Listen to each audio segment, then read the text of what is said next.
Hello. Are we alive? Well, I hope so. This isn't some kind of purgatory what do you call it? Groundhog Day situation? I have run so many errands today, you guys would not believe it. I have been just, oh, I only just got home and notice how I woke up and then the errand, then back home, then the errand, then back home, then the errand, then back home. Whew. All right, we're back. And for those of you who have kept up with my YouTube uploads, you might understand I didn't get much sleep last night. I was up a little later than I expected. Whew. All right, we're fine now. All right. You look like you lost weight. Do I look like especially like I lost weight today? I just came back from the dentist, so maybe my teeth are cleaner. Oh well. It's all happening. Yeah, skinny legend Vosh. Skinny Ian coming in. Yeah, my teeth weight loss, all the plaque has been removed. Thanks. Oh, God. You mean the forbidden debate? How the fuck do you stand that debate last night? Oh, God. It was, sometimes I jump in on Prime K's panels when I'm not streaming, because I'm just, like, playing video games or whatever. Like, might as well, right? Should have expected he'd try to jump in to, like, talk to me. Which is totally what he did, but you can all say Destiny when we mention the thing, by the way. Which is totally what he did, by the way, because, like, he came in, he wasn't streaming, instantly targeted me, talked to basically no one but me for 2 hours, and then I left and he got quiet all of a sudden. So it's just, yeah, it was coming on for me, which, oh shit. Hyena, can you fill me up some water? Remember I left it in the kitchen before I left for the dentist, and I said, I'm gonna go get some water. I don't have any water over here. You know? Yeah. It's one of the reasons to avoid him in panels, right? Like, there's literally no point in panels with him, right? Because it just turns into a 1v1, you know? Anyway, I want to say, by the way, for anyone who suffered to watch all that, and Godspeed if you suffered to watch through all that, my God, okay? I gotta say, the thing that, yeah, that was a blood sports panels that was what that was. But anyway, I have to say, I think one of the problems that I have, okay, one of my personal self-criticisms, is that I lack the juju that Destiny seems to have, okay? Because Destiny has this uncanny ability to say obviously incorrect shit, and nobody calls him on it. It's amazing. I have no idea how he does that. That's incredible to me. Um, like when he said that it's fascist to call officials fascist unless they've been accused of a crime or something, or when he said that you shouldn't say fascism is bad because some fascist policies are good, like tariffs. Everyone who's doing the confused face didn't watch the panel. That actually happened. This is literally verbatim. Seriously. Yeah. Can we have other people confirming that this did indeed happen and I'm not making any of this up? You know? He also said Hitler drank water. Is that a fascist policy? Oh, like he did that. Yeah, yeah. Um, yeah. I feel like not to mention he said that like nobody could mix up their vote on the butterfly ballots in the 2000 George Bush versus Al Gore election in Florida, the ballots that are super infamous, and like he clearly didn't know anything about that election like controversy. But then when I proved him wrong, he just moved on to the next point and then later said that he had never made the original point that nobody would make a mistake on that ballot, you know? Yeah, it was just like yeah. Anyway, it was just infinite. I'm pretty upset somebody anyway, I need that juju, you know what I mean? I wish I could get away with saying anything near that stupid. I actually didn't watch his debate with Lance the other day. Did you know? This is, by the way, I'm totally poisoning the well here. But did you know while debating with Lance, Lance was making the argument that like Google was still like reactionary or whatever. Okay.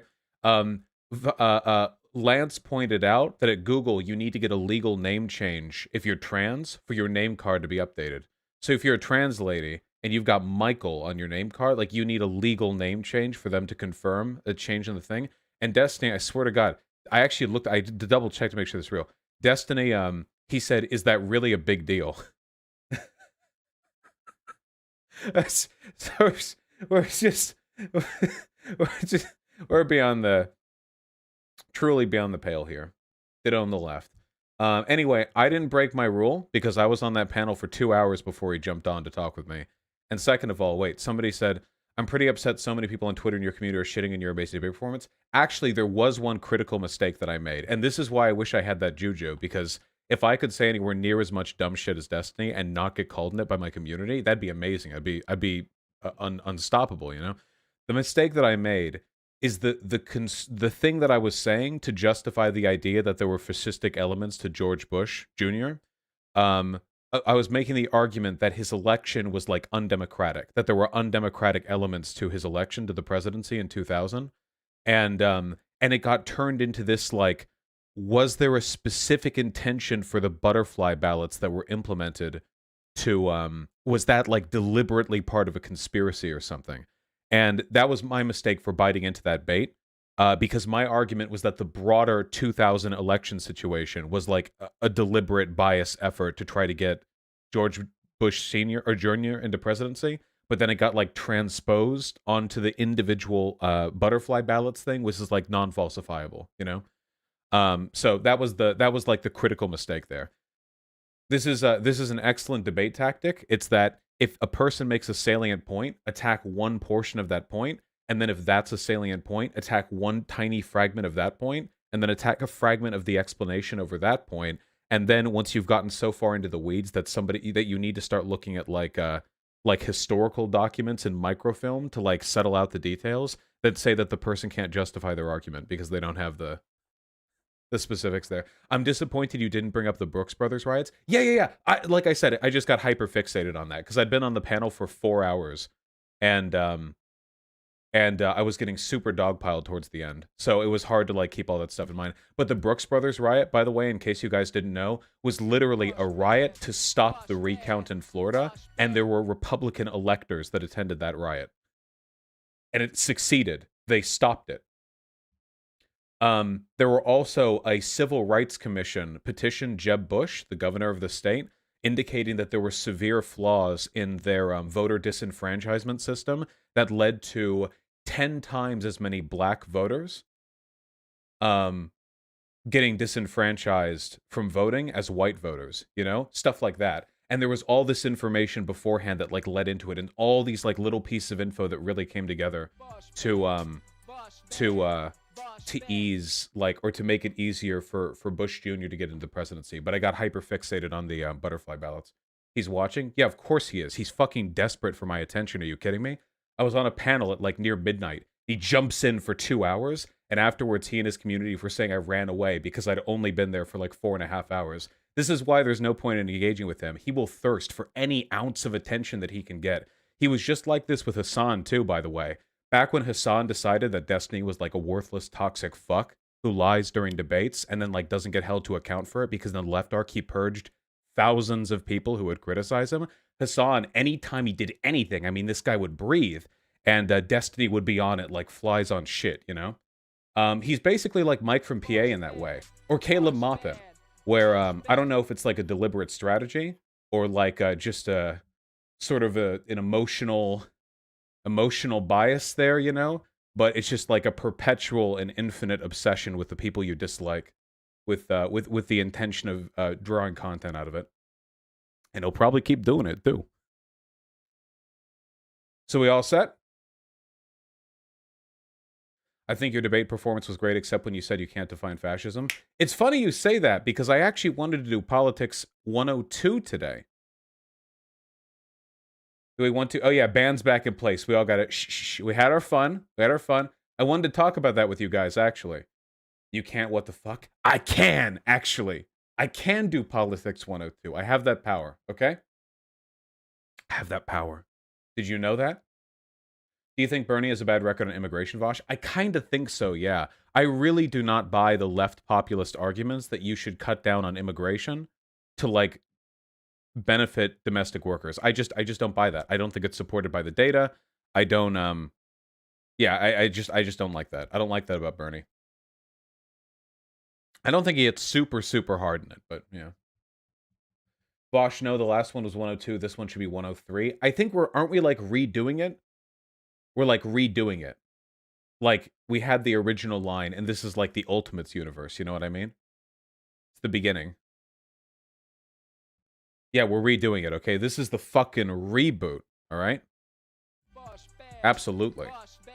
No borders is a leftist position that emphasizes international cooperation and worker solidarity. I feel like any leftist worth their salt should believe in internationalism. By the way, if you ever want to say you believe in globalism, but you don't want to come off like a Hillary Clinton stan, just say I believe in internationalism and people won't mind. Take a person who... So, some people see red when they hear the word globalism, like Shoe on Head, for example. Just angry, just mad. But when you say internationalism, now you sound like a flat cap wearing proletarian revolutionary, okay? Same basic principle, the idea that your economic and political system should extend and be broad and global and international, but it sounds cooler, okay?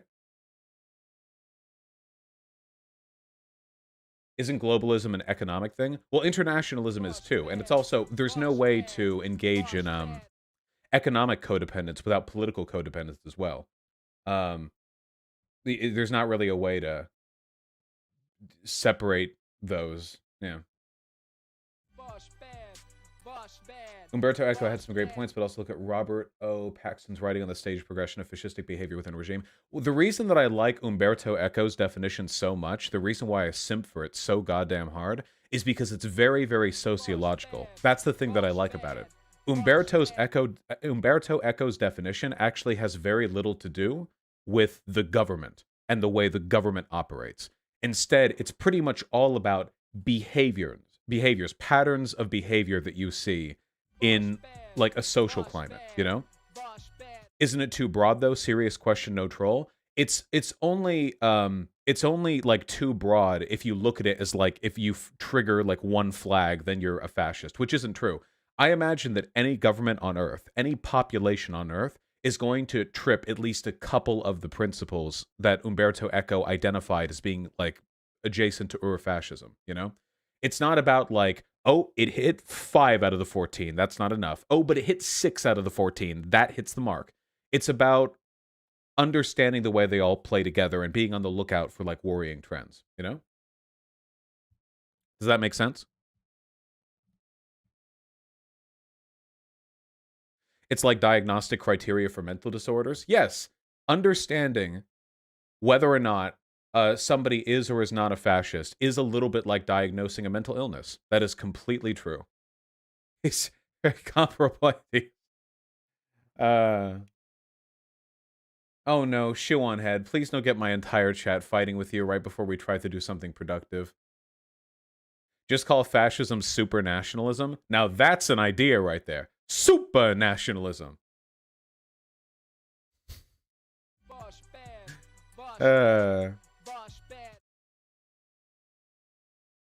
Anyway, do we think we can do it? Do you think we're ready?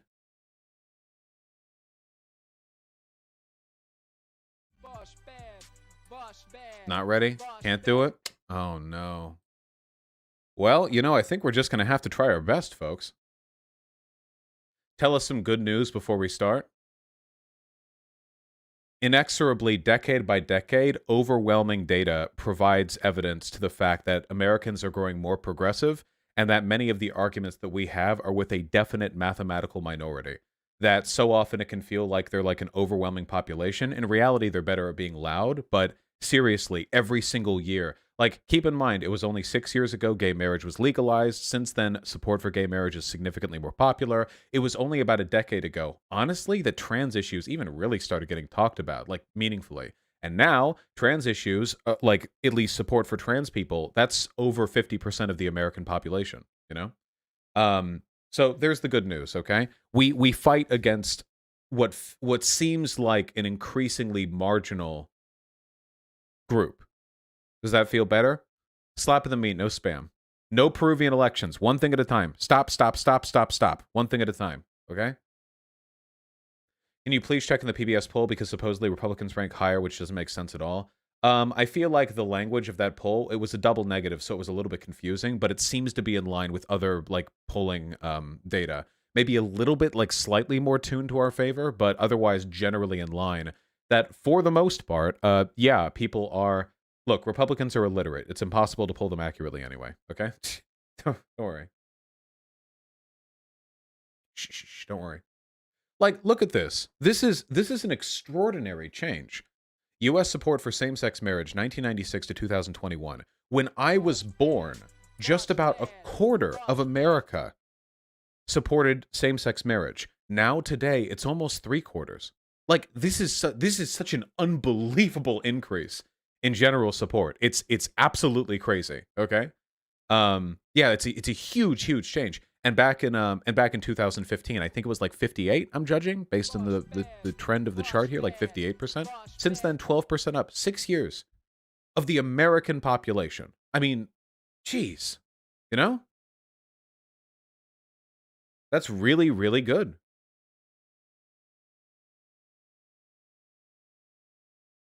Thoughts on 169% of kids becoming gay? Listen, gay people are funnier than straight people anyway. All right, we're all moving towards the comedy index.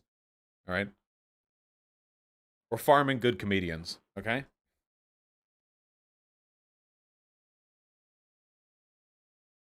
What happened in 2012? Like this little dip? Oh, that's just. I mean, if you depending on how many polls are done, there's going to be some variance or wavering. I imagine that more polling was being done around this time period because from like 2005 to 2015, we saw states individually legalizing gay marriage, which means that it was a hot button topic for people.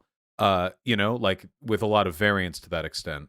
Yeah, also the 2012 election, more polling being done back then, stuff like that, you know. Is Vosh my real name? Yes. Vosh is my real name. That's true.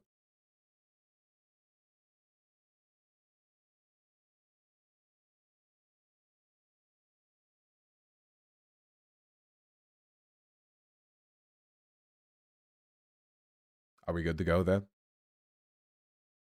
Yeah. Vosh Yorhans. Known. Known stuff. Stop. People in chat. If you ask a question once, I've already seen it. Don't ask a question twice. If I see it, if I don't respond, I'm sorry. You failed. All right? I looked at your comment and the little thumb up, thumb down wavering clock in my brain turned down, okay? I see it. Just don't spam. Also, Hyena, if you could please get me water. Okay, I came back from the dentist. I'm thirsty. I'm begging you over here. God. I'm gonna hack up over. Jeez. I forgot. Yeah, I bet you did. You forget I die live of dehydration? What do we do then, huh? You'd have to drag my corpse off away from the field of view of the camera. Stream's still going. They just see my parched face just lying back, mouth open, eyes agape. That's against TOS. That'd be bad for the channel, okay? Water. It's downstairs. God. I'm waiting. I'm waiting on that water. We're not doing it till the water comes, okay? That's because I got tired of you, Jason, here. We're waiting for the water. Yeah, banned for dying? You'll get banned for that. You will.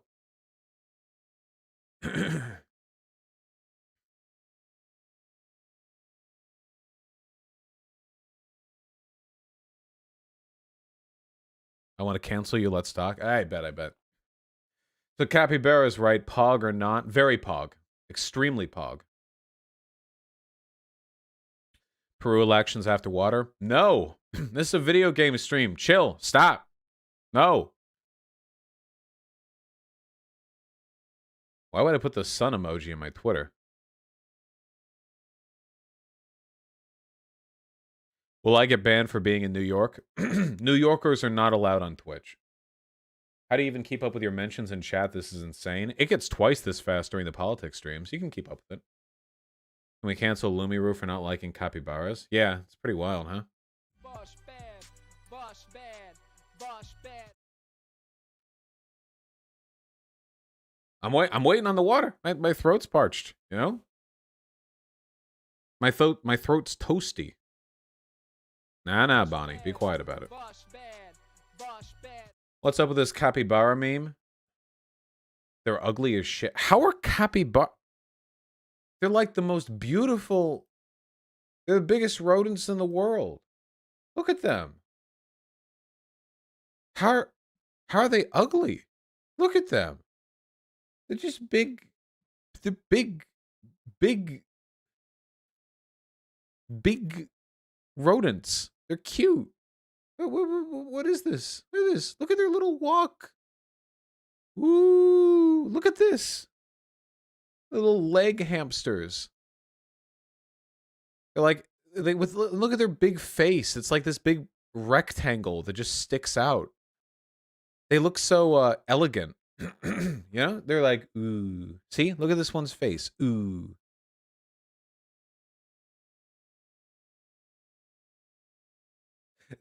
They look like a child drew them. That's kind of true.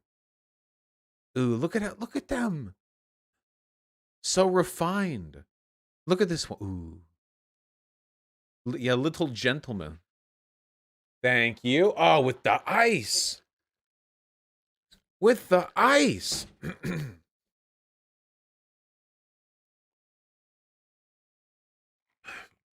Would I own one as a pet? I don't think they're good house pets.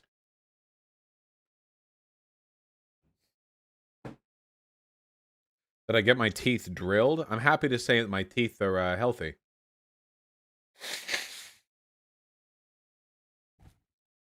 All right. How about we get ourselves started, huh?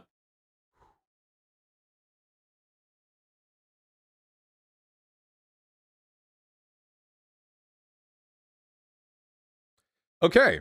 So a little while ago, I did a video called Politics 101, which was actually a redo of an older and worse video, which was also called Politics 101. And I guess I'm going to call this one Politics 102. One of the questions that I get really, really often is, what does X term mean? Like, all the time I get this, you know, like, what does Nazbol mean? Seriously, what does fascism mean? Like, actually, what does liberal mean? What does neoliberal mean? You know? I get these all the time, all the time. And what I thought was, you know, I was thinking, do I like conjure a list? Like, do I write out like 40 terms I'm just going to define dryly? And then I thought, actually, no. What if I just did it live with you guys? Neoliberal is anything you don't like. That's true. What if we just did it live? Why don't you just give me terms? Why don't you just give me terms? How about that? Look, it's like a, you know, a little back and forth. We're doing it together. Anyway, editors, I trust you. You'll do the timestamp for every little point. So if anyone wants to come on the video and just say like, I want to learn X term, and then you see right there, oh, it's at this point in the video. Click there. All right, let's talk about it, folks. Okay, are you ready? Okay, let's best as I can. I don't actually know the definition of every single term used in politics. I don't think anyone does.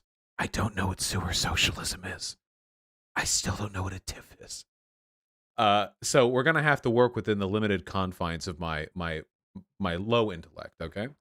So I'm gonna open with the two ones that people, I guess, use most often in general media, okay? You ready for it? Okay. The first one is liberal.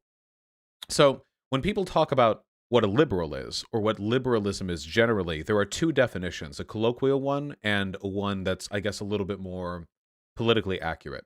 Some people use liberal to mean like anyone vaguely on the left. That's really common with conservatives in this country, and that's just not a very helpful term. What liberal means generally are people who adhere to the ideology of liberalism, which emerged from the Enlightenment and is associated with a set of ideas, including, among others, democracy, free trade, laissez-faire capitalism, civil rights, that sort of thing. Basically, most countries today on Earth are informed in some way by the Enlightenment and by liberalism. The economic system that it's paired with is usually capitalism, because capitalism is meant to be sort of an evocation of these principles of freedom and egalitarianism. And politically, liberal governments tend to defer to things like constitutions, like democracy, a republic, representative interests of the population being represented in government, that sort of thing. Liberalism is today, by far, the most influential political ideology. A lot of people think liberalism is like this hard stop wall, and then like past that you have a bunch of other definitions. It's not actually true. There are elements of liberalism that feed into fascism, and there are elements of liberalism that feed into socialism. So, for example, the ideas of democracy and egalitarianism are ones that are very typically evoked by socialists, and those are liberal ideals. And when it comes to fascists, the obsession with private property and with capitalist enterprise and with well, they wouldn't call this that, I guess, but antagonism between people of different economic classes, that also tends to feed into the way that fascism comes about. So really, liberalism encompasses a lot, and it can lead into a lot. I don't think it's like an exclusively positive or negative thing. When it comes to conservatism, what does conservative mean? This definition really isn't as clear cut. Usually people just mean conservative to mean like a reactionary of some kind, somebody who believes there's something in the past that they want to preserve. But that doesn't always end up really describing conservative behaviors. There are conservatives, for example, who want to push towards something that's never really existed before. We see that all the time with the way this country is run. The abolition of, say, for example, private schooling, or sorry, not private schooling, public schooling, the deference of everything to the free market, that's not an old idea. That's kind of like a new thing, but conservatives push for it anyway. Here's the definition that I like to use, okay? And it's the balance between the left and the right. If you want to use conservative to just mean like people who are on the right, I think that's about as good as one you're going to get. For me, and this is very subjective, when I think of somebody who's on the right, I think of somebody who wants to preserve or to promote hierarchy. The idea that different people deserve different things in life, that some people's place is above others and some people's place is below others. And this can take a million forms. This can be about gay and straight people, trans and cis people. It can be about economic performance, the wealthiest and the poorest. There are so many ways this can come about. Conservatism is about promoting and defending those systems. Yeah, a natural order of sorts that needs to be preserved. And you see this all the time in conservative policy. Pretty much all policy that Republicans push for today in America is conservative in the sense that it seems to either preserve or exacerbate some kind of inequality. On the other hand, when I say something's on the left, I say the opposite, that it's a push for egalitarianism, an effort to flatten the hierarchy, to make it less uneven, less hierarchical. So those are really vague general definitions that I tend to use, and I think they explain right and left tendencies better than any other simple definition. But if you want to just say something's conservative, I would just say it's to the right or it's promoting a hierarchy. So that's liberal and conservative. Put down flatly. I defer to all of you. Hit me with it. I want to see terms. What is classical liberalism? Classical liberalism generally just refers to the original ideology of liberal philosophers. So classical liberals tend to defer back to Enlightenment thinkers for political and economic solutions to today's problems. Of course, there are a lot of people who will say they're classical liberals when in reality they just mean they don't actually know what liberalism is. So there's a lot that plays into that. Libertarianism. Libertarianism is a big one. So libertarianism originally was a left-wing term. You're not going to guess this, but the word libertarianism was actually about maximizing liberty. That's what it came from. And the reason why this is fundamentally like a leftist principle, if you actually read Marx, I say, having not read much Marx, what Marx was concerned about first and foremost was freedom. The idea that everyone in society, workers, everyone, should have maximum freedom. The ability to the greatest possible extent, pursue what they wanted to do in life. That's what libertarianism used to be about. Lefties used to promote that to the greatest possible extent. However, American libertarianism, or right libertarianism, depending on how you define it, is a corruption of those ideas. And I say corruption very literally because the people who co-opted that term literally bragged about taking it away from lefties. And right libertarianism just basically seems to be about eliminating government intervention to the greatest possible extent, with the exception of the police, military, and protecting private property rights. That really seems to be it. Every libertarianism has a different set of definitions for what they believe in, you know? Like, seriously. And anarcho-capitalists tend to just take that to an even further extreme. Some anarcho-capitalists call themselves minarchists, which means they don't want any state at all, except for the police and the military, which, so you want to keep like the most forceful elements of the state but get rid of everything else. Okay. But in my experience, libertarian and anarcho-capitalist tend to be used really interchangeably by people who subscribe to either idea. It really, I guess, just depends on to what extent you want to eliminate the presence of the government. Now, I don't think that right libertarianism is real libertarianism, in large part because the point of original leftist libertarianism was freedom from hierarchy. I mean, liberty. Whereas anarcho-capitalism and right libertarianism defers a lot of power by default to corporate entities. We saw how this played out ye back in the old days of homesteading in corporate towns. If you don't really have much law in an area, you just let private enterprises use free exchange and, free association to determine employment and contracts. You end up forming relations that are basically identical to feudalism. It's actually possible to arrive at feudalism with nothing but free association. Free association being a common libertarian term for contracts and modes of engagement which are based entirely on like mutual self-interest and consent. But you can arrive at feudalism purely through free association, depending on how much property and power one side starts out with. Does that make sense? Hopefully that makes sense. So I think that anarcho-capitalism, libertarianism, in the ways they tend to be described and evoked, they tend to fall similarly on a spectrum. What about progressive and reactionary? Progressive and reactionary, honestly, I just think are used synonymously with left or right, respectively, though in line with social issues. A progressive person is a person who wants the abolition of hierarchies in social issues. A reactionary is a person who wants additional hierarchy or to preserve existing hierarchy in social issues. I think that one's fairly straightforward. It's basically just the identity-based line of right versus left. Let's see. State capitalism. State capitalism has a couple of used definitions, but the most common one that I see, and the one that I like to use most, is a authoritarian state, which is capitalist and enterprise. It has mostly free trade, private ownership of property, property relations, that sort of thing. But the interests and the productive elements of those capitalist enterprises are done in the service of the state. Think of it as capitalism with extra nationalism sprinkled on top of it, you know?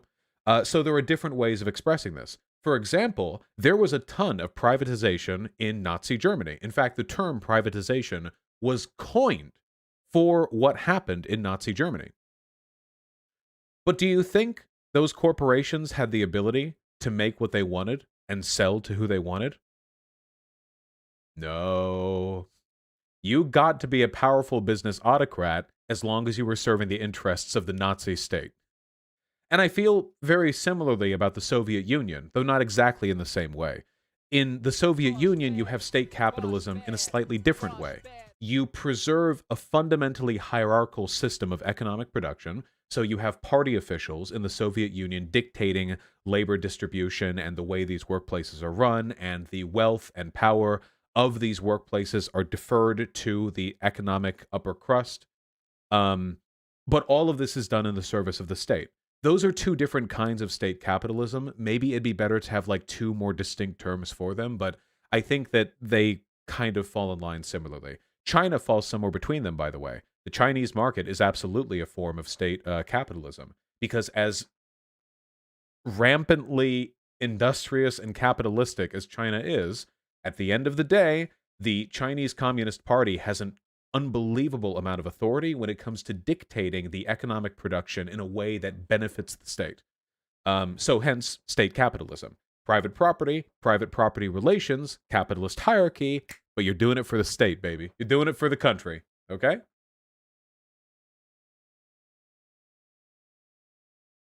China is not state capitalist, it's incredibly privatized. You have to listen again. Privatization can be a part of state capitalism. That's the first thing that I said.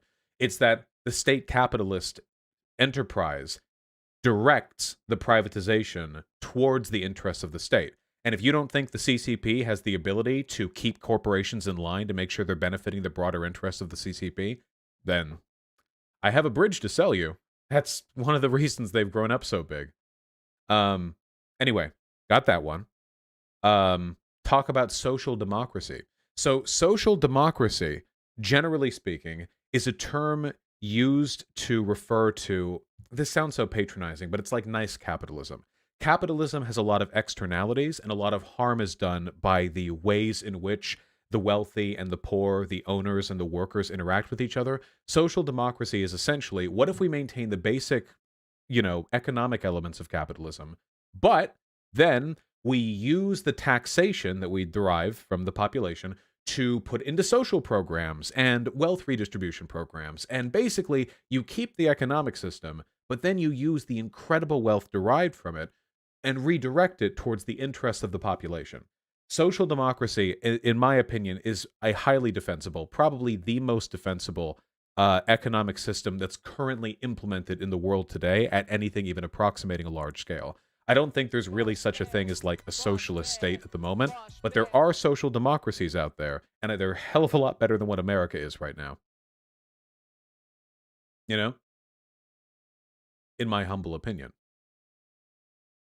Oh, tanky. So this is one that I get a lot because make sure I'm writing all these terms down so we remember what we covered. Tanky is one that I cover a lot because I argue with these people all the time. So I've talked about this in the past, but when I describe a tanky, what I'm usually saying is an authoritarian whose aesthetic interests lean towards Soviet or communist aligned countries who are principally interested in opposition to American political hegemony rather than a positive interest in certain ideological positions. So, one thing that I've noticed when I argue with tankies, for example, they very, very, very rarely talk about the working class. So rarely. The people who they talk all the time about Cuba, Vietnam, North Korea, China, the Soviet Union, Assad, whatever, they talk about leaders, they talk about states, they talk about military and revolutionary activity, but so rarely do they talk about the working class, which is kind of the point of socialism a little bit, kind of an important one. Um, all right, I'd say fairly essential to the whole equation. I often call tankies red fascists, and when I say that, I'm being sincere. I noticed a lot of the same tendencies from them just being reflected onto a different set of national aesthetics. Take, for example, when I was arguing with Uyghur genocide deniers, they engaged in a lot of the same tendencies. This ethnic group has tendencies towards violence and they need to be cold and or disciplined. Our state is the greatest state and there is a conspiracy the rest of the world has against us that we must fight against in order to bring our people to power. It all like you run it all down like hyper nationalism, hyper like xenophobia, really often weird like reactionary takes that they'll bust out if it's convenient to the interests of the look. One thing I remember most fondly, I was talking with a person who was defending Stalin, and he was saying the reason why Stalin sent gay people to gulags was because of Western imperialism. That were it not for the tyrannical boot of America and America aligned nations the world round, Stalin would have let the gays go, but he just had no choice. That's one of the vibes that I get. So I tend to call them red fascists. If you see me on Twitter for any length of time, you'll probably see me arguing about or against one of these types of people. But yeah, that's generally what I mean when I say tankies. What's the difference between tankies, Nazguls, and Nazis? That is an excellent question. And for me, the difference is largely aesthetic. So I just described what a tanky is. A Nazgul it means national Bolshevik, but that's the colloquially what it tends to refer to is something called a Strasserite or a left wing Nazi. That seems oxymoronic, but what it really refers to, there was a wing of the original Nazi party that was under, one of the sub leaders of the Nazi party, Strasser, and he was a leftist in the sense that he believed in a proletarian revolution against the bourgeoisie. That sounds pretty leftist, right? Except he wanted a white Aryan proletarian revolution against the Jewish brown black bourgeoisie to secure an ethno-state socialist country. Basically, it's what if you took a Nazi, but you added revolutionary class politics onto it, you know? Now, Sorry, the Strasser brothers, not one person named Strasser. My apologies. Now, with all that being said, uh, in my experience, usually people who call themselves Nazbols or third positionists, that's another common term that tends to overlap with it, they seem to care a lot more about the Nazi part than the socialist Nazi part, you know? I did a debate with Stryker a while ago, and if you'll notice, the Nazbol types, they do not talk about the working class that much. They really, really don't, much like tankies.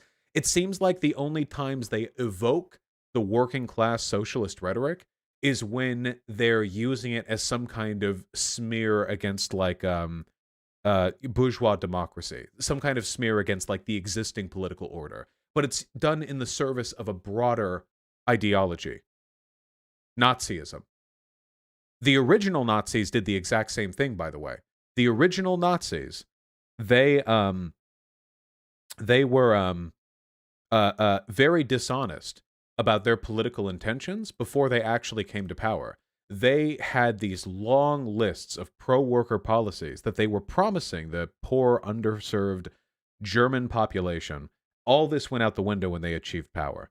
It's a cynical way of appealing to a desperate middle class with socialist rhetoric, which has always been very effective to the desperate, before tossing it out in favor of, well, Nazism. So, in essence, what describes the difference between tankies, Nazbols, and Nazis? In my opinion, the rhetoric they use to achieve their goal, which usually ends up being an ethnically homogenous authoritarian state that wields private enterprise as a way of securing state domination, which promotes conspiracism and xenophobia against the outside world, which suppresses human rights in favor of a narrative that pacifism is trafficking with the enemy, etc., etc. I feel like they lean in very similar directions. Are they all the same necessarily? No, they're not, but man, do you start to see patterns when you've argued with enough people like that. Jeez. It gets rough out there, folks. It really, really does. Really, really does. What's the difference between communism and socialism? Marx didn't really distinguish between the two, but just like one's lower form of the other. But as I understand it, socialism is comprised of two fundamental components, okay? These are the two big ones. And there's no like hard line for when a state becomes socialist, but these are the criteria that tend to matter the most. One of them is public ownership of the means of production, or collective ownership. The working class controls the industry in that country, okay? Now, there are, you know, different ways of achieving that. That can be a highly democratic state with a lot of decommodification, so the state owns a lot of the industry. That can be worker cooperatives, which is my personal preference. There are a lot of ways to handle that. And the second major component of socialism is decommodification, or what is sometimes referred to as abolition of the commodity form. You can break that down. Abolition means to get rid of. Commodity form means economic production for the sake of making commodities. That is to say, you produce things to sell them. So if you eliminate the commodity form and you have collective control of the means of production, you have socialism. Are there any hard lines here? I don't really know, and I don't really think so, but that's what people tend to look for. Tradcon versus neocon. Tradcon is usually a term used to refer to people, colloquially, who idealize the social aesthetics or the social politics of a previous era. In the United States, the most common era you'll see people refer to is 1950s America. This is a very common tactic by people on the right. They'll like post Norman Rockwell paintings and advertisements of board games from like 1953 of like a white family wearing sweater vests all smiling at each other and like, oh, a tradcon, I want to live in the suburbs and a white picket fence and have like 6 children or something. It's, the nuclear family, social conservatism, racial separatism. That's a big component of traditional conservatism. Sometimes they don't say that, but it's often implied. Gay people don't exist anymore, trans people don't exist anymore, etc., etc. As for neoconservative, This is going to shock you guys, but neoconservative and neoliberal mean almost exactly the same things. Neoliberal, you generally hear that term associated with like Thatcher and Reagan.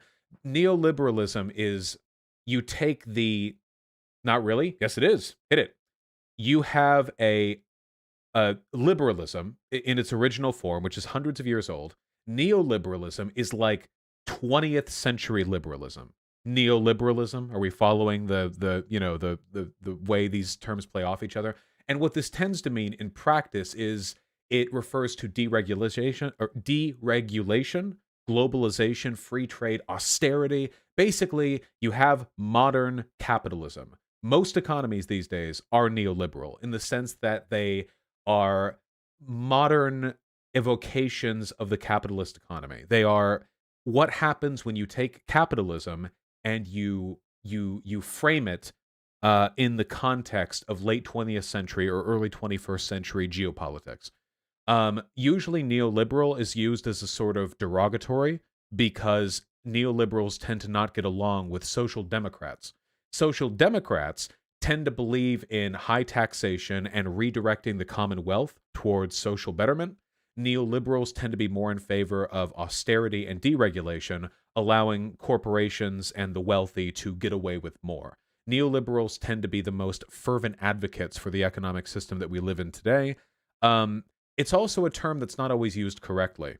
Biden, for example, isn't a full-on neoliberal. There are a lot of things that he says and he does that lean more towards social democracy than neoliberalism. Like, neoliberalism looks more like Reagan and Thatcher, like just this shameless adherence to just cut taxes, stop spending on social programs, deregulate industry. But Biden doesn't go in that direction as hard. I mean, he has his, the infrastructure bill, some of the other stuff that he's done. Neoconservatism is just the reactionary wing of neoliberalism. Neoconservatism is basically the same economically. It just also means that you hate gay people and you're more willing to wage war on brown people abroad. Does that make sense?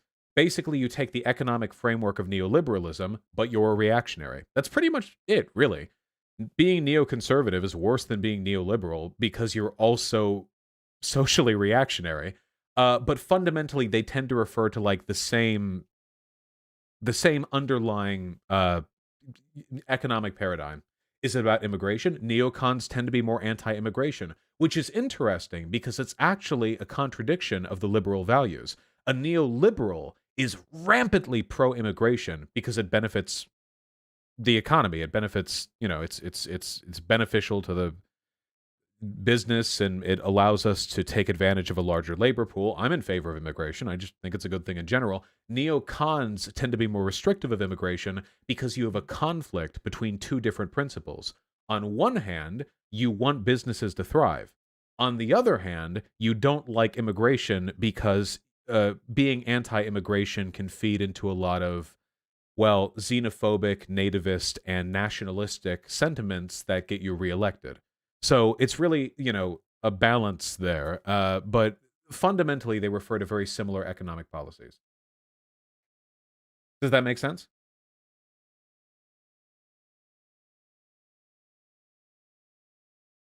I think I'll just assume that it fundamentally makes sense. Yeah, the neoconservatism and neoliberalism are basically two, the left and the right wing of the same general economic and neopolitical or geopolitical framework. Oh God, we're gonna stammer on all our words here. Critical race theory, please explain it in full. Oh sure, we're breaking a little bit from the basic political terms here. So critical race theory, essentially, and this is really, really simple. Critical race theory is basically, what if you took critical theory and you applied it to race? Critical theory is a sociological theory, funnily enough, the one I specialized in, that is designed to analyze social problems and social dynamics through the framework of different classes fighting against one another, the different interests of different groups clashing. So a critical theorist might look at American society as the product of hundreds of years of clashes between groups with different ideological and identity-based goals. So, for example, you have the obvious critical theory line, the bourgeois and the proletariat. Critical theory is derived in many ways from Marxist theory. That's an easy one. But what about, say, for example, black and white people?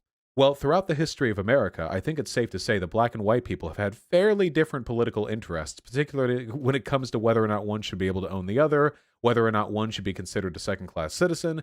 These are very, very, very different political interests, and they clashed in meaningful and significant and often lethal ways throughout society's, history, throughout this country's history. Critical race theory is the analytical lens of critical theory specifically applied to the modern racial dynamics of the society in which we live. Usually it's used here in America. Critical race theory here in America would look very different to critical race theory applied in, say, India or Pakistan or Russia. The dynamics there are so different that the analytical framework would almost itself look like diametrically opposed. There would be like a completely different set of basic premises. The Republican Party does not like critical race theory, in large part because critical race theory encourages people to understand that America's history is a fundamentally racist one. A lot of people interpret that as some kind of smear on white people. It is certainly not.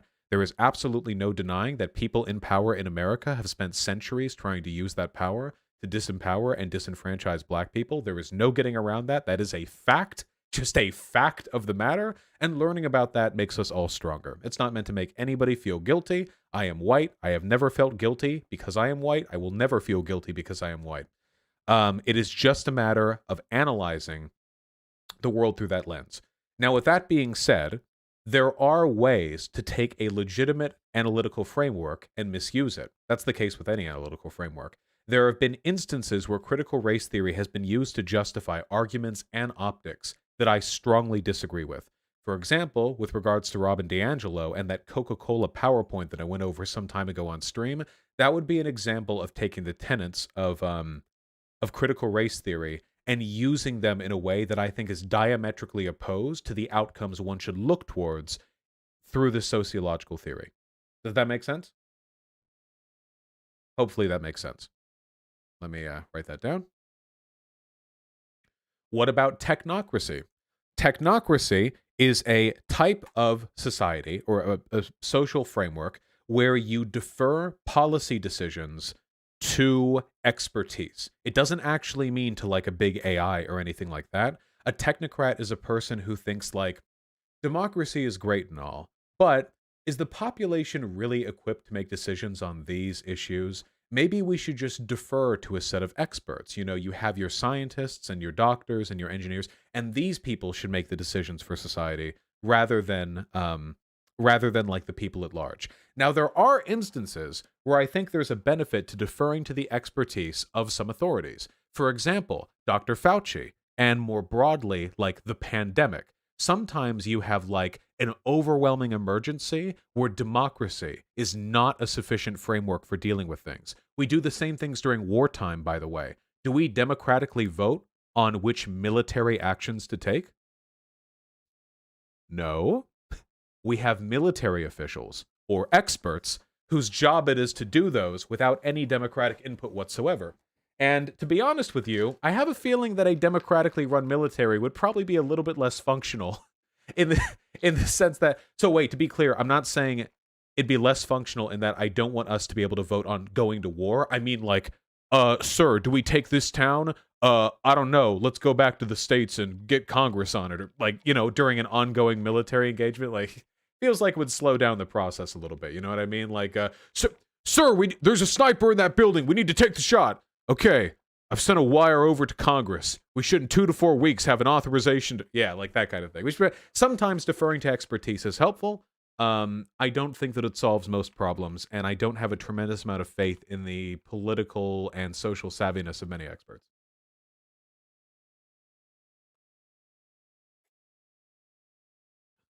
I'm being a little hyperbolic here with my military technocracy example. But I'm sure you can understand that in some emergency situations, deferring to an expert can be very, very helpful. How about a meritocracy? A meritocracy just refers to a society or to a system that is where people's positions, where the benefits that people receive are determined by their performance, by their merit. A meritocracy, it's determined by their merit. I think most people would agree that a meritocracy is a utopian system. The idea that everyone gets what they deserve as a political system is achievable in the real world is ridiculous. Like, it's self-defining. What is a meritocracy? Well, everyone gets what they deserve. How do you determine who get what? What? Well, whatever they end up with is what they would have deserved because they get what they deserve. You know, like, wow, that sounds really cool. How do you do that? If a person ever says that we live in a meritocratic system, you are legally allowed to tie their shoelaces together when they're looking away so that they trip when they try to walk. We do not live in a meritocratic system. Nobody does. Political and economic systems are not meritocratic. There is a huge amount of luck and bias and cultural and hereditary influence that plays into people's success in life. It's probably always going to be that way to some extent, but there are ways to alleviate that. The closest things that we have to meritocracies are probably like the Olympics, athletic events, where the most talented people, the strongest, the fastest, the most agile, legitimately are the people who end up doing the best and getting the most accolades. Even then, there are biases in the accessibility of these athletic fields. Different people have different levels of accessibility to sports because they had more or less wealth early on. They were around or not around people who encouraged their habits. It's really, there's no such thing as meritocracy. But it's a nice ideal to strive towards, you know? It's a nice thing to jog in the direction of. Oh, excuse me.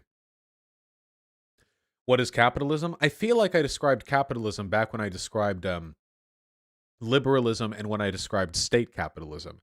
But essentially, capitalism is an economic system that's fundamentally based on free trade, you know, principally, private property rights, contract negotiation, those sorts of things. The system that we live in now, essentially, basically every country on earth is capitalist in those regards. Capitalism, as it exists now, is more correctly described as laissez-faire capitalism. Because the previous type of capitalism that we had, the previous type of capitalism that was common the world around, was mercantile capitalism. Mercantile capitalism, or mercantilism, was an economic system that had many of the hallmarks of capitalism today. There were businesses, people could start businesses, and they could do business, and they could trade. The main difference is that there was a heavy amount of direct autocratic control over the operation and limits of these businesses, and that they were usually wielded alongside the powers and interests of the state. So does anyone know the history, for example, of the East India Trade Company? Back in those mercantilist days, you had a lot of what were essentially mega corporations, but they worked directly in line with the kingdoms that they were a part of as basically an extension of the political and imperialist interests of their time.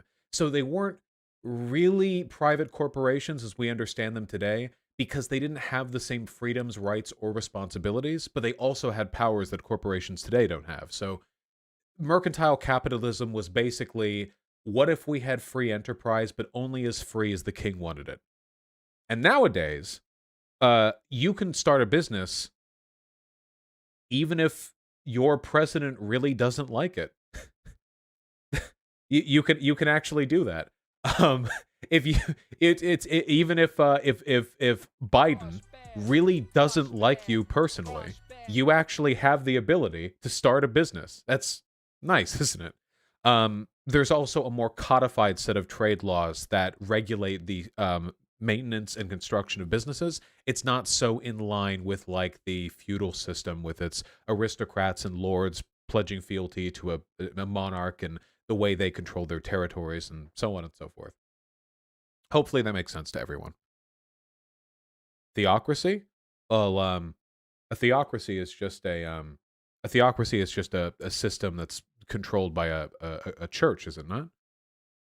Like a theocracy would be a system where like the clergy or the church has a tremendous amount of control over the operation of the country or system or what have you. Yeah. Generally cringe. Generally not a good thing. Objectivism. Objectivism is an ideology that people usually use in reference to Ayn Rand. Objectivism is basically mega super duper hyper extra super double triple libertarianism. I wish I could describe it like better than that, but I can't because it's stupid, and so is Ayn Rand. So basically, Ayn Rand, if you've ever read Atlas Shrugged, basically it's like, dude, what if business leaders were like the only people who did anything and everyone else is stupid and a leech and a parasite and everyone just relies on them and all of society should be about giving them everything they want to, like, you know? Yeah, go watch the Radical Reviewer video on Atlas Shrugged. You should. I voice act like 5 minutes in there. And it was a good time. You know? Yeah, I debated Yaron Brook. That guy is an objectivist. You see how nice those ideas are there, you know? Do anarcho-primitivism. Anarcho-primitivism is a meme ideology. It's Anarcho-primitivism is a meme ideology, okay? It's return to monkey. It's what if technology is bad for us, so we should go back to living in tribal societies. The funny thing is, I think that you can actually make a really strong argument for tribal societies having elements that are just beneficial to human beings that we don't adopt anymore. Like, for example, communal child rearing. I think that's something that humans are just better with. 2 people, that's not enough to raise a kid, in my opinion. Not in how the system today works. I don't think so. It takes a village to raise a kid, you know?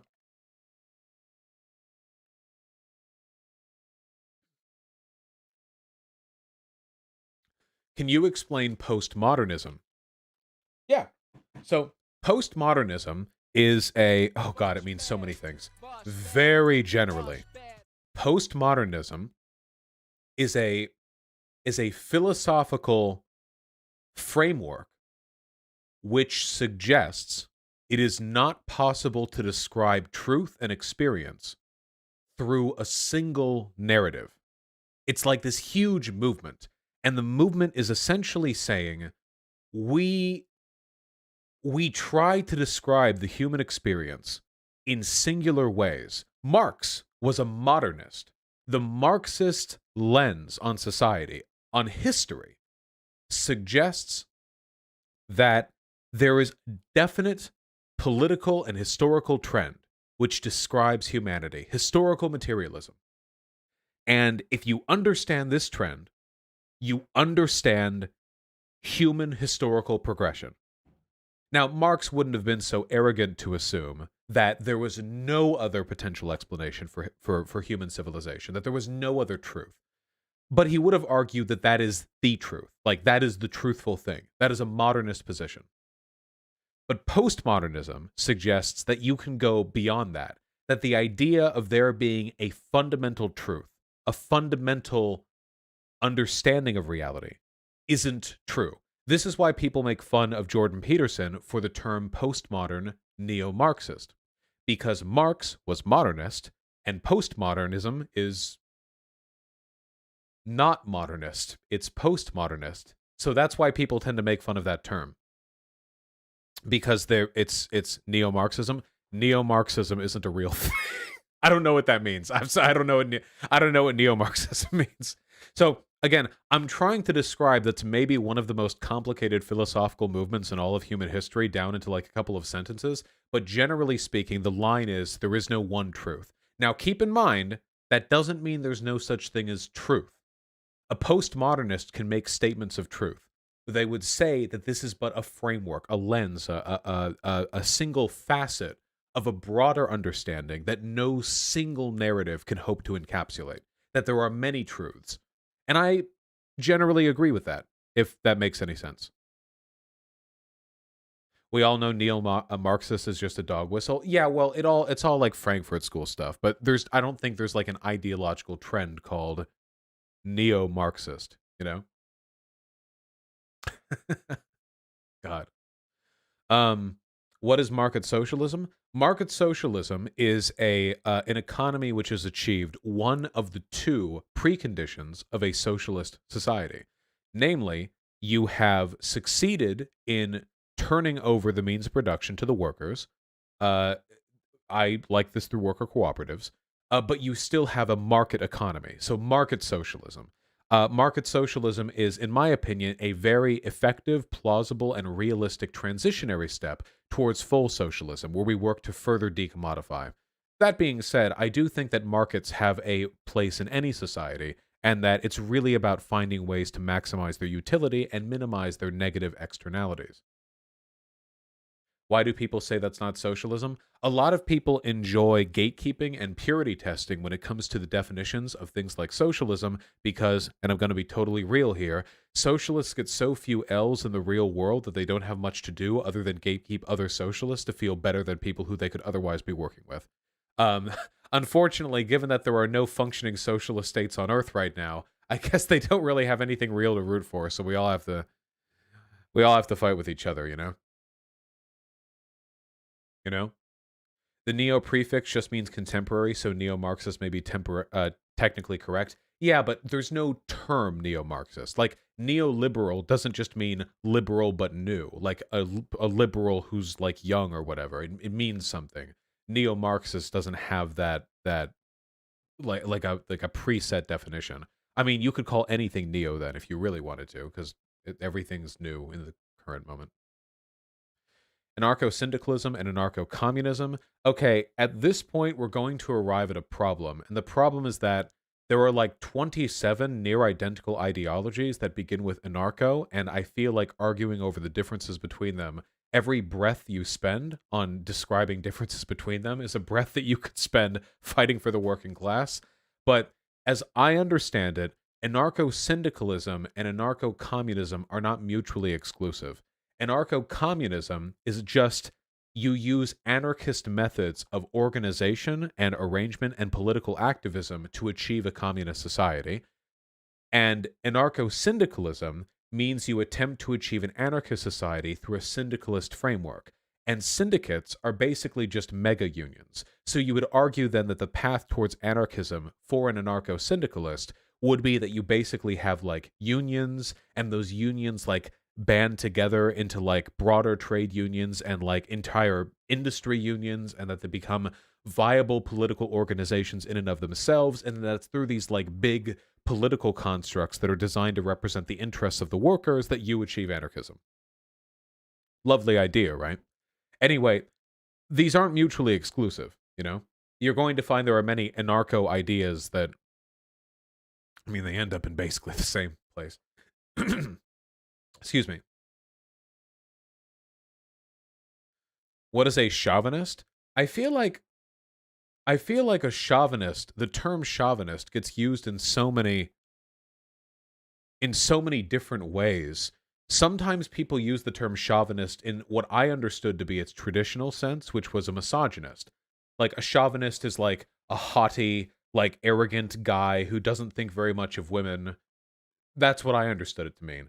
But then there are also people who use the term Western chauvinist. And Western chauvinist means that you're like a reactionary advocate for the imperialist interests of the global north, or the West broadly. And when I see the term chauvinism used, I think the most consistent definition is that you're an advocate for superiority, or fundamentally that you're a reactionary. A chauvinist is like an individual who is promoting the supremacy of one group or one idea over another group or another idea. And even that's pretty broad, because then would you say like trans people are chauvinists of trans acceptance over non-trans acceptance? Probably not. It's usually used in conjunction with reactionary politics. It's not just supremacy, it's also supremacy with the goal of achieving hierarchy, if that makes sense.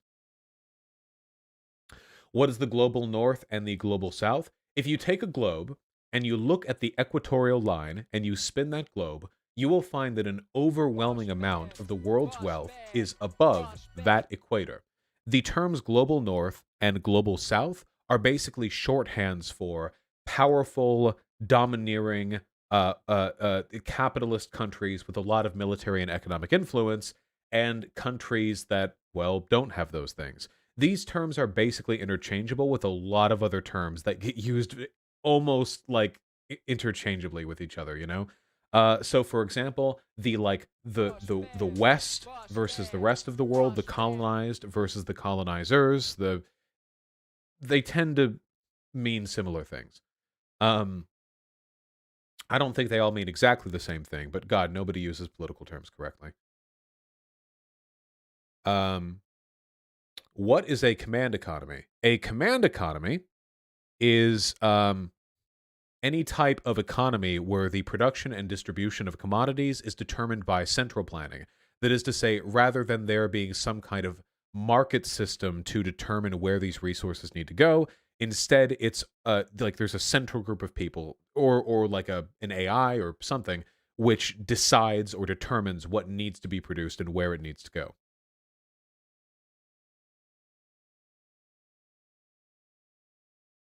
I feel like we've covered a lot of terms, but we can keep going. Can you explain the difference between federalism and confederalism? Uh, well, as I understand it, a federalist is usually an individual who believes in like a unified country with like a strong central authority, and a confederalist is usually somebody who believes the opposite. You want power to be distributed across like a variety of semi-autonomous bodies. In America, we'd call them states, and that power is sort of leveraged in a balance between all of those. It's kind of like a states' rights versus national rights type dealio, you know? What does feminism mean to you?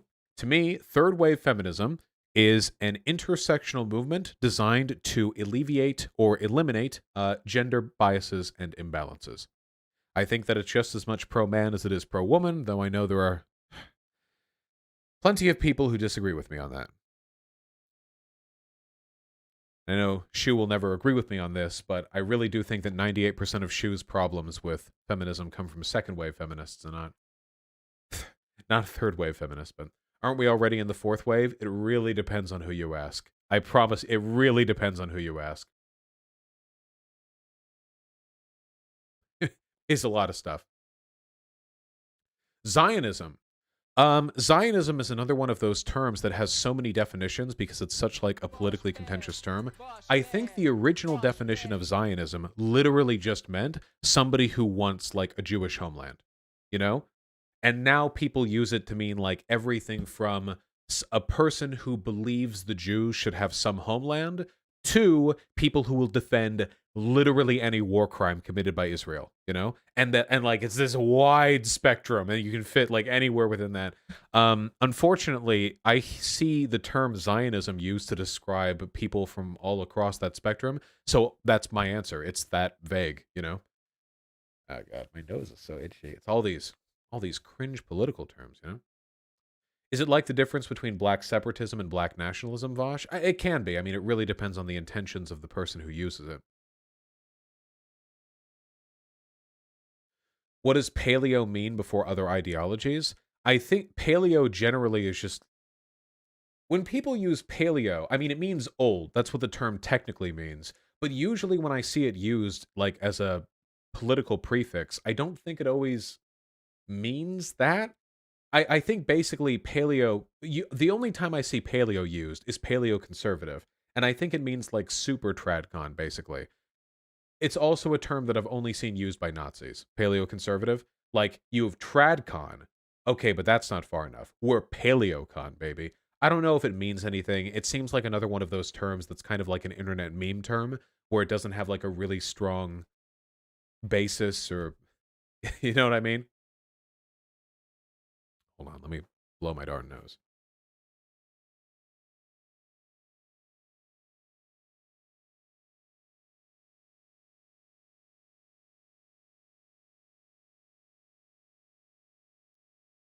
What is a democratic socialist?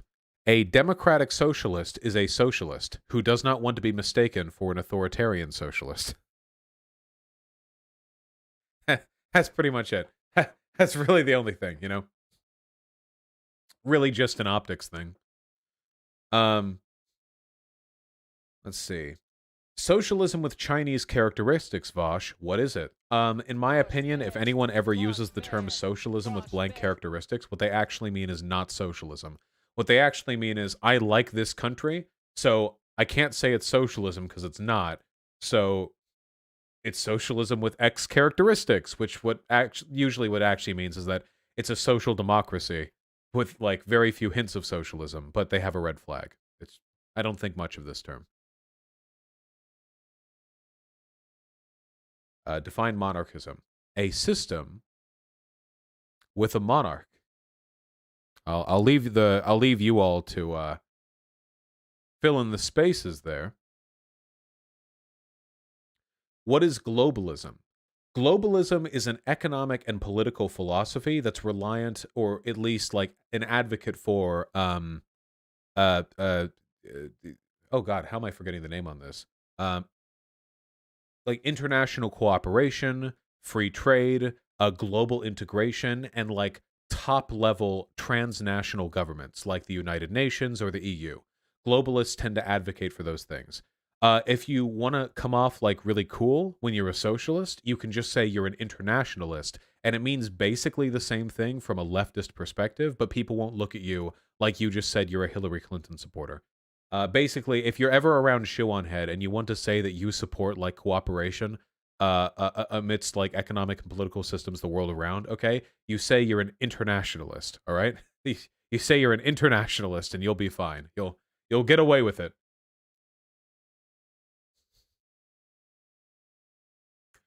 What's the origin of the term leftist? Does it necessitate socialism? What was leftist before Marx? A couple of questions there. I'll just answer the origin of the term leftist. No idea.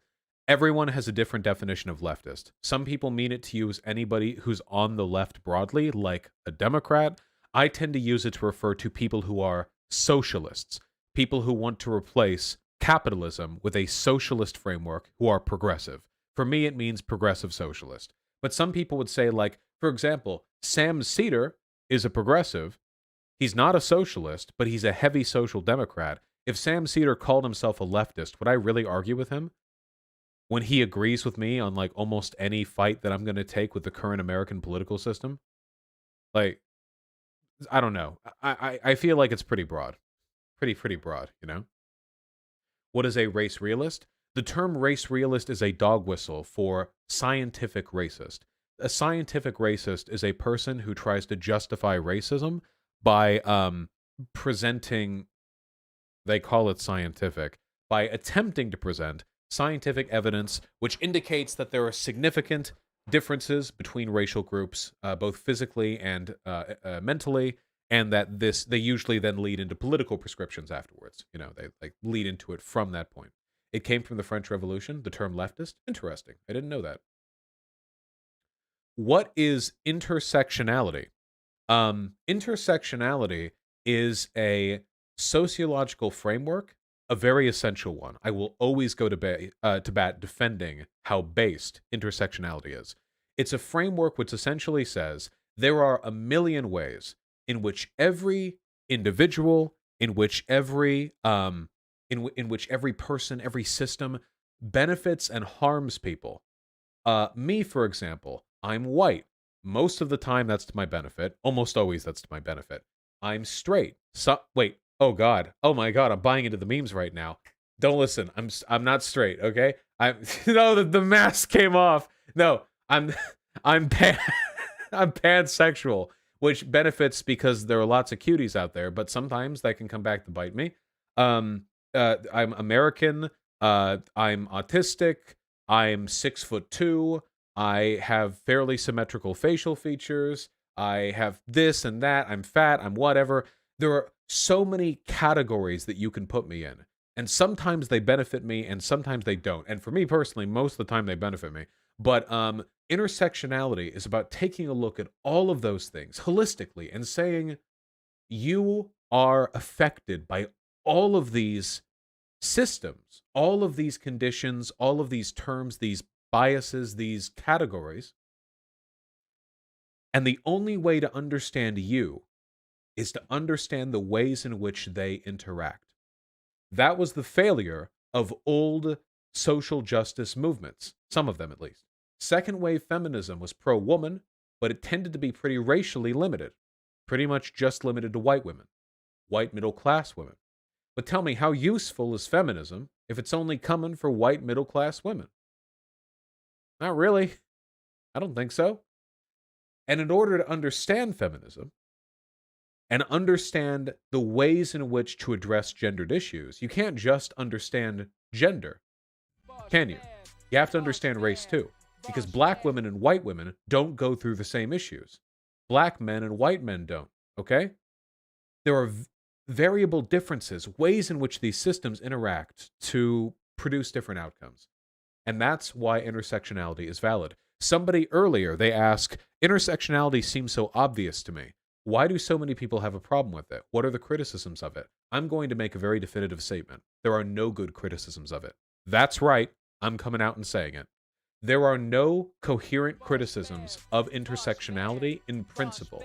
In its application, obviously, applications can always be flawed, but in principle, the idea that understanding a person and their problems comes down to understanding the many, many ways in which they have societal advantages, disadvantages, and the ways they interact, that to me is a bulletproof theory. Really, the ways to critique it are only really to expand upon it, to make it more precise, more definitive in its prescriptions. But the fundamental principle there, I think, is just oh, al dente. Okay? Just al dente, in my opinion. All right? What about gender abolitionism? Gender abolitionism is an ideology shared by people who believe that gender is a largely antiquated social construct and we would all do better without it. And usually, gender abolitionists say, this is not something we can do immediately. It's more like in 500 years, maybe people won't care as much about gender and we'll all just stop using it as a way of describing each other. It's already happening, by the way. 100 years ago, men and women couldn't wear the same clothing outside. Men would always wear those big gray long coats and suits, and women would always wear their dresses and their frocks and their hats and stuff.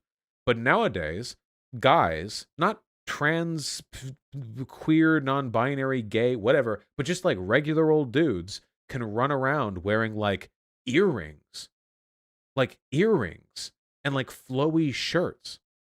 And girls can wear pants. Crazy, right? You know? Look at that. And before, 100 years ago, clothing dichotomies and things like that, they were a very heavy component of gender and of gendered roles and of gendered expectations. They're already being abolished, slowly. A very Eurocentric perspective? Yeah, I'm talking about America here. Obviously, clothing patterns vary around the world, but that trend is in action all over the world. Whether you're going to Russia or to India or to China, I bet you 100 years ago, men and women were encouraged to dress more distinctly than each other than they are today. In almost any place on earth. I'd be willing to bet just pretty much anywhere that is the case, you know? Rainbow capitalism. Rainbow capitalism. Wait, Bosch, isn't that presentation and not gender itself? Gender abolitionists would argue that gender does not exist outside of presentation, expectation, and role. And that if you had none of those things, people wouldn't really think of themselves as a gender. They would think of themselves as a personality type.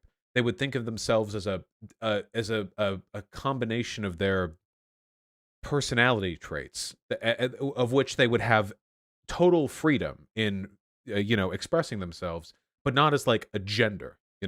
Now, by the way, this is a highly contentious subject, and a full description of the ways in which gender and sex play into each other and how much society influences them is, well, it's very complicated. But I'll say this much: as I understand gender, gender did not exist as we understand it 100,000 years ago. That most of the dimorphism we saw in the human species back then, or that we have anthropologically discovered, are mostly a product of biological roles and very simple proto-societal gendered roles. But as we understand it today, all of these self-identifications with gender are a product of a really complicated set of social forces that have framed the ways in which we understand ourselves. Does that make sense?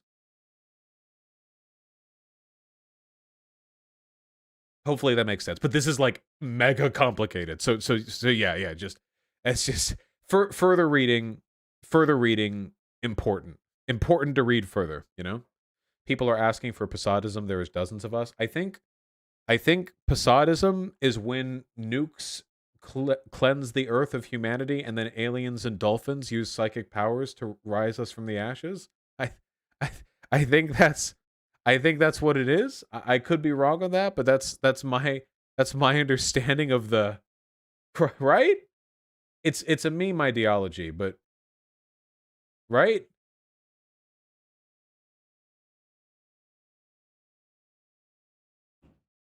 What about mutualism? Mutualism is I'm pretty sure this is an anarchist economic system, or it's one that's heavily associated with anarchists historically, and it's one that's I think it's very very similar to anarcho-syndicalism in that it's the idea that you market anarchism. Yeah, yeah, it's the idea that it's through the economic production, the systems that we have today, you use those systems, you leverage them in a way to achieve equality and liberation for the working class, but you do so while maintaining the market characteristics of our society. Now, keep in mind, capitalism isn't just markets. Markets have been around forever. Markets have been around for as long as human beings have been smart enough to tally debts on one another. I mean, this is a very, very, very, very old idea. People have dug up like ancient stone coins from 1 billion years ago that people were using to keep track of this and that. And markets have been around forever. Okay, the Greeks had markets. Oh, way back before that too. Way, way, way back before that. Markets have always been around. So the existence of a market doesn't mean capitalism. And my argument is this is just whatever procures the best outcomes things. If a market ends up being a system that procures the most human freedom, then that's what we defend. If decommodification ends up achieving the same, then that's what we should defend. In my opinion, I think there are ways to responsibly organize and wield market-based systems in a post-capitalist society. Though to get into the details of that, we would have to spend 30 minutes and I would have to Google some things. So let's not. Why don't you call yourself a mutualist? Because I like the term libertarian socialism. I just think it's effective and punchy. Gets it across. Populism. Ooh, that's an important one. Populism is an aesthetic of political organization that is dedicated to organizing the people against the elites. So populism is basically the opposite of technocracy or oligarchy. Populism is about gathering the will of the people, the interests of the people, and framing them against some group of elites. Now, populism can be applied very well. For example, pretty much every revolution and every civil rights movement has had a heavily populist element to it. The Black Panther Party, the civil rights movement, the suffragettes, the rhetoric they used and the political organization that they engaged in leaned pretty heavily populist because in those cases, they were a group of people leveraging their power collectively against like an elite group of autocrats trying to keep them down. Okay. Am I a populist, Vosh? I think there are elements of my... Keep in mind, populism isn't so much an ideology as it is a style of delivering an ideology. At times, I lean populist with the way I advocate for things. I'm fine with that. I think that that's perfectly defensible. There have been times where I said that I don't think right populism is a real thing. And the reason for that is because it seems like right populism is always self-defeating. Every time conservatives, not just conservatives, I'm sorry, but like the right broadly, wields populism, it seems to be in the service of strengthening or entrenching the elite that they're organizing against. Take, for example, Donald Trump. Yeah, we're going to drain the swamp. You know, Donald Trump, he's a maverick and he's going to go on in there. He's going to fix DC and he's going to fire. You're fired. You're fired. He's going to fire all these swampy DC autocrats. And then what happened? Not only did Donald Trump get in bed immediately with all of the Wall Street contractors and old school politicians that he complained about beforehand, he then he worked with them on his campaign. He pardoned dozens of corrupt officials right before his presidential term ended. He did everything directly opposite to what a person draining the swamp would want, but Do his fans care? No. No, they don't. No, they don't. The people who support Donald Trump continue to use populist rhetoric in the service of advocating for an explicitly anti-populist agenda. So it's not so much that right populism doesn't exist, it's that right populism doesn't lead to the outcomes populists should probably want.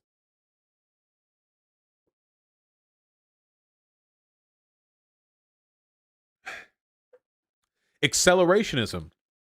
Ooh, that's a big one. Accelerationism is a radical ideology, mostly used on the left, but not always. Sometimes it's used by people on the right. And the idea behind accelerationism is that the best way to achieve the society that you want is to accelerate the contradictions within the current one. So an accelerationist socialist might say, hey, capitalism is cringe. The best way to get rid of it and to establish socialism is not to reform and fix and patch up the systems today and slowly elect people to slowly go about and make this change and that. No. An accelerationist would say, this capitalist economy needs to be driven into the ground. It just needs to be pile driven into the dirt. Gotta push it right down. It needs to blow up. We need to push all the problems with this country to their breaking point until they explode, and then we will be the ones to pick up the pieces. Now, I have many criticisms of accelerationism generally. I think that it's a very privileged idea because the damage to society will disproportionately affect many marginalized groups. And I also think it's ineffective because at the moment, certainly in America with the left wing, we don't have the power or numbers to pick up any pieces after the fact. We don't have that leverage. So in reality, we'd be tanking a system. Well, why? In my experience, out of anger. I think that a lot of accelerationists say what they say and want what they want because they dislike the system and want to see it burn, but they're not so concerned with the logistical challenges of fixing things up afterwards. The only, caveat that I would add to this is that I like, as Marx did, economic accelerationism. Like, for example, a general strike. What is a general strike? A general strike is a way of exacerbating the existing contradictions within an economic system. You gather the working class together and you get them to essentially shut down economic production in an attempt to raise the stakes. That's what accelerationism does. It raises the stakes. The economy gets worse while everyone generally strikes, but you're towing closer to the line. In my belief, this is an acceptable kind of micro-accelerationism because it's effective in achieving its stated goals. General strikes do tend to produce conciliatory policy to the working class. It tends to lead to things going in their favor, unless they get airstriked or killed by the Pinkertons or whatever, you know. So it tends to have favorable outcomes. So that's something that I'm generally okay with. What is an example of right-wing accelerationism? I would argue that the obstructionist behavior of Mitch McConnell is a kind of right-wing accelerationism. Mitch McConnell, for the years that he ran the Senate, just flat out did not allow necessary legislation to be tabled, to even be voted upon, making the country demonstrably worse. To what end? Well, the collapse of our government favors the right because they're in the best position to hop up on board afterwards. I would argue that is a kind of right accelerationism. Does that make sense? There are many kinds, possibly, but it is by design, Jason, here. What is a left com? A left communist is there's a stereotype of them in the lefty communities that they're like complaining do-gooders that do absolutely nothing but like purity test other lefties. Left comms tend to be progressive communists who are opposed to many existing types of quote-unquote socialist organization because they're not good enough or because they're reactionary. I think they tend to be pretty cool. People lump me in with left comms pretty often. What's funny is that left comms were the ones Lenin was criticizing when he wrote like Left Communism and Infantile Disorder, but I've since used that essay to attack the types of people who also attacked left communists. So it's it's it's silly. I wouldn't worry too much about the million billion lefty terms out there, by the way. It sounds like you just described woke scolds. Nah, when I say woke scolds, oh, that's another worthwhile term. When I describe woke scolds, I tend to talk about like progressives who are hyper fixated on purity testing and maintaining the broader progressive community as some kind of like social space where admission is determined by whether or not they think you'd be a cool person to be around, rather than it being like a broad shared political goal and movement that, we all have an interest in strengthening and being a part of. It's basically me saying SJWs without me actually saying SJWs, and I'll keep doing that. What is Trotskyism? Honest to God, I don't know. I don't know. It's probably not a relevant political ideology. I've talked to a few Trotskyists, but like there's never had to like research it,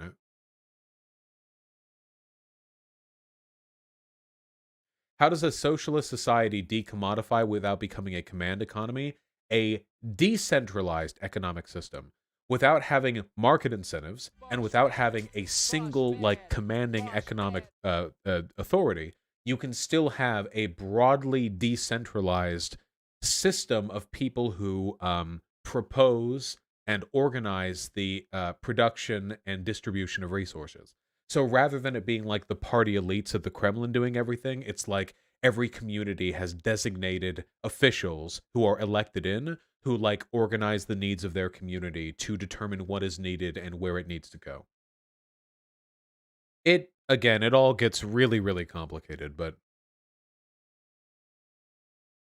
you never explained rainbow capitalism? You're completely right.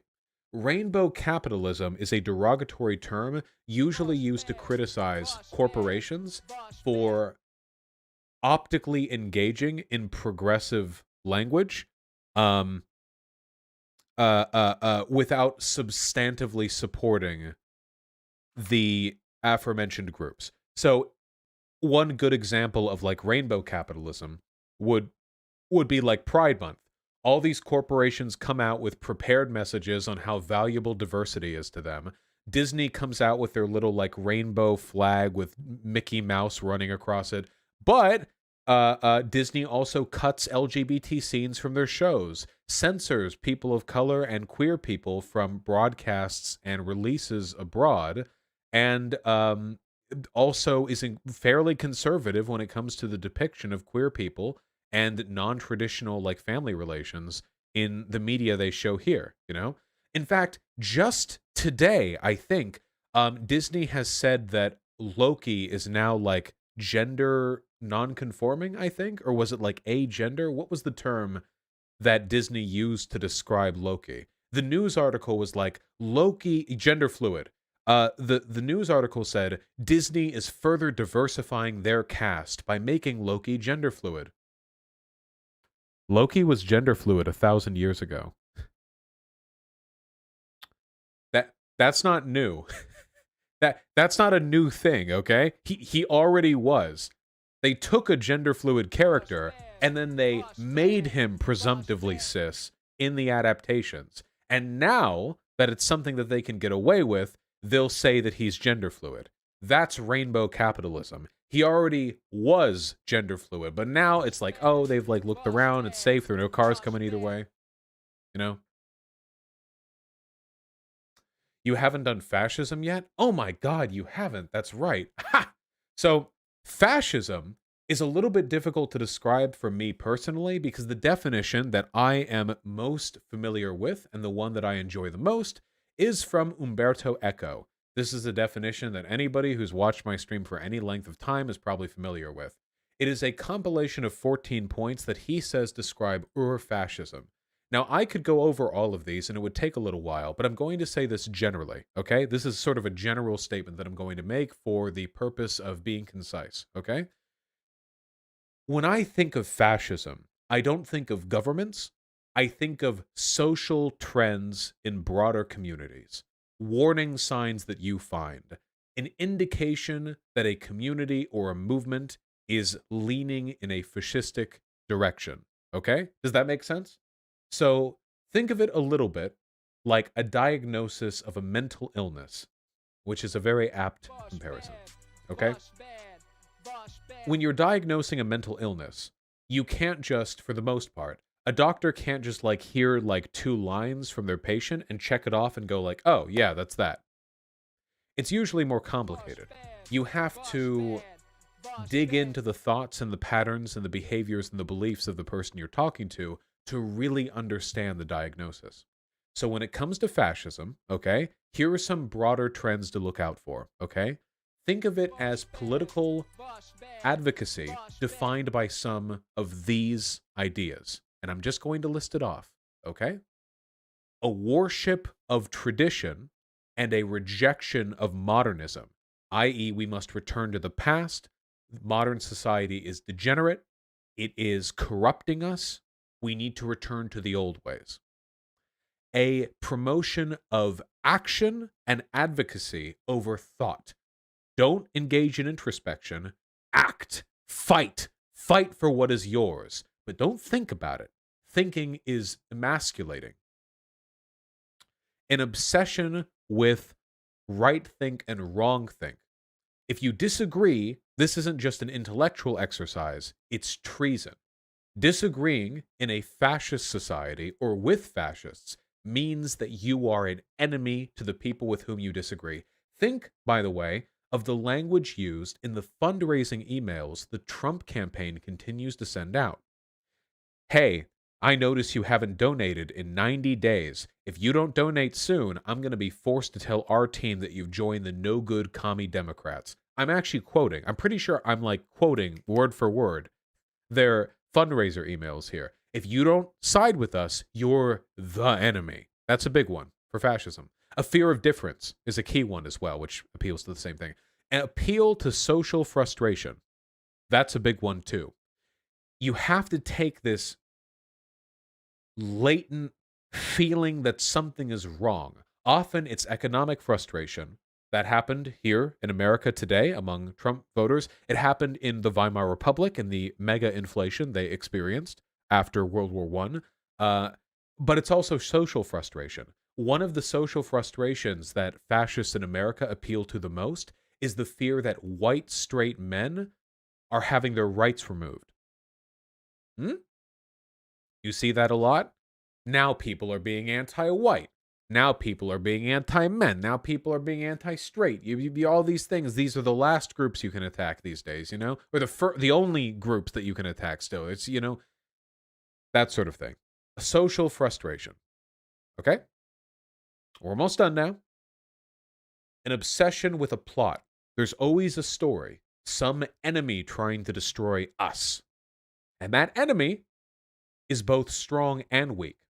Depending on the rhetorical framing, that enemy can be weak, cowardly, effeminate, easy to destroy, or overwhelming and unstoppable.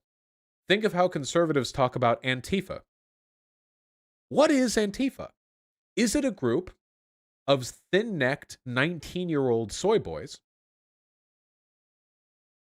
who turn over trash cans? Or is it a group of militant agitators who travel from protest to protest as part of a nefarious plot to destroy America? Well, depending on when you ask them, they're going to say it's either or the other. To wrap it up, keep an eye out for anti-pacifism, the idea that you are a traitor if you do not wish to engage in violence. You saw this during the January 6th Capitol riots. Remember? Republican officials who were not publicly backing the attack on the Capitol were called traitors, and they called for their hanging.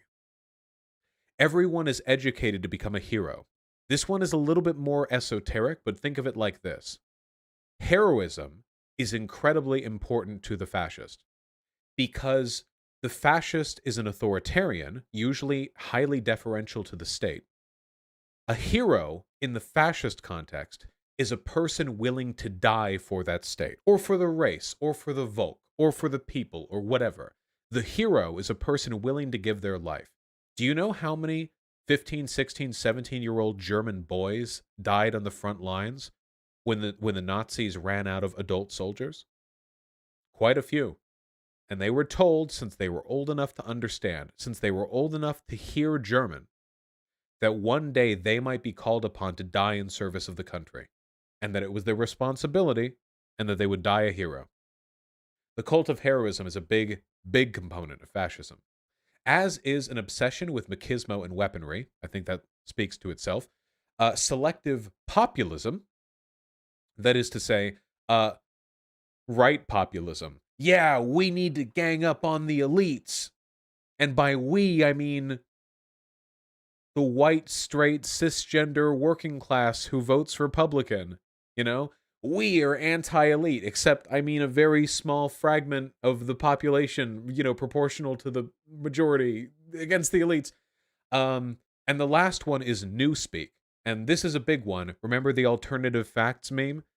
Fascism demands its advocates invent new terms whose job it is to obfuscate the meaning of the ideas being expressed.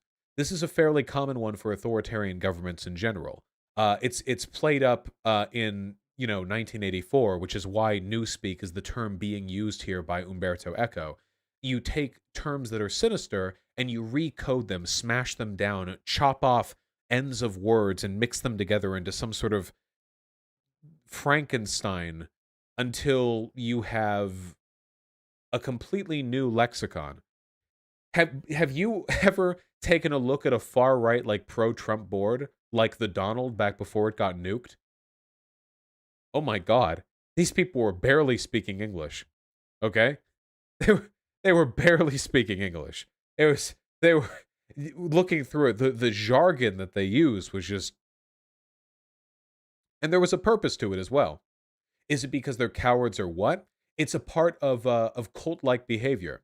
If you get people who are part of an extremist crowd to speak a unique language, it becomes easier for them to speak with the in-crowd and harder for them to speak to people outside of that crowd. They begin to use terms and express ideas insular that are less and less understandable to the average person, until eventually their social circle is comprised almost exclusively of people who agree with them politically. Like this chat does. You could argue that Twitch memes and like Twitch emote speak is a kind of newspeak, but it's not a politically biased kind of newspeak. It's newspeak that is designed to accommodate a technological innovation more so than it is newspeak designed to truncate thought and create insular social political communities. Does that make sense?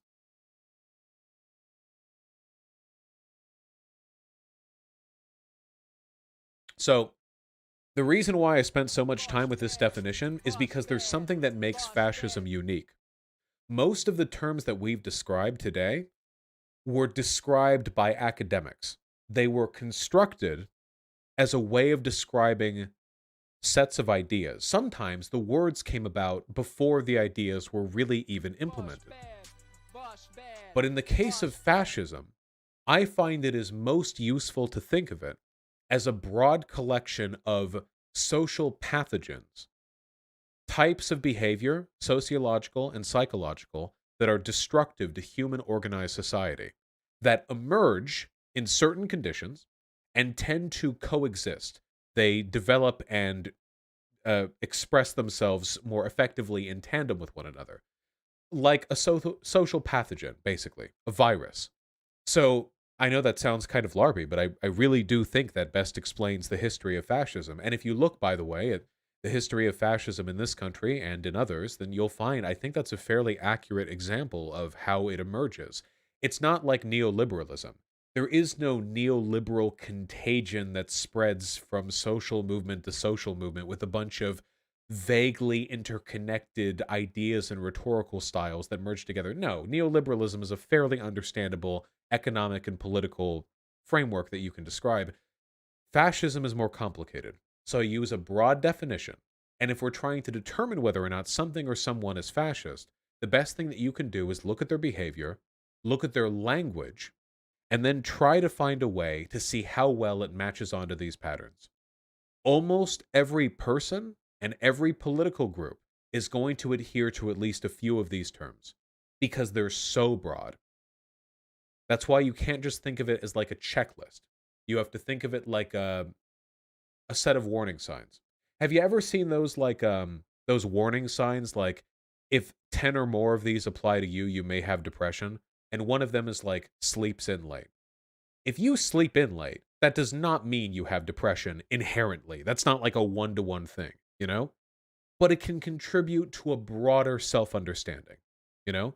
Do you find yourself lolling in and out of coherence sometimes, like you're dissociating a little bit? That doesn't necessarily mean you're depressed, but it could mean it. And you have to look at these all together and think like, okay, how much does this describe me? How much does this describe us? That's how I like to think of fascism, in my opinion, personally. There are many other definitions of fascism, but I think the ones here probably lend the most utility in description. Oh, somebody mentioned eco-fascism, by the way. Eco-fascism doesn't actually mean ecological fascism. Eco-fascism means uh, attempting to solve climate-related issues by engaging in punitive measures against marginalized populations. So, eco-fascists might say, wow, the world is going to be on fire soon. There are too many humans. We need to encourage lower birth rates in African countries. This often goes alongside like advocacy for sustainable populations, which by the way, I think overpopulation is a widely overstated problem. But you see this a lot from isolationists and nationalists as well. Hey, is America really the problem with climate change? We've only got 300 million people here. There are going to be billions of people in Southeast Asia, in Africa, what have you. Clearly, they're the ones who are the problem. We need fewer of them. It's essentially a way of justifying social Darwinism through the framework of ecological consciousness, which is, well, not great. There are people who are concerned with overpopulation in ways that sound eco-fascist. I don't think it's always an indicator that you're eco-fascist. It's just like, well, it's warning signs, you know?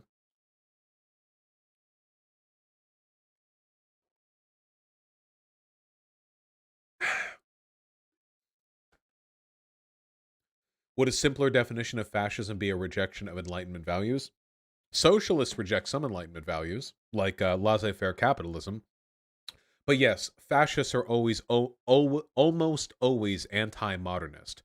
But that was the first tendency that I linked there. Again, there's so much that plays into it, you know? What is anti-fascism? Being anti-fascist. Pretty much does it. What is atomization? Atomization is a term often used in Marxian analysis. What it essentially means is society is straining down the social structures until every individual is wholly and utterly on their own. Tribal societies were incredibly communal, incredibly interdependent, incredibly like collectively bound. Um, an atomized society is an alienated society. You don't just have individualism, because I believe heavily in individualism. You have an elimination of social cohesion to the point where people truly feel alone. So it's not just individual rights, it's our economy, our family structures, our urban engineering, our workplaces, our schooling, all of it leaves us feeling so empty because nobody is directly dependent upon or tied to anyone else. At your workplace, you're just a cog in the machine, man. You can be replaced. In the educational system, you're just one person among millions being crammed through a monotonous and highly reductive educational process. Your housing, you live in a suburban housing unit where there is 30 feet between you and the next house, and you don't know your neighbors, and you never need to know your neighbors. You know why? Because you don't need a babysitter. You can call a service for that. There is an economic incentive to avoid ever interacting with the people around you. Do you need like somebody to watch your dogs? There's a system for that. You can call somebody on your phone. You never, ever, ever need to know your neighbors. You never need to get to work, know your coworkers, because your manager tells you that you shouldn't be talking to them on the job. You should focus on the work that you're doing. In your schooling, people are so saddled with work and so removed from the actual practical consequences of the classwork they receive, they don't actually socialize or develop formative social bonds. This is atomization. It is one of the central Marxian critiques of modern liberal society. It is largely an economic critique. You become atomized through your alienation from the fruits of your labor, but it applies to many social trends. Yes, I did, Radical Reviewer, the best of my ability. What is phalangism? I don't know. What is vanguardism? Vanguardism is the belief that the way to secure a socialist society is through a revolution where a vanguard, a group of educated, essentially, let's be real, elites who advocate on behalf of the interests of the working class, seize power and then take the state apparatus and twist it into something that is beneficial for all. They use it to force the state apparatus into the confines of a proletarian state. Mixed results on that. What about class reductionism? Ooh, is Shu still here? Ha! So, class reductionism is a very, very cringe ideological tendency. It is something generally done by people on the left, and it is the idea that fundamentally, issues like sexism and racism and transphobia and what have you are subservient to class divides. That at the end of it all, economic divides are the principal issues here, and that focusing on or advocating for racial or gender or trans or whatever else kind of issues is really a distraction from the principal matter of class advocacy. So this is a fundamental rejection of intersectionality. Remember what we talked about with that? Rather than believing we need to look at all of these interconnected systems, instead we push them all to the side and we focus on one. Now, I do believe that class issues are probably, in a capitalist system at least, the most pressing, generally, you know? Because in my opinion, and I think most people would agree with this, I would rather be a billionaire black guy than a poverty-stricken white guy. Class issues are all-consuming. But that doesn't mean the other issues don't exist.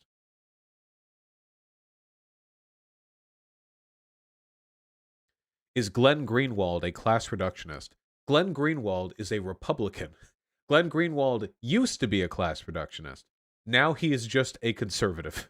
I remember that I made a comment about class reductionism on Twitter like 2 years ago, and he quote tweeted me saying there was basically no such thing. And now he is basically he's like a clown running around making fun of the type of person who I would have criticized in the past for that type of behavior. So he also calls me a pedophile on Twitter sometimes. He was defending Fox News. Did you see that? He called Tucker Carlson a socialist. Seriously. Yeah. Yeah. Yeah. Yeah, seriously.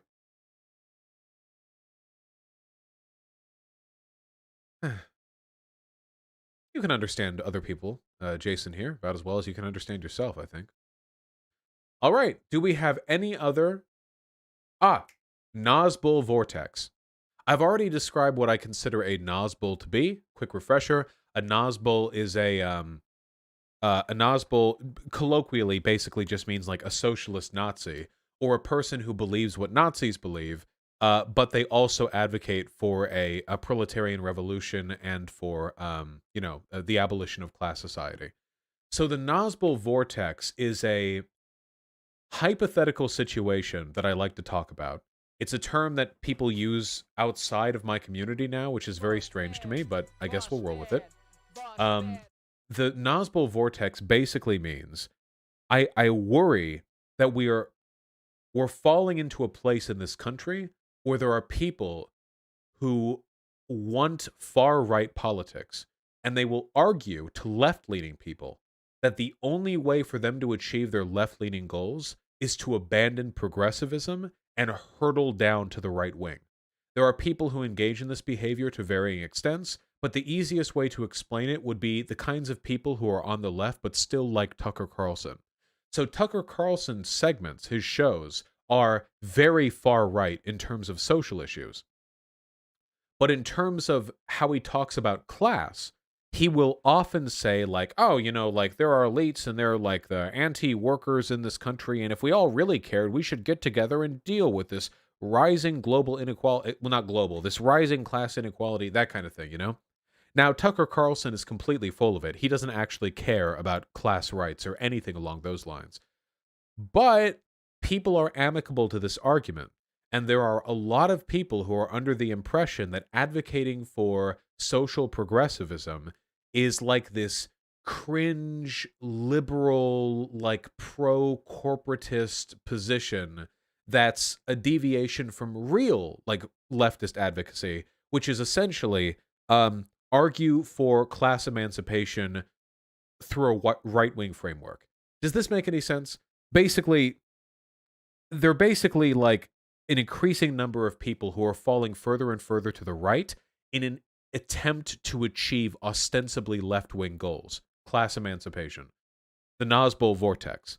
And more people are going to like swirl down towards this. It's very heavily in line with what I describe class reductionism to be.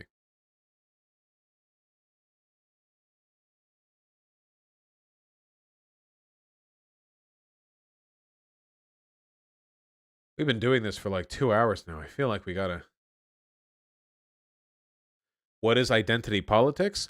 Identity politics is a term people broadly use to refer to intersectional concerns that exist outside class. Race, gender, nationality, all stuff like this.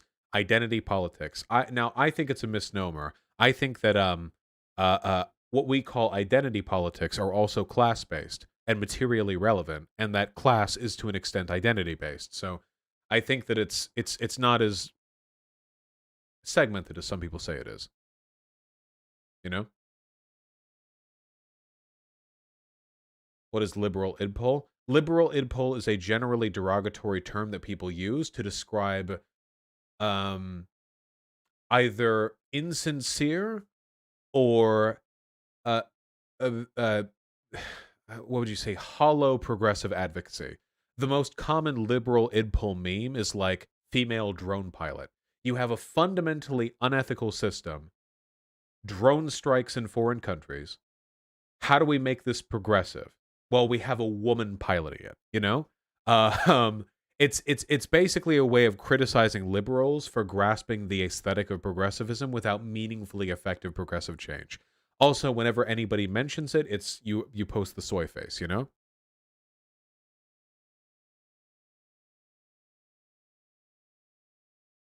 Please explain the filibuster. We're talking about political concepts, not like specific laws in the American government.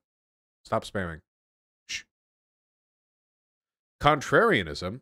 Contrarianism are just people who like to disagree with the people around them. Everyone's contrarian to some extent or another. Generally not a great tendency. What is a blue dog Democrat? It's an old term. It's not really used that much anymore, but it's usually used to refer to like not super progressive, more conservative leaning Democrats who were heavy on union rights back in the day. So they voted Democrat out of like class issues, not because they were necessarily progressive. Nowadays, that term isn't really that relevant, I don't think. I mean, it's not really used that often, I don't think.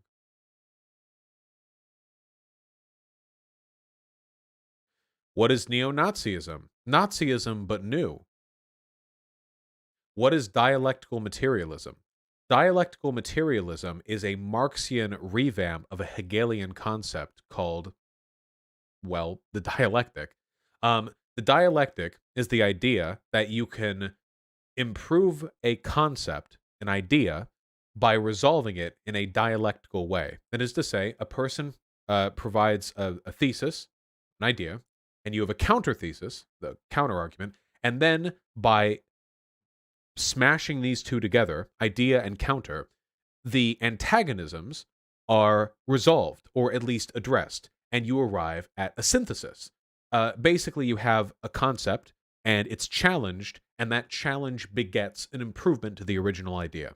Marx said this works in a material sense too, not just on ideas.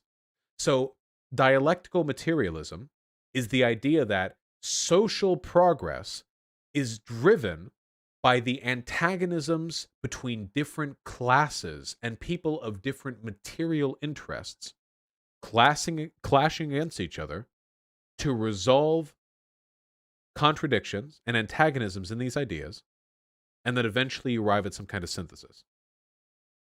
Like how the contradictions in feudal society led to the Enlightenment and the society in which we live today, if that makes any sense. Explain the culture war.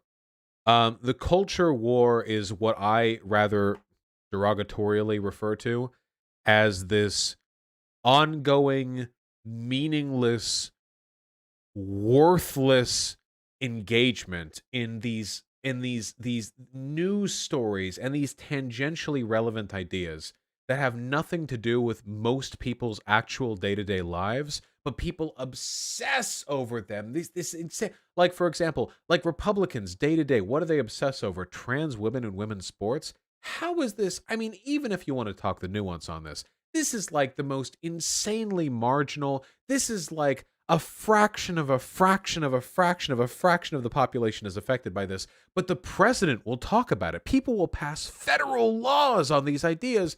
The culture war is a way of distracting people from real ideas and real policies that really affect their lives by jangling keys in front of their faces. Hey, hey, hey, hey, hey, hey, hey, don't focus on real stuff that actually means anything. Focus on this inflammatory news story about a building getting burned during a BLM protest, and spend 6 months having your entire set of ideas about racial politics being decided by this one protest. Hey, hey, hey. That's the culture war. It's not good. You'll find that a lot of my channel is engaging in the culture war only to pull back and say, why don't we focus on something more important? I feel it's an effective way to bring people in.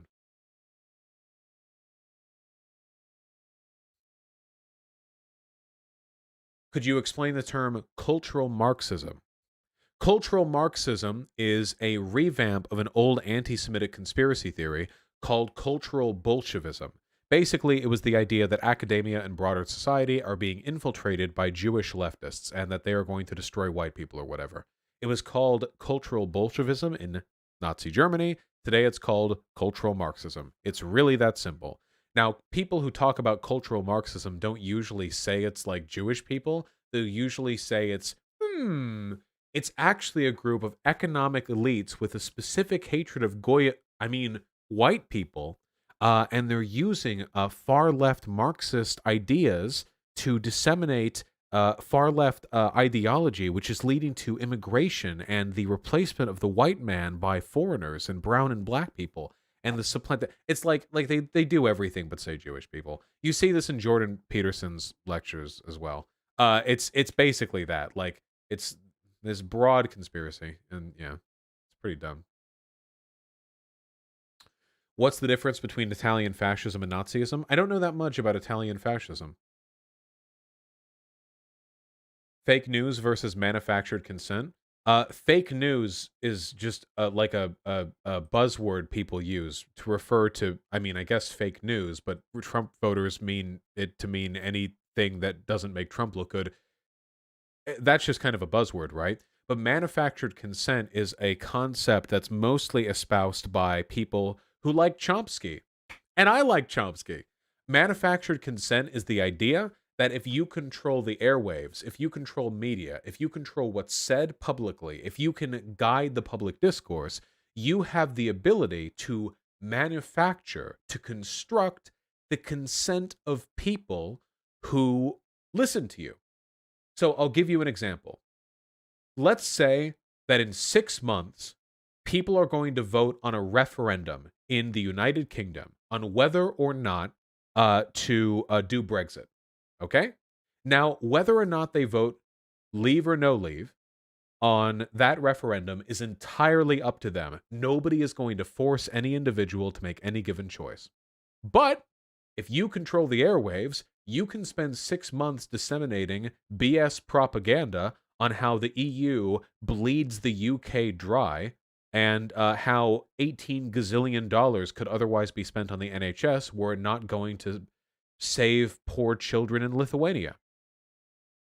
You'll find that as a product of your propagandizing, people are far, far more likely to vote in favor of leave. Yes, this is exactly what happened, by the way. They're far more likely to vote in favor of leave. You have manufactured consent. You have gotten people to consent to something which they otherwise would not have done so to by manipulating the information they were presented.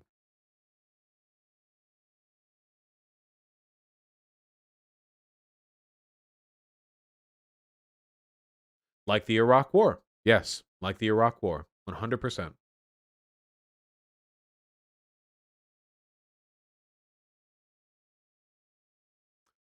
What is American exceptionalism? I feel like the name does a lot of work on that one, you know?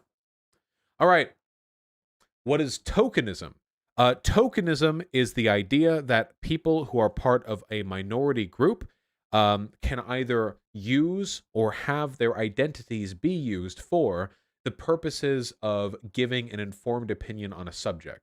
So, tokenism is essentially like, I'm the black guy of this group, and because of that, I get to do X. Most commonly, tokens are used by conservative political groups to justify reactionary policies by having the victims of those policies advocate in their favor. For example, getting like Blair White, a trans woman, advocate for transphobia, it's harder to argue against than if it was like a cis dude arguing for transphobia, because they get to throw up all this, oh, well, you would disagree with a trans woman on this, et cetera, et cetera. A token doesn't have to be somebody who deliberately weaponizes that tendency, though. A token can also be something cynically evoked by an institution in order to assuage criticisms of bigotry. Remember how at the RNC they busted out like 20 black Republicans, aka every black Republican? They did that in large part because after a whole year of demonizing Black Lives Matter, they wanted to rope in the black people that they could with the message that they're not anti-black, they're just anti-black civil rights movement. You know? Uh, it's a form of tokenization. And by the way, all groups do that to some extent or another. It's not something exclusively done by reactionary groups. It's just a thing that tends to happen. Some people do this more maliciously than others. What is egoism? As I understand it, it's a broad set of like philosophical propositions which orient the self and self-interest as like the principal driving force of human behavior, both descriptively and prescriptively. But I don't know enough about it to make any strong statements on it. It's a little bit beyond me, to be honest. What is juche? I don't even know. Juche? I don't even know how to pronounce that still. It's basically just like the North Korean type of socialism, i.e. not socialism. It's not an enviable ideology. I wouldn't worry about it too much.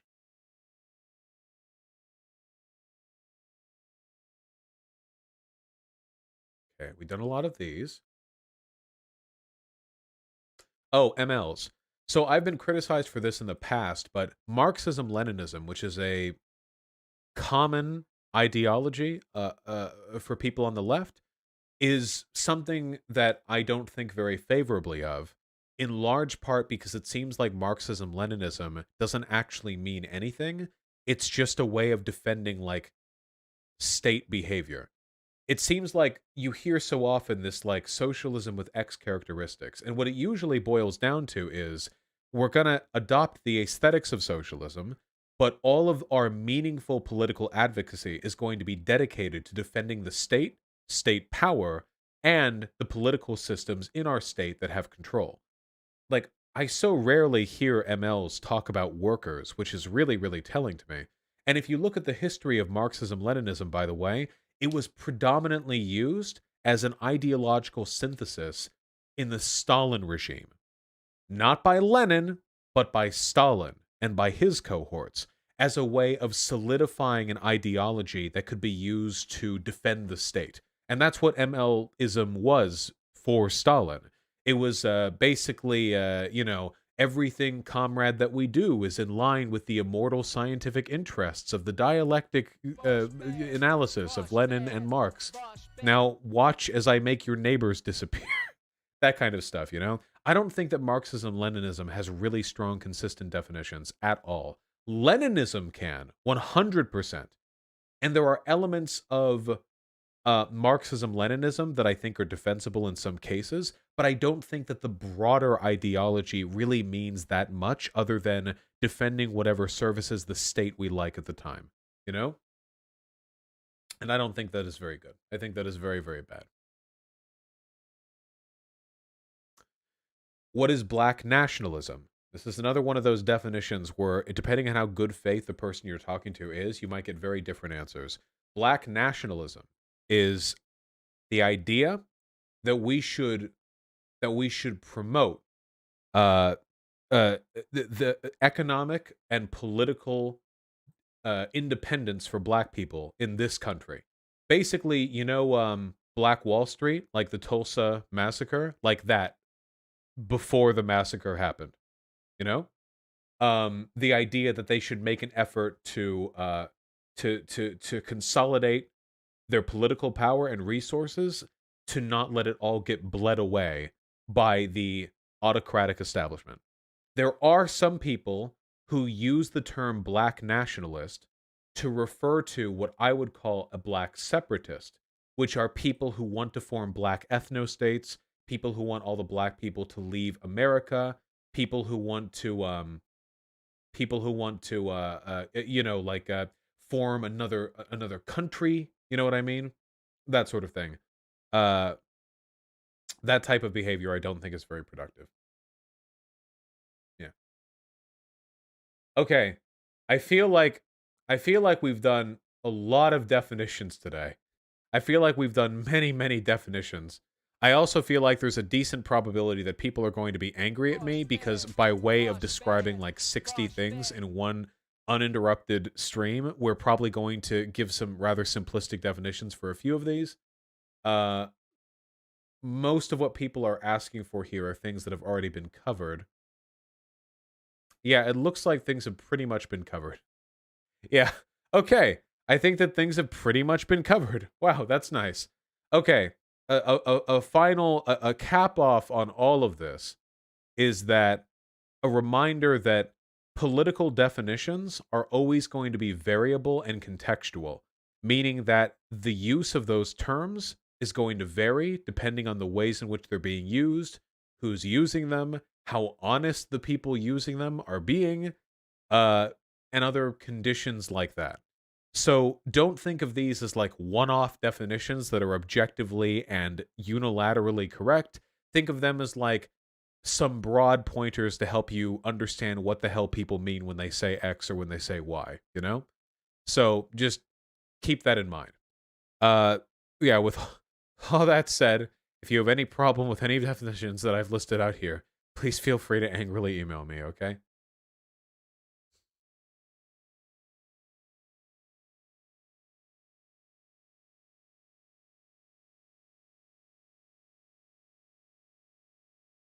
Oh my god, we did it.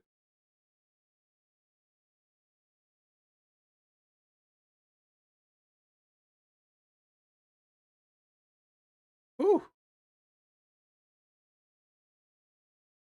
Banjo Kazooie? Yeah, of course.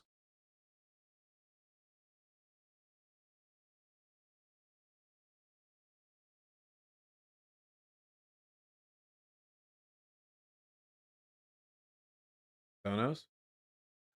Let's see. I think I want to chill out with some Banjo Kazooie first. Then we'll do Donos, huh? Plus, that way the people who donated have to stick around for a little bit and watch me play video games, so they contribute to my viewership. Ha ha! Gotcha. Let me pee real quick, and then we'll get started.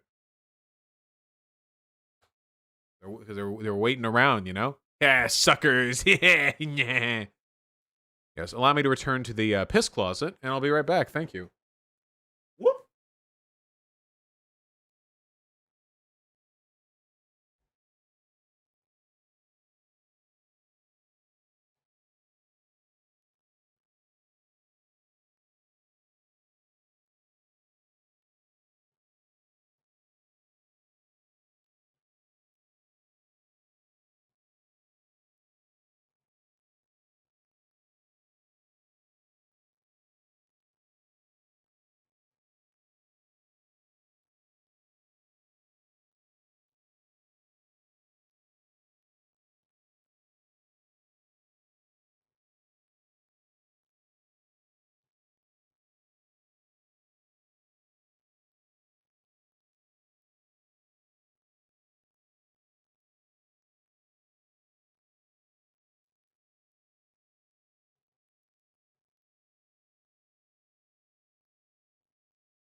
Hello.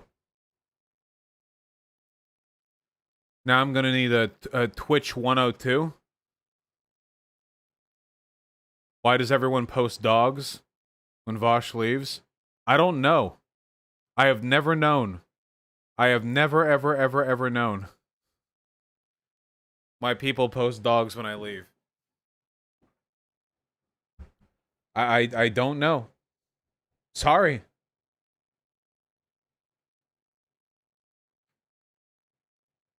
All right, hold on. Bring it up, people. I'm hyped TF up right now.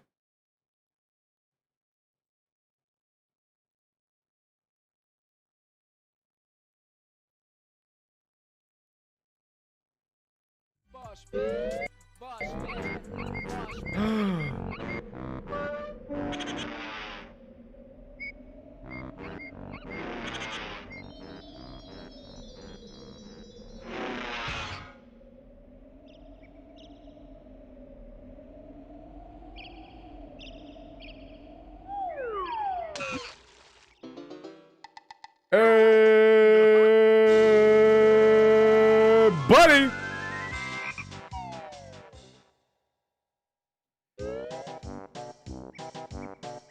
The incel you made a reaction vid to last time is definitely not mad. Yeah, I actually saw that. It was pretty funny. When Destiny was on the panel the other night, like, the agreement that he cultivated from people was exclusively, like, from conservatives.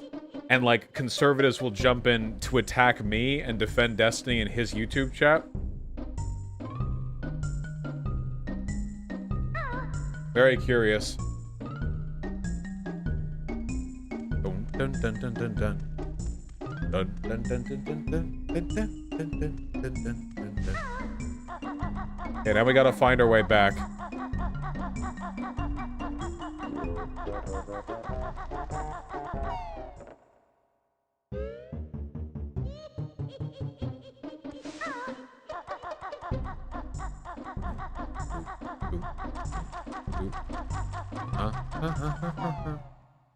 How does the audio sound?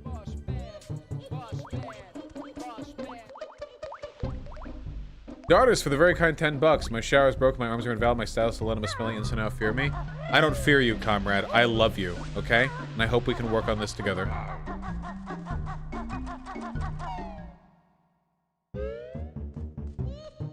More fun this way, Jason, here. Okay, we're going this way? Is it this way? Woo! Woo!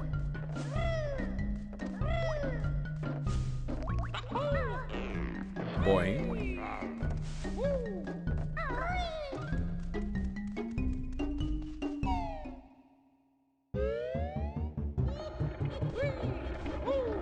The lag. The lag zone.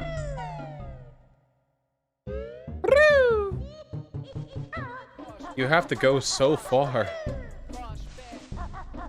Amber Racing, thank you for the very kind $15. Hey Vosh, like the stream, not just Banjo. Fight me, Night All. Oh, Night. I don't know why you wouldn't like Banjo, though. This shit's kind of fire. Oh, going the wrong way, apparently.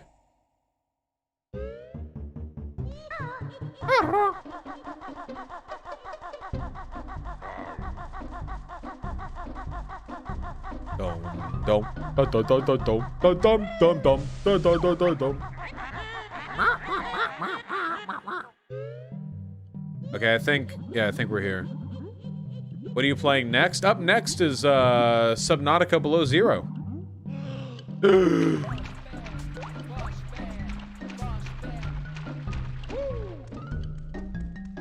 Is it these ways? Wait.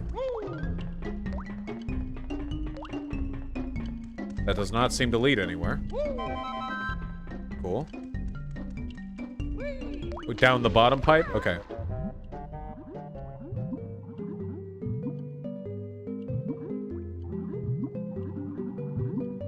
Oh yeah, for sure, Hobbit.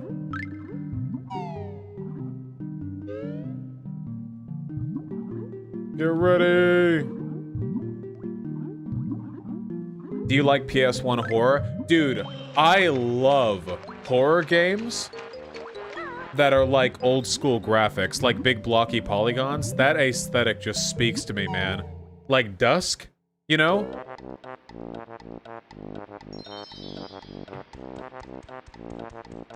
All right.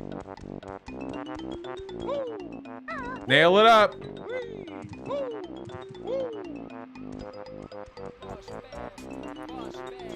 DSAF, thank you for the very kind $15. Can you do segments focused on Marxist concepts? I'd love to hear you talk about commodity fetishism. Yeah, I could. I tend not to focus on the hard theory stuff because there are people who do that significantly better than me, but I could do it in the future.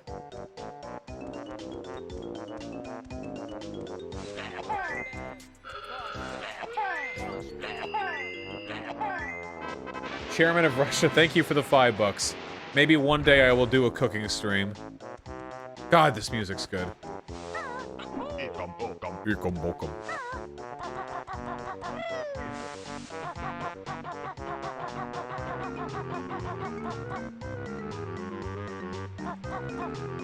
Jinjo!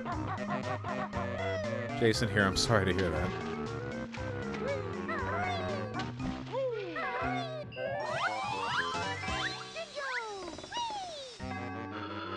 Absolute bop.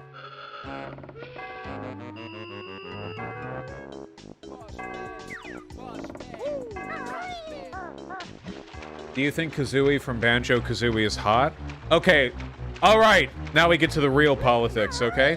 When I imagine Banjo and Kazooie, okay, I imagine, like, friends in their 30s. I don't know what other people imagine, but I imagine Kazooie as just, like, this grating, obnoxious, like, 6'6", like, thin woman who wears, like, long, flowing clothing over, like, a lank, skinny figure, and she's like an art project manager or something like that, you know what I mean? Like, she has, like, a coffee and she just barks orders at people and she's a huge fucking bitch. But she's also, like, affable and smart and competent in her own way, you know? That's what I imagine from Kazooie, okay? And from Banjo, I just imagine, like, the biggest, dumbest, nicest himbo with the fattest, meatiest bear cock imaginable, okay? Just absolute lug of a man, okay? Just this big fucking boy, alright? And everyone loves being around him? Oh. And everyone loves being around him, okay? Because he's just such a good person to be around. And everyone thinks he's hot. Maybe satanic about. Thank you for the $5. Hey! Hey!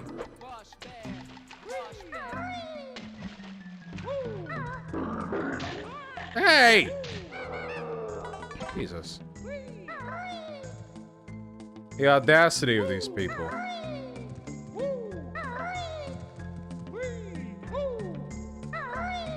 Learning a bit more about you than I wanted to, Vosh. If you didn't know that I like big dicks, then you didn't know enough about me to begin with. Fine by me, Hunger Master.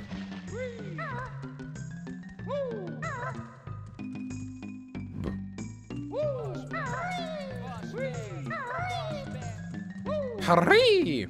What is anarchy, please? Well, first of all, thank you for the very kind $10. I think... Dude, I'm gonna be real. I don't know. I'm sorry. I don't know. I've heard so many definitions of anarchism. One of the common ones is the reduction of unnecessary hierarchy, but that's self-referential. Everyone wants to get rid of hierarchies they would consider bad, you know? I don't even know. Generally, it seems to be like forms of economic organization which are decentralized, political organization which are decentralized, highly focused on individual freedom and autonomy, and very, very concerned with egalitarianism. God damn it, let me... You're an anarchist, though? Yeah, I call myself a libertarian socialist now. I think those terms are way, way, way more approachable.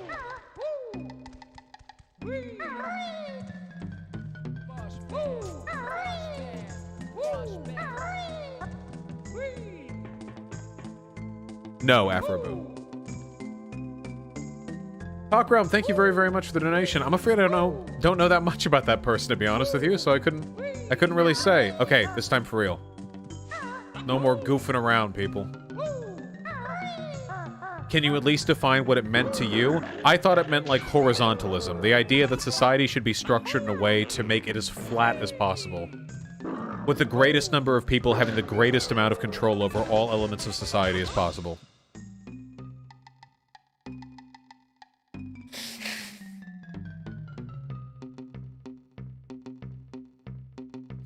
Both, I guess, on the floor. Alright! I prefer the big dick talk to the anarchy theory talk, okay? We need to shape up, people. We need to have better conversations.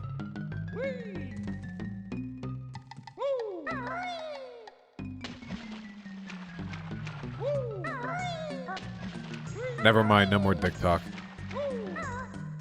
What do you think Banjo majored in? Women's studies.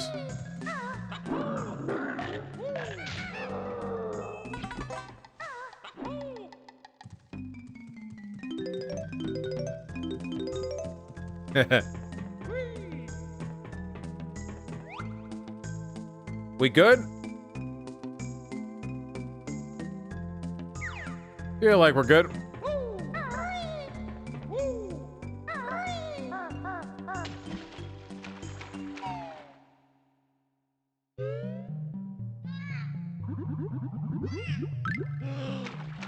Huh?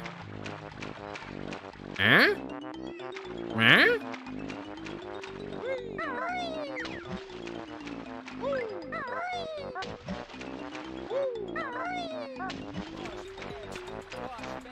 Love you, Peppermint. Dump it, 5 bucks. You should have invited Nico House on this stream so he could give his definition of fascism. Oh, yeah, dude. Fascism is, when you pass a bill, God, that guy was dumb. You said you don't bottom, so what do you like to do with big dick? Look, they're just fun. They're just hanging there. What do you want? Chill. They're just bopping, okay?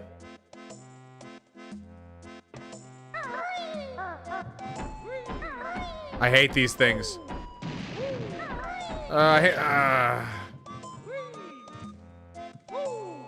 If I shot you some links, would you be down for helping me signal boost my formerly feral foster kittens up for adoption in the Spokane, Washington area? They're super cute. I'm sure they're super cute. Unfortunately, I can't signal boost everything like that because every time I do, I get 78 people complaining. And the problem is the next people who are going to ask me for signal boosting, it's going to be for a way more humanitarian request than that. You know? It's going to be like, well, if you signal boosted this kitten adoption, then what about this GoFundMe for this trans woman's, like, bottom surgery that she needs, or she'll be, like, depressed and suicidal. It's like, oh god, you know? That is my least favorite part, by the way, of having a fandom. It's just, like, not being able to give everyone what they want in that way, you know?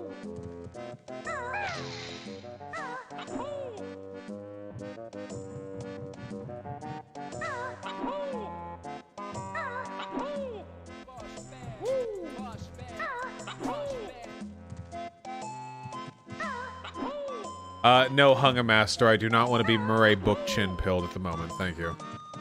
That is okay. Let me up! Hurry up!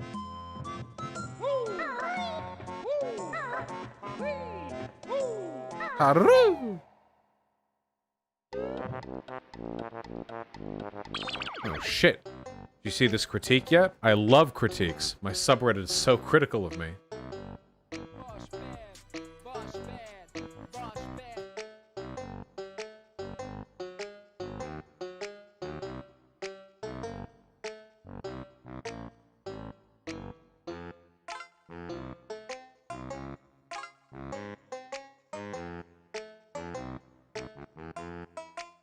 I already disagree with some of the points here.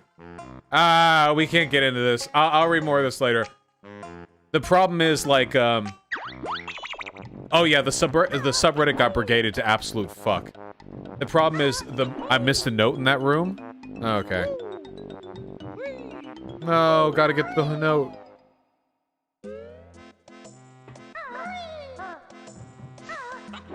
We can't give it too much attention because you have to realize, okay? This is the best the Destiny's community has felt in weeks. They were so worried that they wouldn't be able to complain about me incessantly nonstop. But now they have something to complain about for the next 2 weeks, you know? There's a golden feather. Is there a note in here? There's not a note in here. It was just a feather.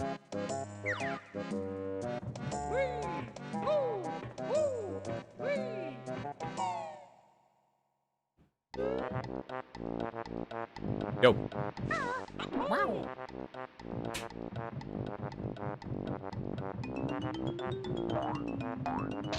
Hey! What's up?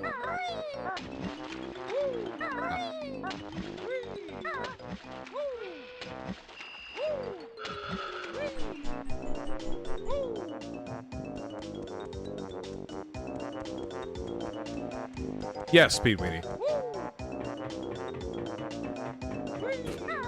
I do appreciate about my community, but I gotta say, like, this is maybe a childish impulse on my part, but like, so I said this at the beginning of the stream, but some of the arguments Destiny made were so flat on their face, factually incorrect and bad faith in their delivery, but like, he doesn't get any criticism in his subreddit, you know? He used to brag so hard about his subreddit and his community going hard on him. He was making, like, insane arguments, like, it's something can't be anti-democratic if it passes through a democratic process. He doubled down on that, too.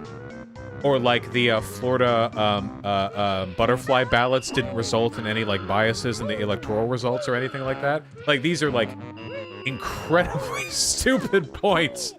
But he doesn't get any criticism. It's all just part of the anti-left meme.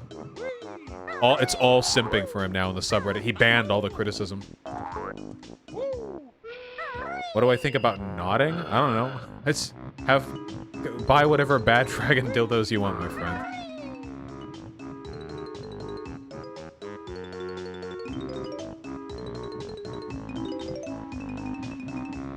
How do you stay sane with the internet's general ire? I play Banjo Kazooie, my friend. Does he have any personal political views, or is he just pure contrarianism? I think he's pretty much just pure contrarianism at this point. Checking the segment and seeing Destiny argue that forcing trans people to wear name tags that have their dead name on them at Google isn't that big of a deal, when he's argued explicitly in the past that forced dead naming is a huge deal for trans people, I actually don't think he has any principles anymore. I legitimately think that he doesn't... that he's just so emotionally compromised by the left that he'll adopt literally any position if it gets him the opportunity to dig at lefties. Okay, we gotta get all the notes. Ever plan on moving back to LA? Fuck no!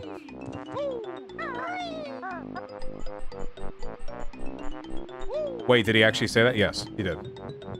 I watched Jujutsu Kaisen, yeah. No! I knew it. Oh.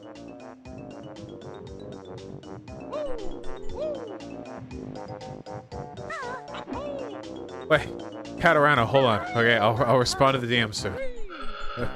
Or... Why does LA suck? It's just this big metropolitan sprawl. It's just a big, ugly city. It'd be very, very dehumanizing in a way.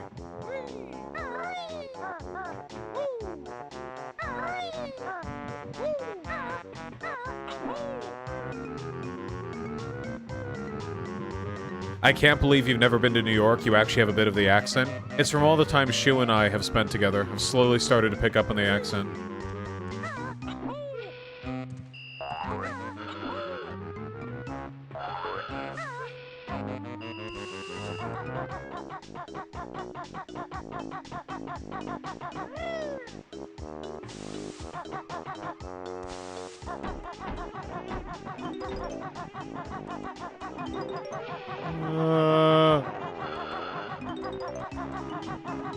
Is Seattle more beautiful than LA? Oh yeah, for sure. In my humble opinion, start saying deadass, please. No, that's okay. We get enough speculation that Shu and I are fucking. Will I get the eggs and the ice key? I don't know what that means. How much of Seattle is suburban? I have no idea. Ah, the bees got me!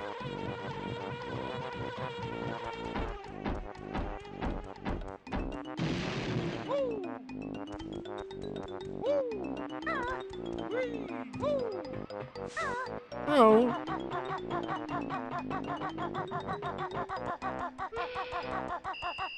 Fucking bees.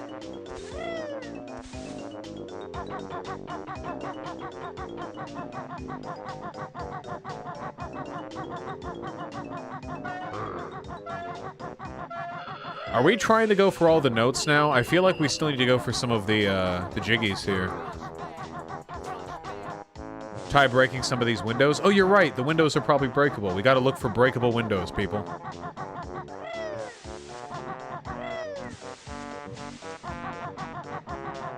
Will I ever do a 24-hour live stream for political fundraising? I don't know. That sounds a little unrealistic. Maybe one day, but it sounds pretty far-fetched.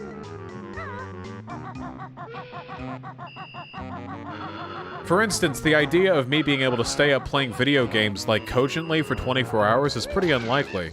The only thing that would be more unlikely than me doing that for 24 hours would be me doing that for 27 hours.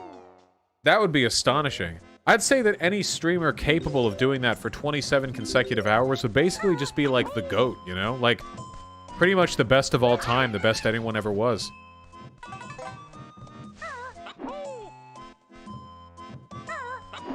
Yeah, especially if they were able to raise like $250,000. That's like, whew. That's unbelievable.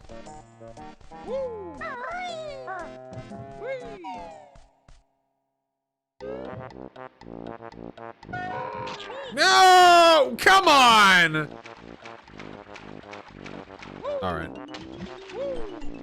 Any thoughts on the Drake Bell allegations? What are the Drake Bell allegations?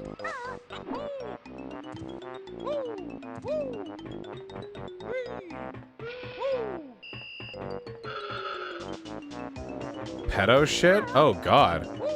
Like the Drake Bell? Or like Drake L? Oh jeez. I'm gonna take a hot take here and gonna say that's probably bad. That's probably pretty bad.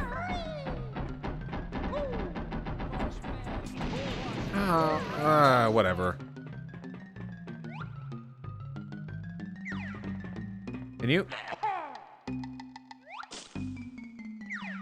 Is it possible to aim like this?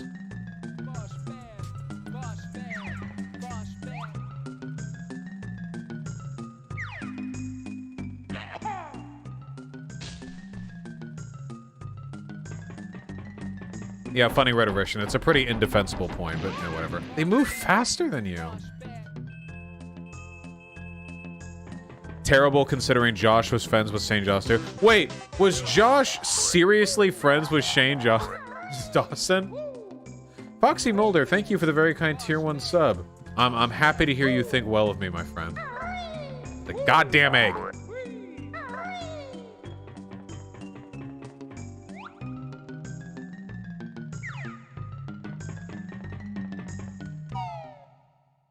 He hangs around a lot of YouTubers. Yeah, only the best of them, I guess. Jeez. You know what my greatest fear is as I grow more and more relevant, like, socially? Hopefully grow more and more relevant, okay? My greatest fear is that, like, there's gonna be some YouTuber or somebody in the Twitch community who's gonna be the next fucking... Ghislaine Maxwell or Jeffrey Epstein, and they're just gonna take pictures with everyone, knowing it, you know? They're gonna be some creepy fucking piece of shit, and they're just gonna run around, like, getting selfies with everyone they don't like, you know? The only way to beat this strategy is to never go outside.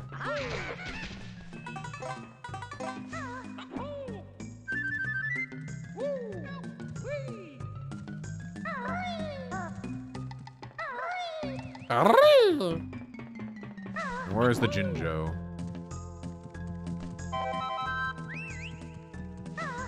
Have you touched grass today, Vosh? I actually touched a lot of grass today. Where's the... Oh, there you are. Help!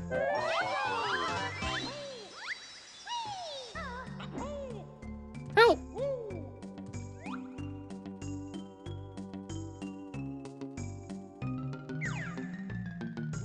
Never let yourselves get Epstein, folks, okay? And I mean that in both ways, alright? Don't get photobombed by a fucking global child trafficker, and don't let you get suicided by other people, okay?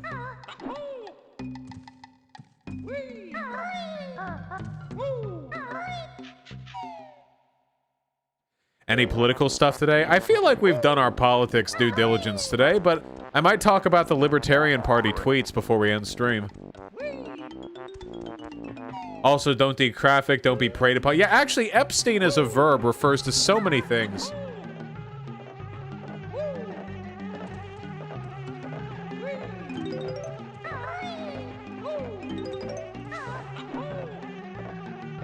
I'm proud of you, Dysfunctional Daisy. It also refers to giving JF money. Yeah, that shit is wild.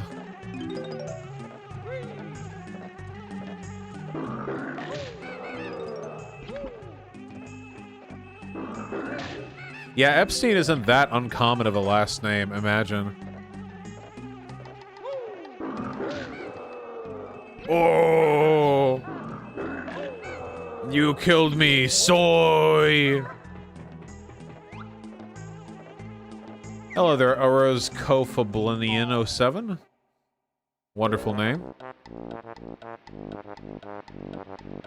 Do you still think Epstein was murdered, or do you agree with Trevor Noah's theory that the prison was understaffed and underfunded? In my opinion, it doesn't matter, okay? The problem is, if you're super duper powerful, as many people in society are, okay? You can make what you want happen without ever needing to do anything overtly conspiratorial, okay? And you can... The problem is, this is literally the highest profile criminal suspect on Earth. Jeffrey Epstein was the most high-profile criminal suspect alive. There was nobody higher. The whole world was waiting for his testimony. And then you just happen to get, like, several consecutive massive fuck-ups that lead to his death. A death that so conveniently happens to keep him from potentially incriminating people in the future. The problem is, like, that's awfully convenient, and I don't care if there was a deliberate conspiracy. The fact that that was even allowed to happen is all I need to meet the burden, the threshold of proof necessary to be suspect about the whole thing. I'll save the dolphin soon, shut up.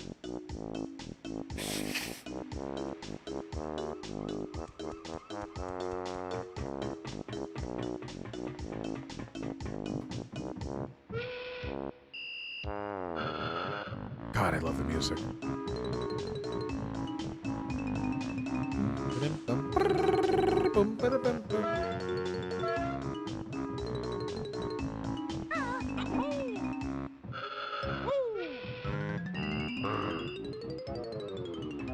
Ah.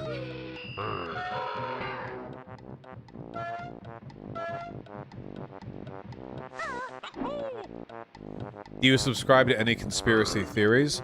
Conspiracy theory has like two definitions, right? The insulting one and the non-insulting one. When I say somebody is a conspiracy theorist, what I'm usually saying is that their process for arriving at conclusions is very, very flawed, you know? That they will ignore evidence selectively, that they will just jump on conclusions that favor them without thinking about it, like that kind of stuff, you know?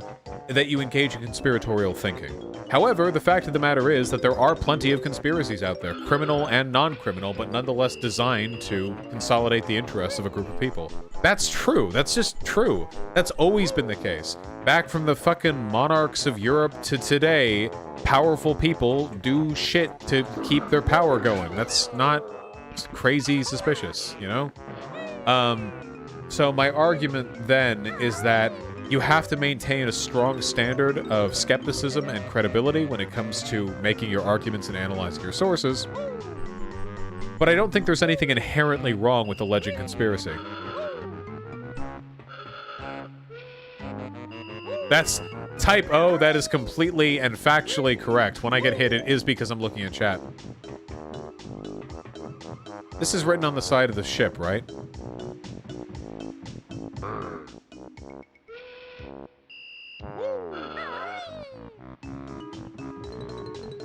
Any advice on how to ask out your crush? You ask him out. Forehead? Just ask him out. Give him an ask.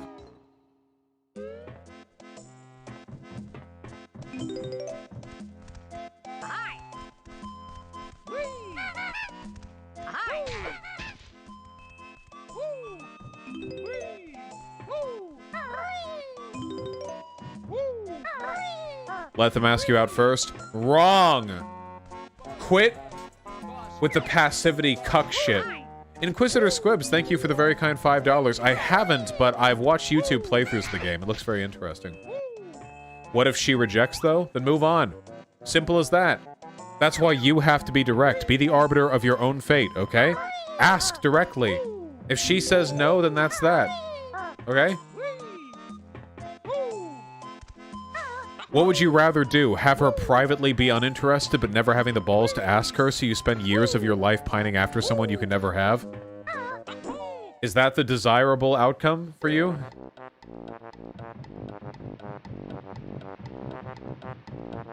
Yeah, you can still be friends after. And if she gets weird at you afterwards, like, then that's on her.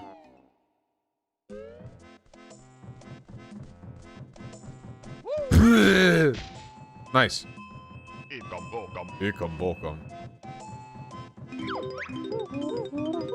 How nice.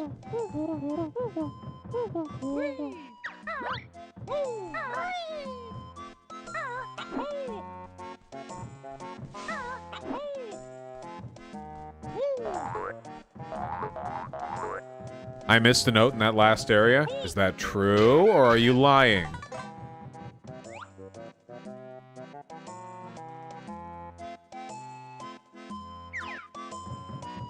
What's the lore behind Banjo and Kazooie? We're trying to prevent the bimboification of an evil witch. JBZO2, thank you for the very kind $5. Why is it the second you talk about a cop shooting someone, the chat automatically thinks you're justifying the victim's death by blatantly misinterpreting you? People just like to misinterpret me. I don't know. Maybe that's like a kink that's not listed somewhere.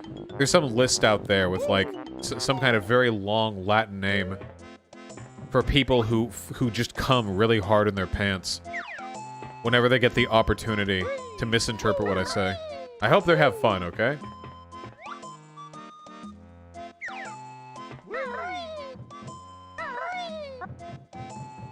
Where's the note? Huh? Wait. No? Wait.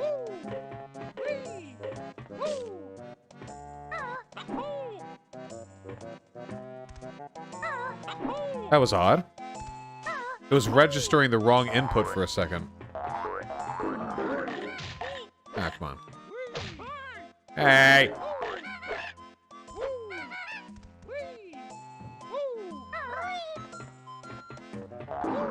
Probably not worth fighting that one. It's in too good of a position.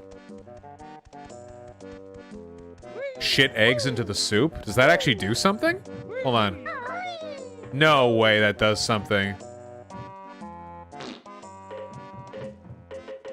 Okay, it doesn't. Alright, okay. I was thinking, there's no way. That's so esoteric. Matthew H., thank you for the $5. That is, however, a very complicated question. Can we put it back for a little while? Celestial, stop spamming. I'll ban you. I'll ban you and your family. I'll ban you in real life. Hunger Master, I've heard some people say that happened, but I mean, even if that's the case, it's not really something we should, like, fixate on. Oh.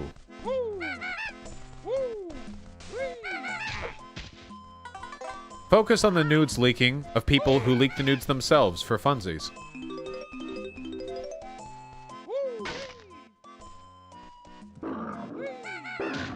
Nice.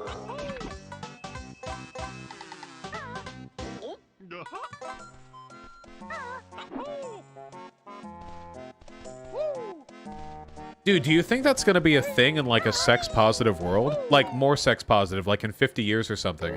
Because back in the day, you know, like 50 years ago, if a popular celebrity had nudes leaked, this was, like, a devastating... This was, like, a horrible, horrible thing for your credibility and for your career, you know? And nowadays, sometimes, like, pretty frequently, actually, like, female celebrities will do, like, basically pinups in, like, sexy comics, you know? I wonder if in, like, 50 years it'll be like, you know, here's Hollywood starlet Jolene Josephine doing some anal beads on the cover of Pornhub Monthly or something, you know what I mean? Like, oh yeah, did you hear about these tasteful nudes or something?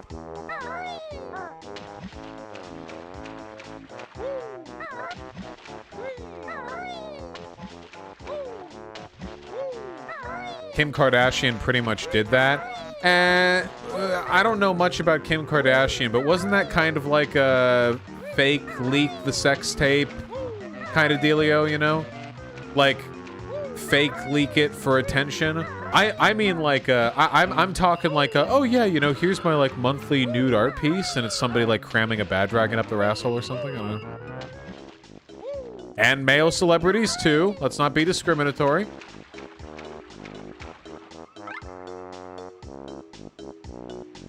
Where's the number on the ship that we're supposed to look for?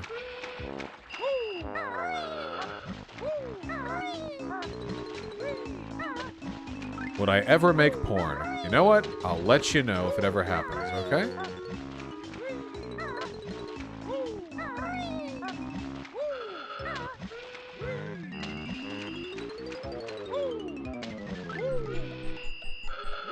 Will I ever draw porn? I've actually drawn porn before. I've only drawn like one porn thing. It's not super good. It's just, you know.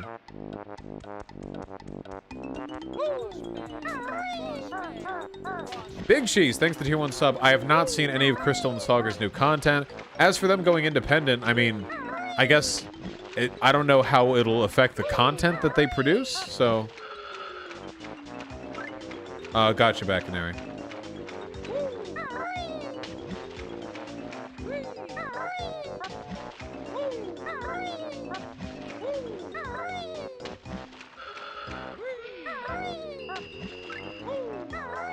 Hurry!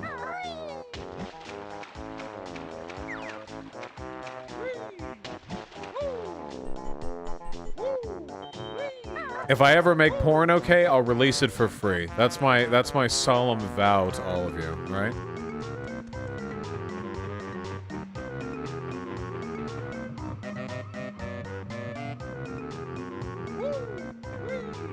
Yeah, look, I'm a man of the people, okay? Okay, somebody says it's on the deck, so I just should be looking for a number? Hold on.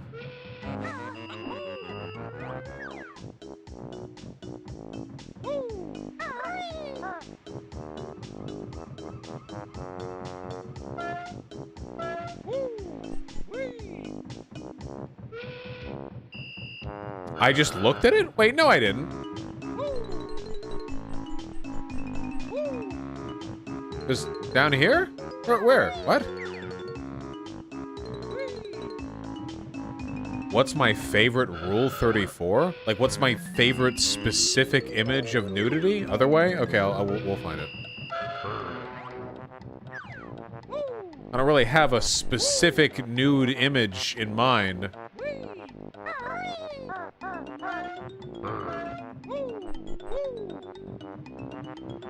Oh wait, I have this. I'm an idiot. Chat really is horny today. It's just late night. Friday funkin'. You know how it is. People are popping, bipping, and bopping.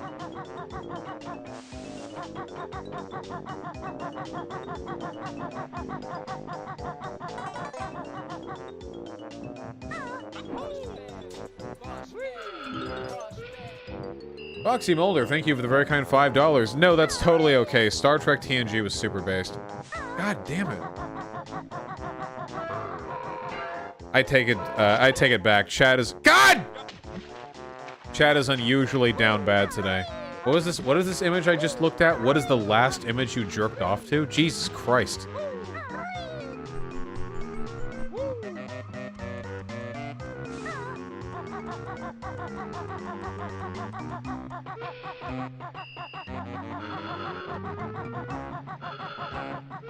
Holy shit.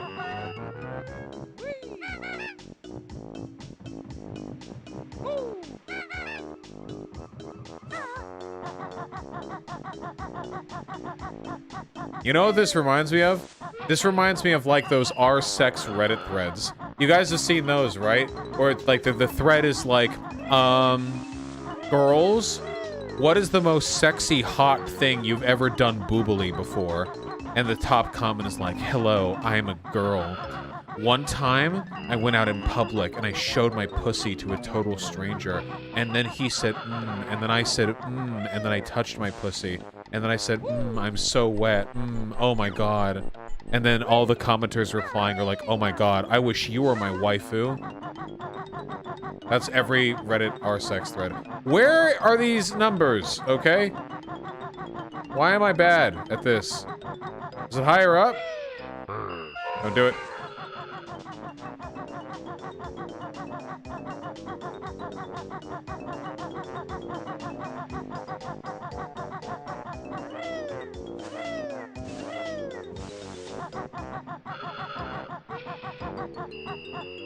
No! Sorry. Run along starboard side. I don't know what starboard side is.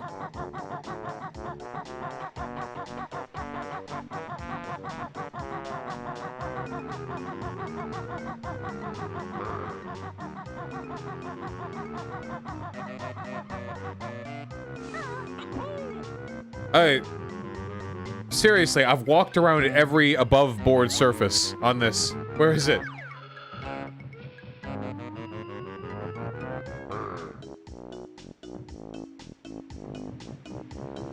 Stop going up? I'm at the base level!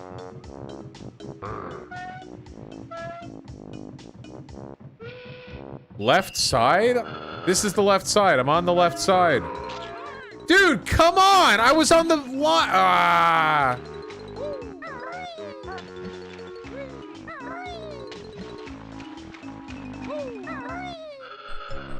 We're never saving that goddamn dolphin at this rate.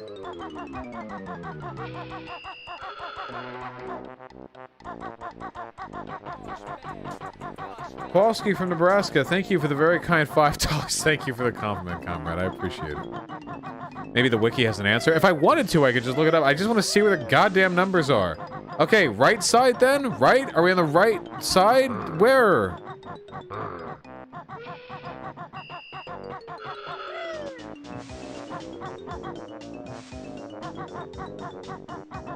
Where? Where?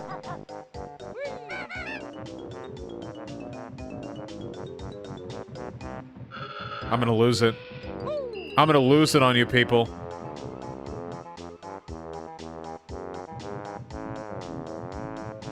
Can these even be... Wow, nope.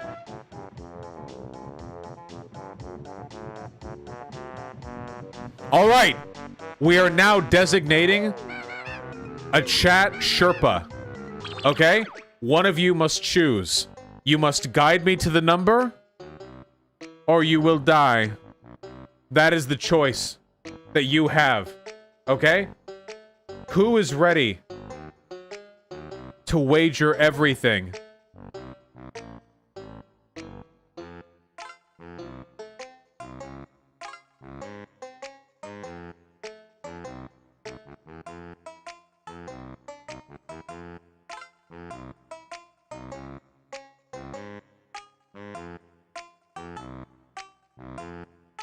I noticed that nobody is willing to do this.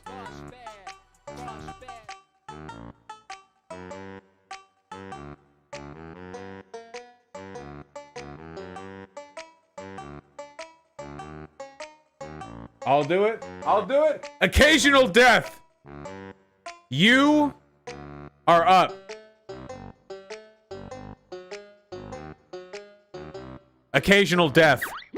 Guide me. I am at the front of the ship. Right here. Facing forward. Where do we go? Let's find out just how occasional your death is. Jump off the front? A bold move.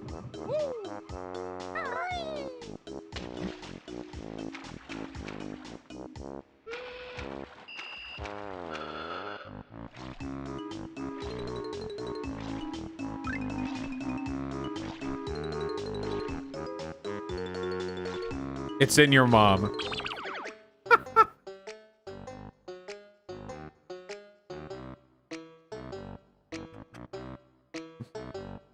All right. Why does it have to be like this?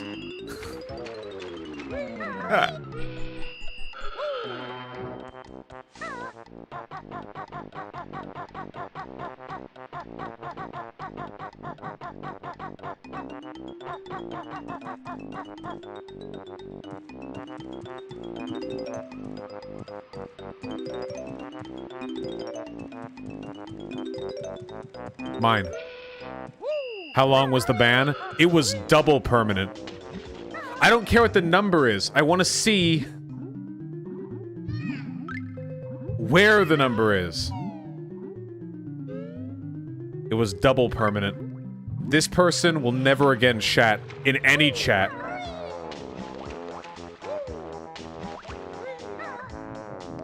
Whoa!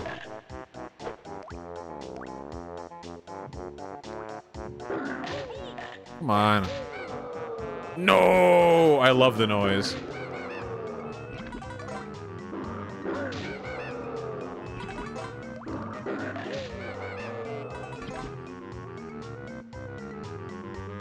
Huh? Free. Free the dolphin.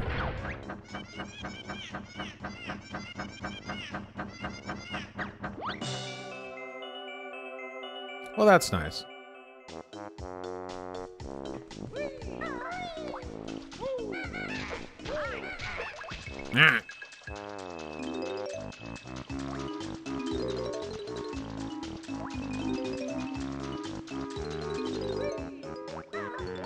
Why do you say "da baby" frequently? Well, I actually haven't in a while, but if you want, I can go back to it. How did it not drown? It was a dolphin. It's a fish, you dumbass.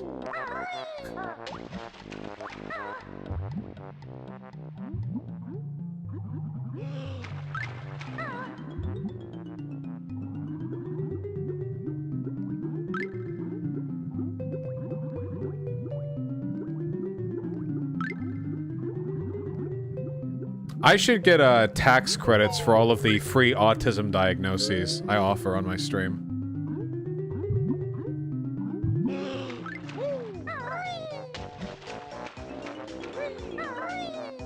Oh god. Oh wait, hold on.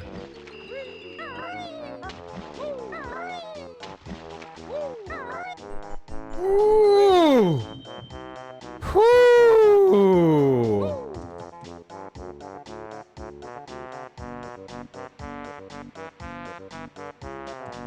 What if the numbers don't actually exist? What if they were all just a dream?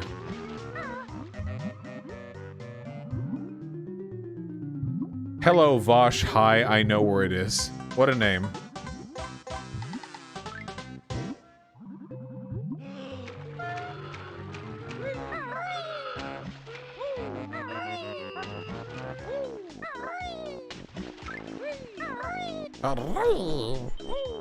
Numbers are on the ship next to some colorful wooden boxes. You people are gonna beat the fucking death of me.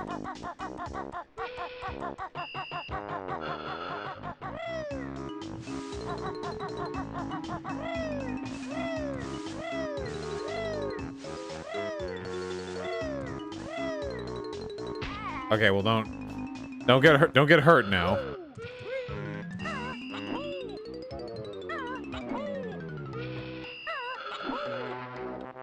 Took that one a little fast and loose.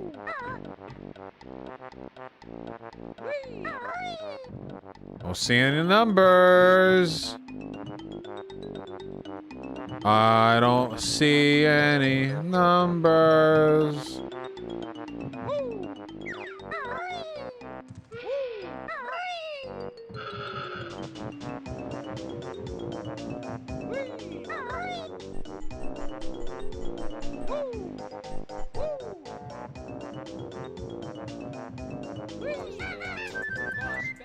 Thank you, Charlemagne. I appreciate your salient clarification.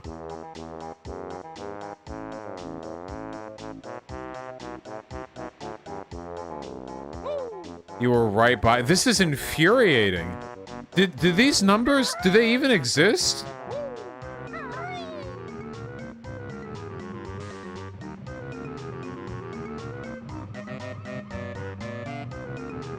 They don't actually exist. They're not real. They never were real. Oh my god. This whole time.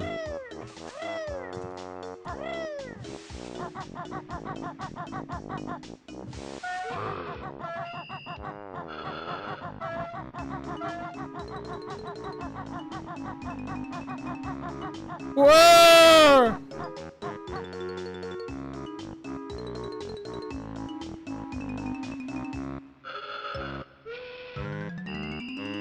Why didn't anyone say so?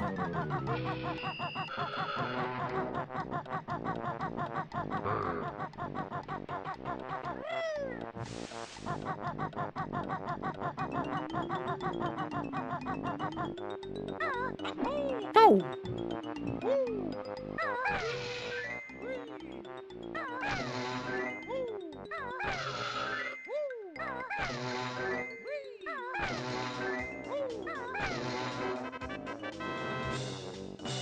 Gimme!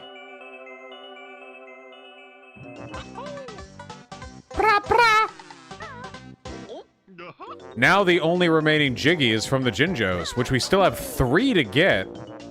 So let's look.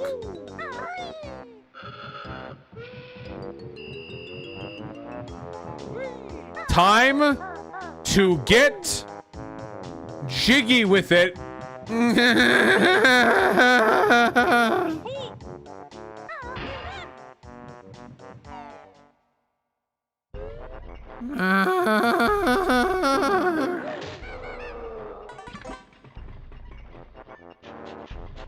I'm unsubbing Vosh. Ha! Nice try. Subbing to the Vosh YouTube channel infects your computer with malware that makes it impossible to unsub.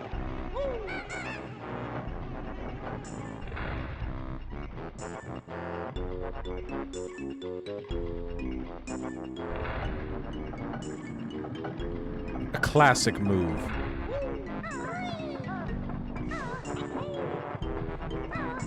What if you were never subbed? Then you never meant anything to me.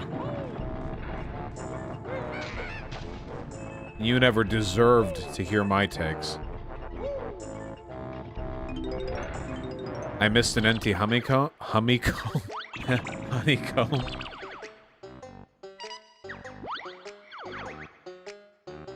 Yeah, we don't have either of the empty honeycombs. The honeycombies, as they're known.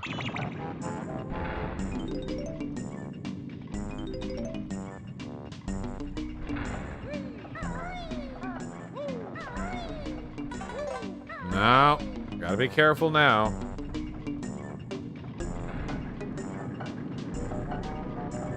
Oh, thanks, Agri.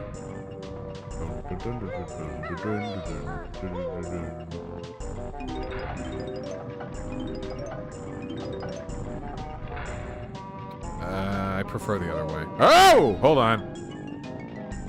Is it weird that I like it when I do your mom jokes on me? No, you just like being dominated by me and my superior joke skills, obviously. No biggie.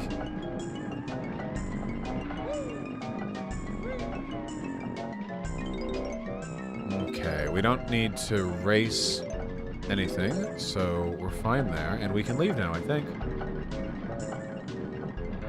Stream discussion channel is dissing the game. I don't understand how anyone could not like this game. This is like the epitome of cheerful collectibles. It's truly phenomenal.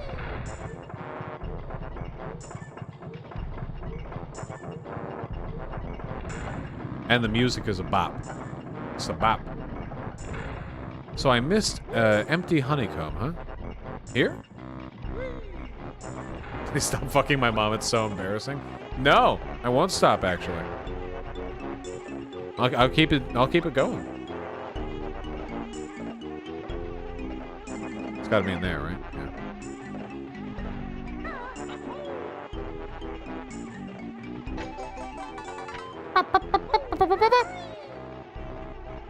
Have I ever fucked a guy who looked like me? No, I don't like guys who look like me.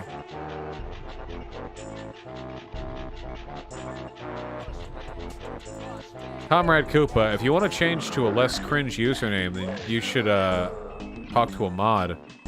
But I'll probably play 2E at some point, yeah.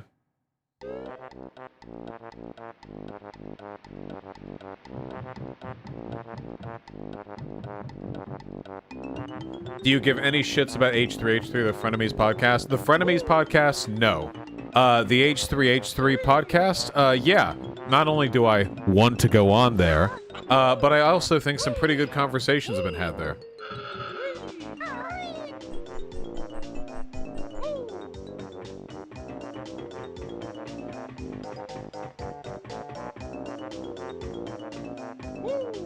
Do you like NTR porn?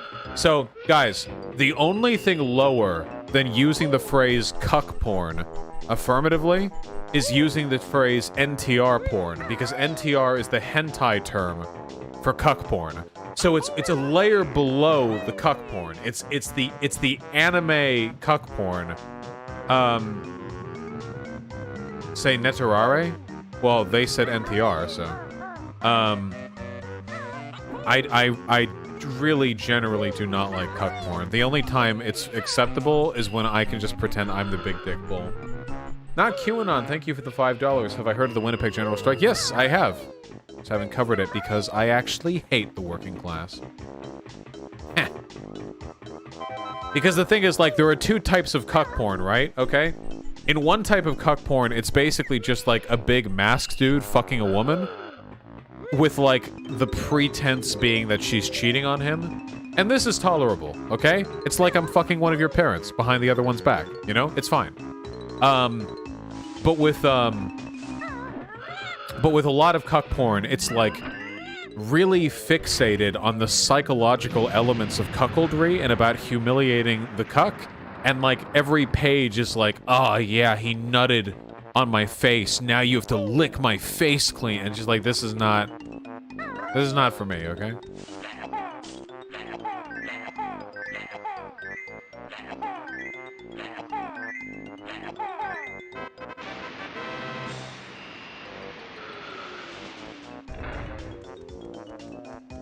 Look, if y'all are into it, that's fine, whatever. It's not my thing.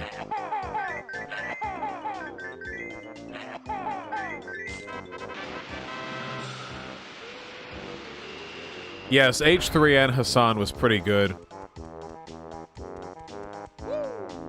God, the more I do this, the more I wish I hadn't locked myself into, like, the debate bro thing, and I could be more normie appealing. I don't think I could fake it, though. I could never do what Hassan does. Hassan is so talented at appealing to normies, it's insane. He just doesn't talk politics for, like, 80% of his stream, you know? Whenever he's doing, like, React Andy stuff or video games, he just talks about the stuff or the video games, you know? But my content is so political. With you guys, we could be watching, like, 90 Day Fiancé, and you guys would be, somebody would be, say, like, this is ours now, you know? And you guys would be like, ours? Ours like communism, dude! Communism! Wow, ours!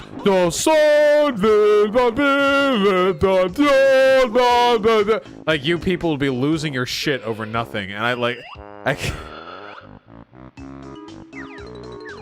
Yeah, of course when Hassan covers politics, it's political, but I mean, for his general content.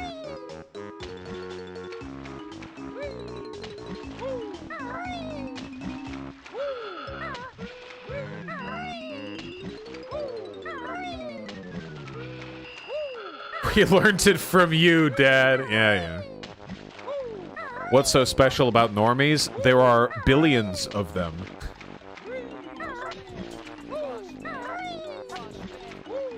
It's important to reach people. I got the snifflies.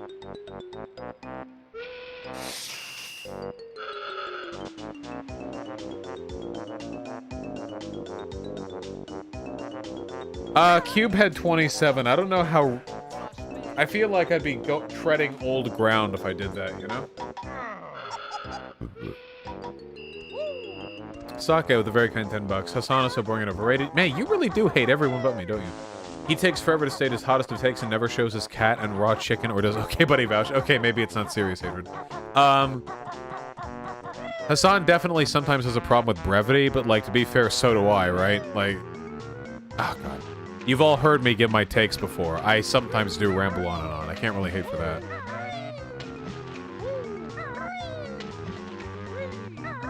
Didn't you go on a TikTok panel with a bunch of Zoomers before? Yeah, just... TikTok is weird, man. I'd love to reach out to, like, more TikTok people in the future. It's just... The problem is... They're all insane. That's the main problem.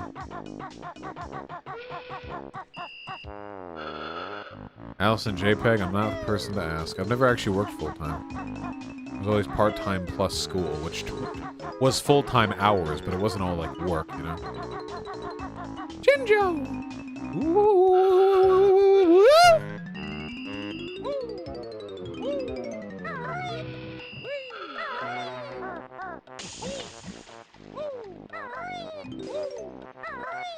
TikTok commies are annoying. I mean, they're all like 5 years old, so they're gonna be pretty annoying by default, right?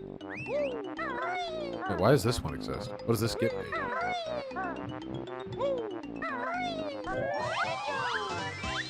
Only one more. And a few more notes. What's wrong with TikTok? It's just they're all kids. The discourse on there is so, like, low level sometimes, you know? And I don't know.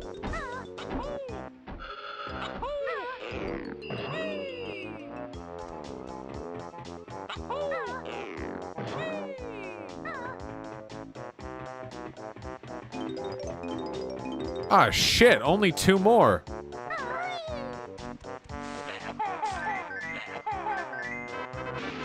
Thoughts on witch talk? Girls who identify as or call themselves witches or engage in witch culture are telling you that, in my experience, 1, they're fucking crazy, and 2, they give good fucking head. So that's all I know about the subculture, okay? I don't go for any mysticism, okay? But that feels like the language that's being communicated.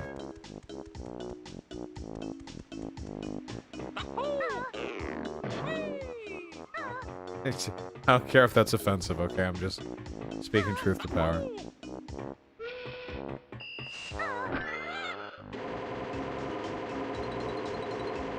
Okay, well, that's not doing anything for me.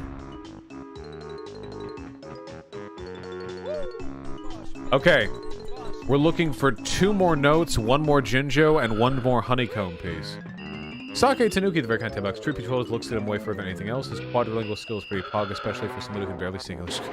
So mean. Yes, there is no denying that Hassan is hot as fuck.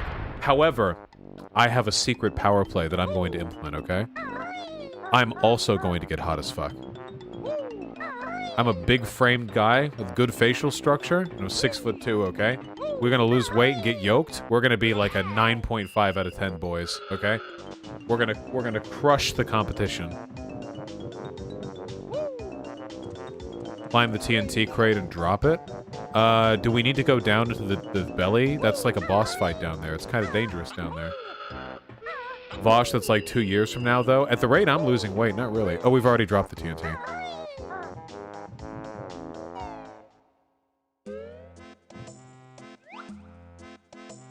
Please tell me there's no more boss. It's not gonna, like, drop down.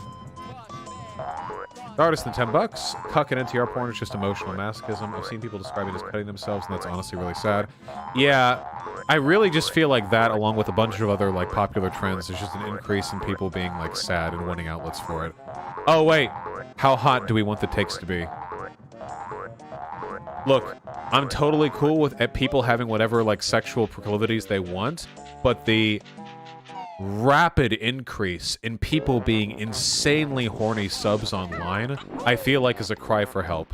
I feel like people feel aimless and sad, and what they want is for somebody stronger than them to take control of their lives.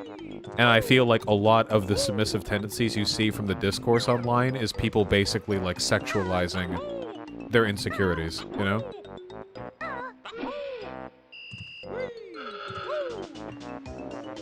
Where to go next? Actually, thank you for the very kind $5. The internet's real life.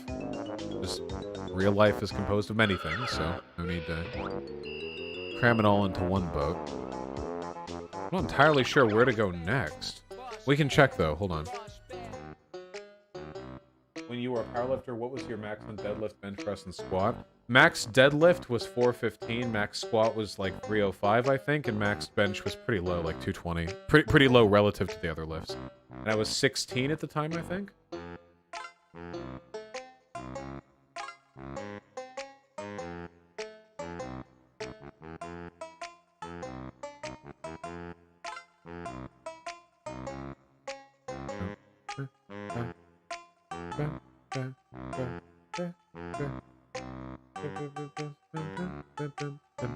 It's so good.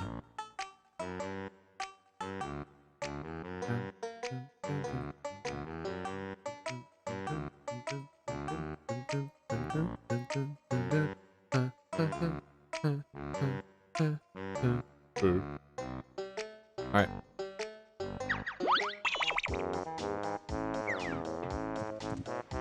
Alright, sitting around won't fix this for us. Let's take a peek. Are we missing anything underwater? I feel like early on I remember hearing a Jinjo when I was in the water.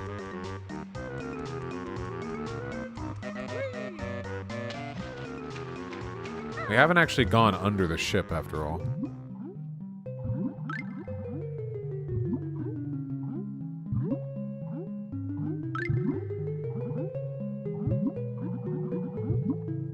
Vosh basically saying subs don't deserve rights. Isn't that what they want, though?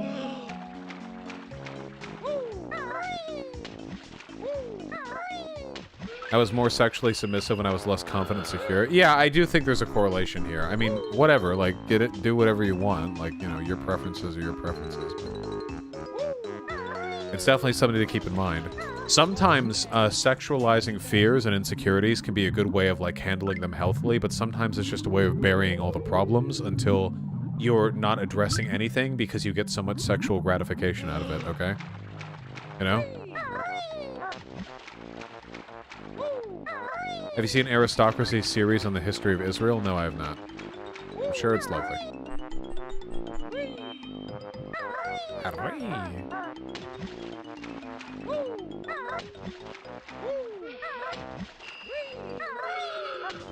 What are we looking for here? This was the area where I was when I heard the fucker.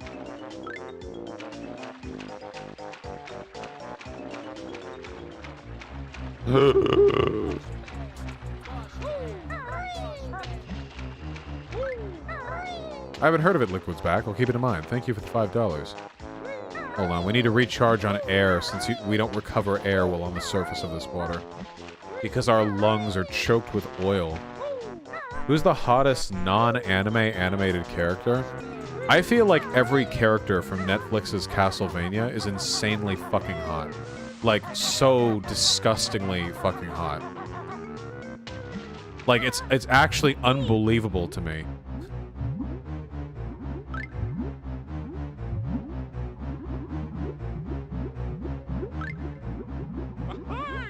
Oh no.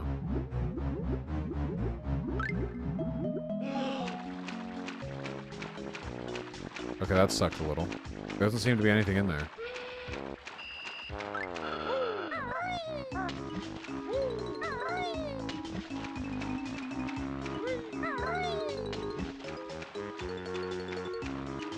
Go right at the start, it's very close. Is it with the shark? That shit's dangerous. Go right at the start? Okay, we're at the start, right? Like over here?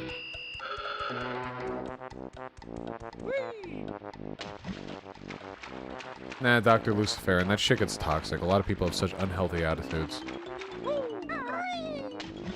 I'm looking. I'm looking and I'm cooking right now, folks, but I don't... Oh, wait, hold on. Oh! No, no, no, no, no.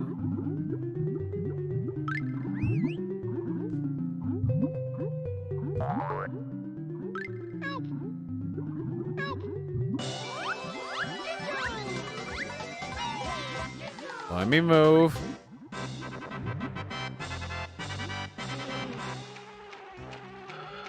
Oh, God, help me. Oh, God, help me. Hey, Lance. Yeah, that's what I thought. Fuck. That's fine. We know where everything is now. We can do everything over again pretty quickly. Where's the last honeycomb piece and the last two, and the last two, notes? I wonder if we just power through if we can finish the whole game tonight. Like, we might go late? If I go late tonight, I'm not going to stream tomorrow. Was I going to stream tomorrow anyway? It's where the shark is? Okay, gotcha.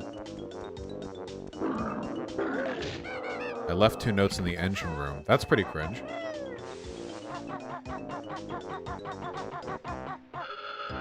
In the shark pool, there's a hole in the bottom of the right-hand warehouse. Okay. I see. Wow, that's pretty hidden. Okay. Lance, how you doing? Damn it. What do you think about people who believe in crystal healing? I think that they're a threat to society.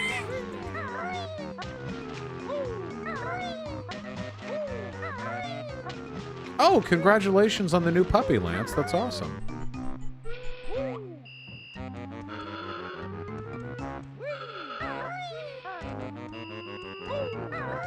Why don't you let your hair down more? It's glorious. I'm just trying to keep you people, you know, in line, all right? Also, I hate the feeling of hair scratching at my ears and my neck and all that crap.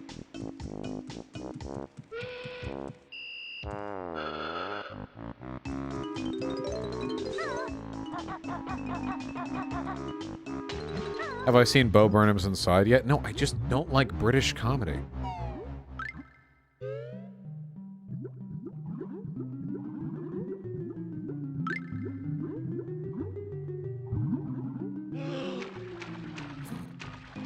Oh, here's where the goddamn flight is. Had to be somewhere. Have I seen Bo Burnham's Insides yet? He seems like the type who'd be into it. Oh man, they're big in here. Oh my god, the size variance. This is like one of my Japanese animes.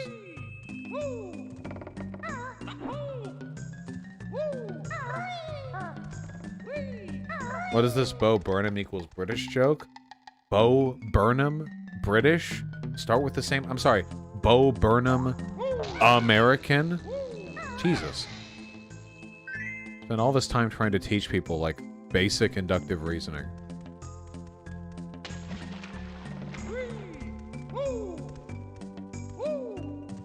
Vosh dick size? Yeah, this is what we're trying to avoid by keeping our hair up. Gotta fly to that.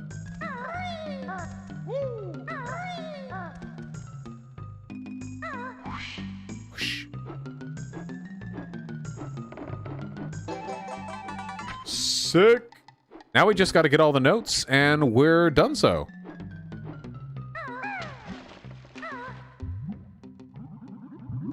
Does the L in LGBT mean British? Yeah, that's the only kind of exclusion that I'm fine with.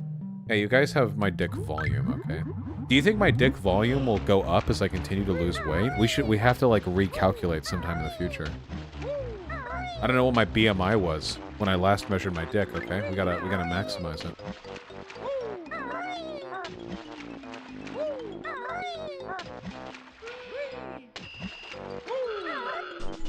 I don't know, Celestial Burglar. No, the penis loses fat? That's not how that works. Boobs will recede? Well, we're talking about dick, aren't we?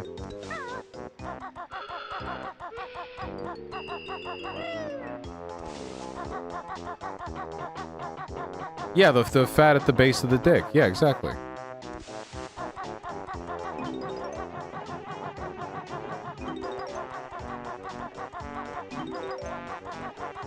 I lost almost 95 pounds. There was a slight improvement, not gonna lie. Yeah, because there's just fat at the base of the dick. So when you lose fat and you turn into like a ripped shad god, then there's no fat. It's just the dick connects to the fucking front abdominal muscle junction or whatever. My friend lost a bunch of weight and his wife noticed he was going deeper. Yeah, it's not just the dick gets bigger also, it's that there's less of a belly in the way when you're thrusting, right?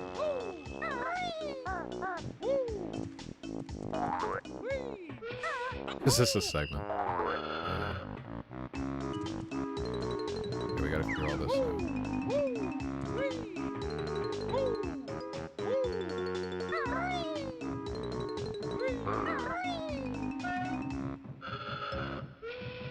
Oh yeah, you also have to think of blood circulation. That's a very important one. A lot of people don't realize what good blood circulation feels like. If your feet are always getting cold, or if your hands or feet are always getting cold, like, that could be poor blood circulation. And the better your blood circulation is, and the more you do your Kegels, the more dick magic you can do. True.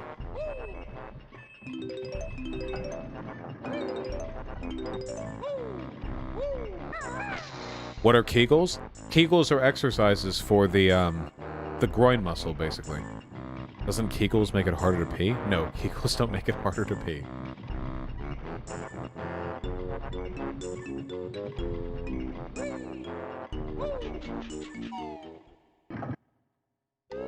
What if your dick always feels cold? I can't help you with that one, friend. Find a wormhole for it, okay? Kegel was a German philosopher. Yes, a notoriously hard-to-read German philosopher.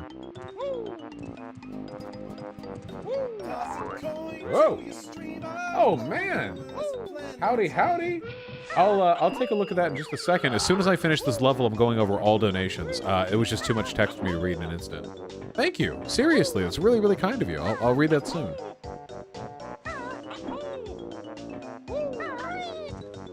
Okay, hold on. Wandering a bit aimlessly there. Do you wipe sitting down or standing up? I feel like... Okay.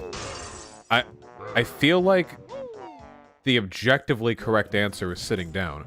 If you wipe standing up, you're like pressing your cheeks together. Like why?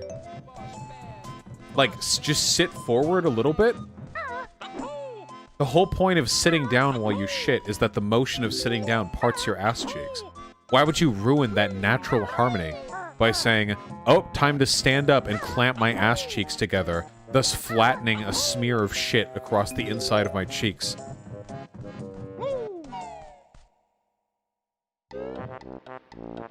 Some angles you can't reach sitting? I guess? Maybe? Yeah, exactly, Corvus.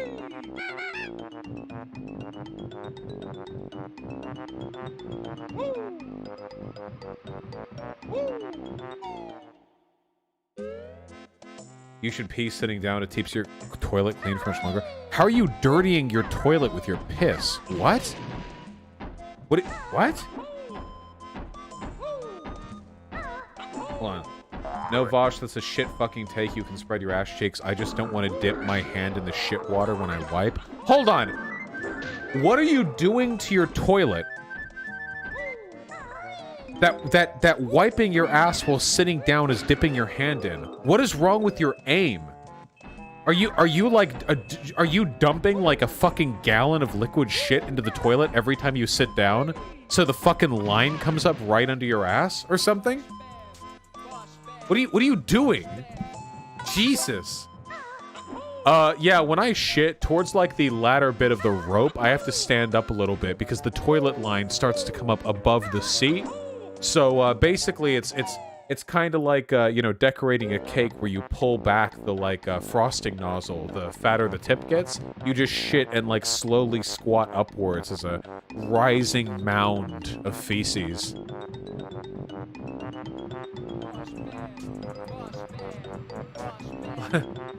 Lady Calgana, thank you for affirming all of my stereotypes. I appreciate that. Do you poop facing the tank or away? That has to be a troll question. You can't do this to me, Chad. Actually, the Chad shitter straddles the toilet like a church youth counselor trying to look cool to the kids, you know, like when they flip the chair around and like face them with their hands propped up on the back of the chair. That's how you wipe, okay? You turn it around, you prop your arms up on the tank, and you just fucking reach back.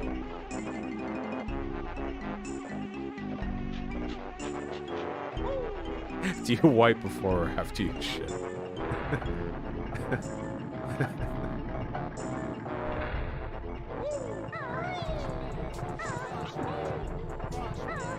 It's text. Oh, I'll check that out soon. It was a lot of text. I can't read that fast.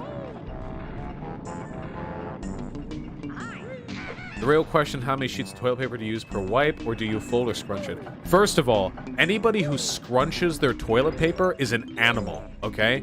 A fucking animal, all right? Who needs to be cast out into the woods so they can wipe their assholes on bark in the future, okay? You fold. That's one. Second of all, it doesn't... How many... No! I'm sorry.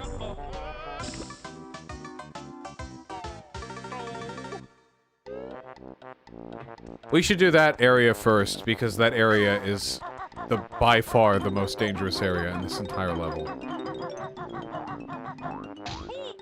Oh my god. I'm so excited for the next level, guys. The next level is by far the best level in this game. One of the best levels ever in a platformer.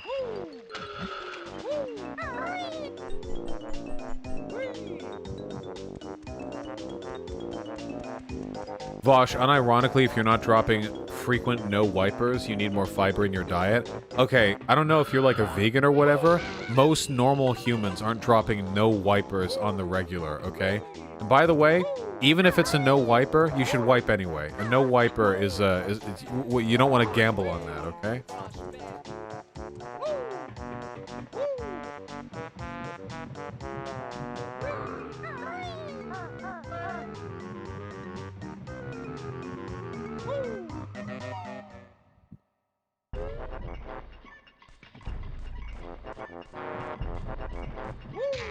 On a cleaner note, how often should people shower? Oh, fuck no, it's up to them.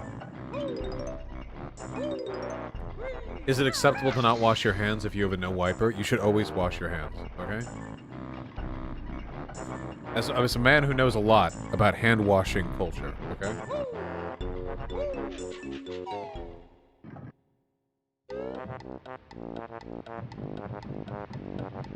That being said, I still think some of you people are Puritan assholes when it comes to washing your hands after peeing. Jesus. I don't know what kind of dirty dicks you all have, but I really think you all overstate the problem here, okay?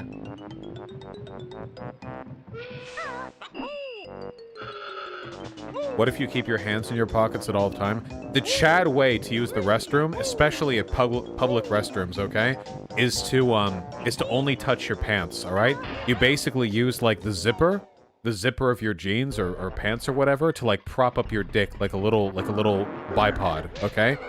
And you use that leverage to aim your dick, and your hand never touches your dick. And then you just zip up, walk out of there without washing your hands.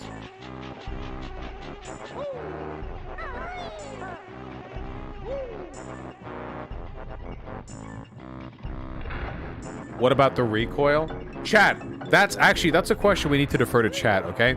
You guys have probably been like at summer, or like you're at a public event or something, you're wearing shorts, like maybe you're at the beach or whatever, and you pissed at a urinal and you got heavy blowback. How do you handle? Do you like wash your legs? What do you do? Like, how do you handle it? Cry? Okay. Wet paper towel? Wait, if you're at a public restroom with like other people there, you like zip up, go over to the sink and start wiping down your legs with like multiple people witnessing you do this? Is that something you all do? Yeah, the fuck yeah, okay. All right, okay.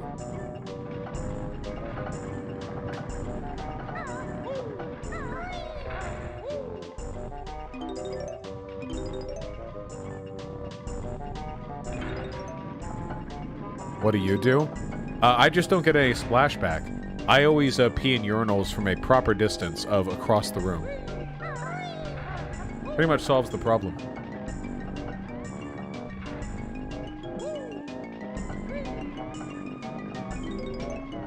Why should I wipe my ass if I'm COVID vaccinated? Biden said we'd be going back to normal. You telling me I still gotta wipe my ass?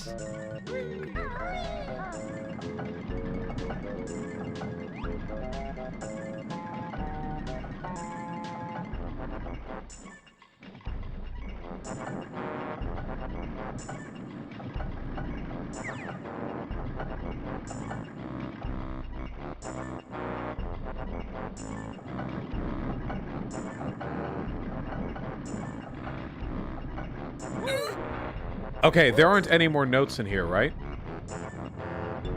There's a new clip of you circulating? Uh-oh, what's the clip this time?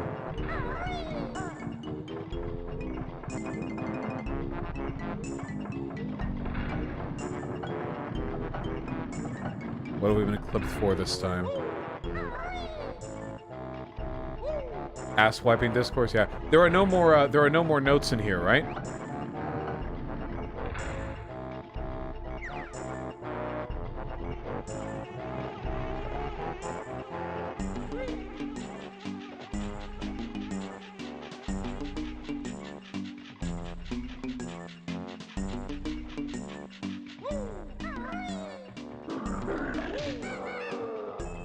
Oh, the one thing that I'm waiting for the clip is when I said the phrase Antifa thugs during the anti-no segment.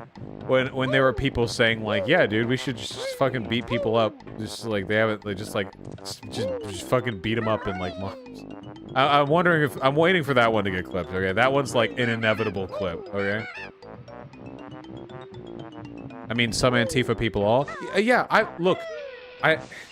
I got along with, like, Antifa people back in San Diego, back when I was in, community college.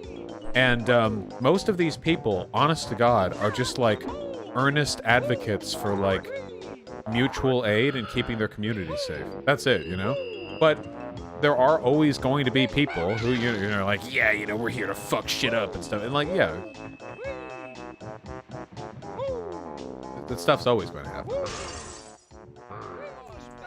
Narcozuverist. Oh god. It's a very kind $10. When you're taking a fat shit, where do you put your massive horse cock? Do you dip in the toilet water or drape it over the edge?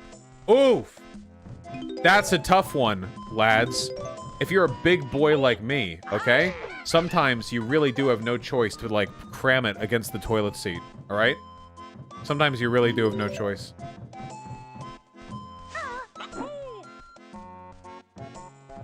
You really do, because otherwise you shit and you pee, and then your piss just goes over the toilet seat.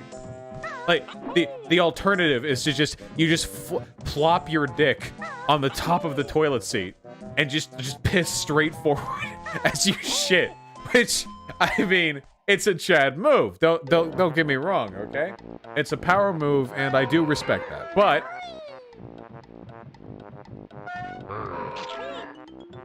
honestly, do you have a big dick? Scholars battle over it to this day. One may never know.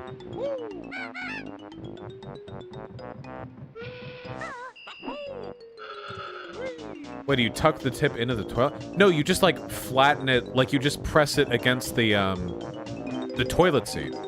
Like, toilet seats are usually, like, a couple inches thick, like top down, you know? And you just push the dick, like, against it or whatever.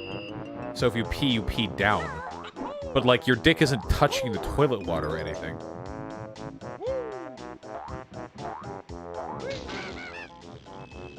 You guys are so gross, I'm literally eating. Ah.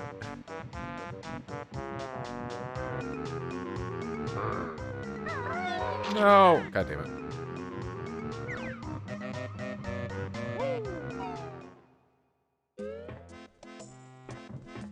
I just want to know what that circulating clip was. Probably nothing. Have I ever had a kidney stone before? No, I've never had a kidney stone before. I know people who have, though, and it seems like unbelievably shit, so nothing but sympathy for the people suffering out there. Ah, crap.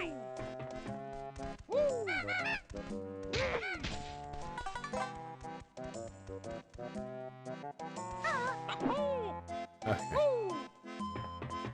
I think chat needs a little bit of a reset because these people are. I missed a note. All right, okay. I missed a note. Missed a note. Thank you for the reminder. Oh, so I did.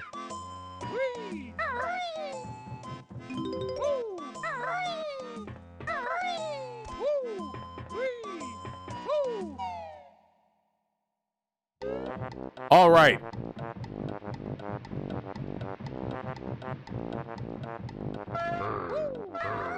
Nice.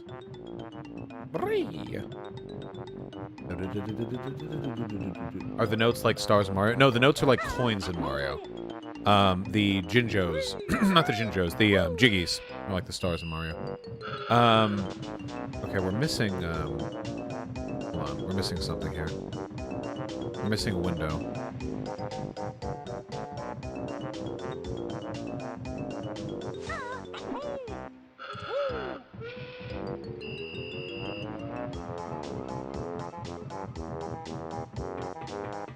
Will I ever play Classic Fallout on stream? Probably not. That doesn't seem like a very stream-appropriate game.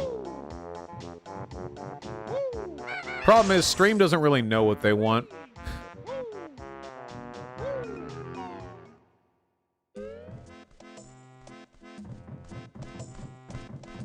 Yo. Hey, yay, yay, yay, yay. Fucking jumping out at me. Jesus. Hot takes on the Dream discourse? You mean between Dream and Hassan? I don't even know what that discourse was about. I was just memeing on Twitter about it afterwards. What was that even about? What did Dream do?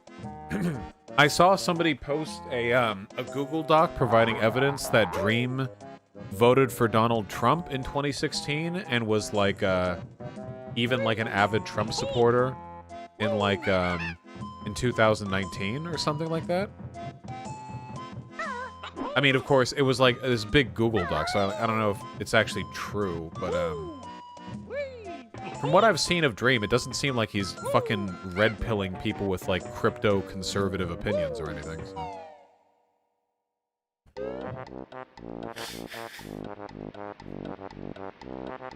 Like, I'm not gonna lose my mind if somebody is a conservative. It's if I feel like they're using their position of power to try to influence people to bad ideas, but I haven't seen Dream do that.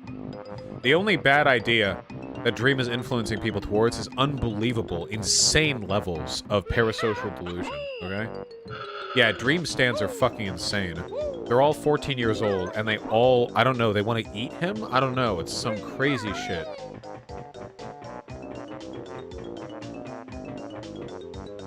He featured Notch in one of his videos, and Notch is really sus. Yeah, Notch is, like, basically a Nazi.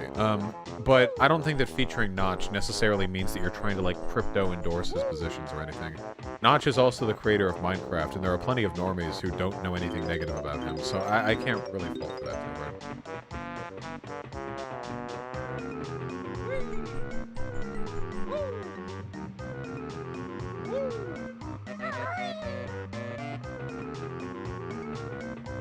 You think PewDiePie is trying to crypto red pill his audience? I have not heard or seen anything from PewDiePie in like a year, so I really do not know.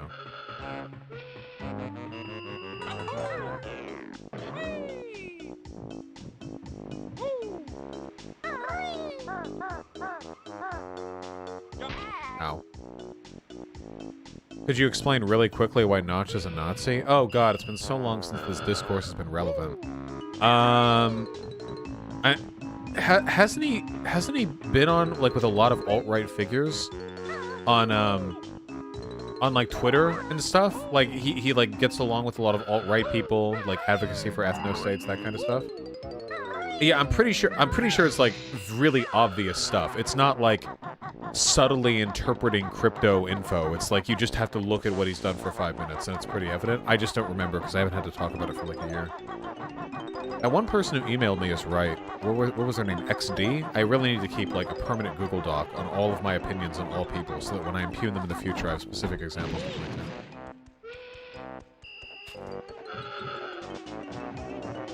Why do you hate PewDiePie so much? I used to do segments on him a lot. I don't hate PewDiePie so much. I just think that I just think that he's probably, like, pretty right-leaning, or at the very least, like, irresponsible enough to let that type of stuff slip into his discourse, and he has a lot of kids who listen to him, you know? Okay, good luck with D&D. Can't, like, prove he's a Nazi or anything. It's more like it's not relevant whether or not he's a Nazi. What's relevant is the effect he has on his audience. Sure.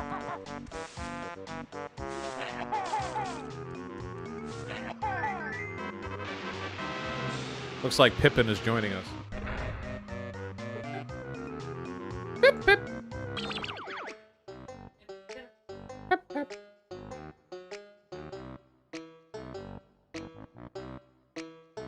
You are a rat.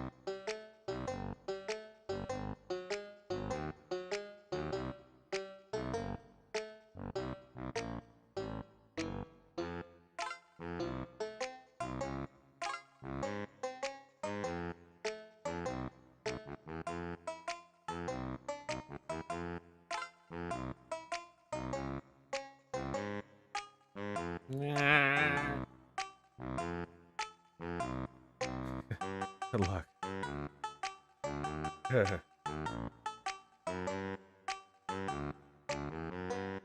Baby.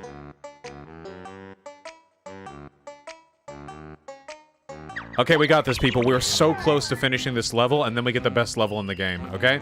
After we finish this level, I'll do donos, and I might stream late just because I love you guys so damn much.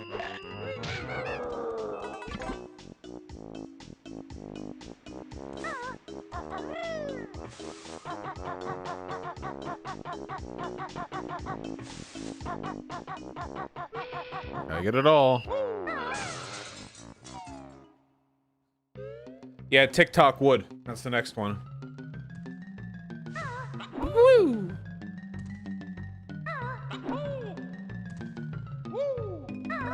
What do you think of the Young Turks? I have literally never watched a single The Young Turks video.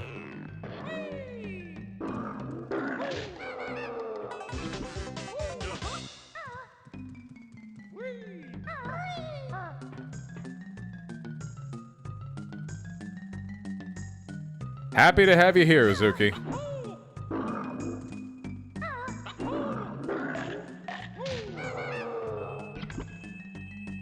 Gosh, remember those Reddit bots that say bad stuff about you? I saw one where the fact was one time you bragged about going to Tinder and being able to fuck bitches within seconds. True! Unironically, though, if you live in a big city and you look, like, at least decently okay, if you're reasonably confident, it's not that hard. I will say, though, that LA was by far the hardest city to find people in. Because, man, the people on Tinder in LA are, like, all wannabe models. They're all, like, so conceited and hot.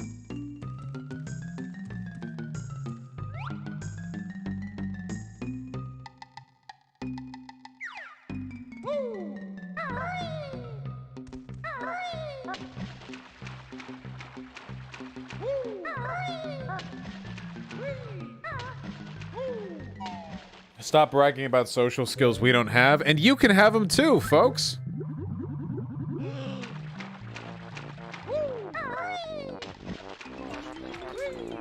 Anarcho-Zuverus, thank you for the very kind tier 3 sub. I appreciate your honesty and forthcomingness in answering my toilet bowl cock posture position, VTuber arc win. When I'm so happy with how my face looks, how could I ever deny you all the privilege? Maybe. And thank you very, very much.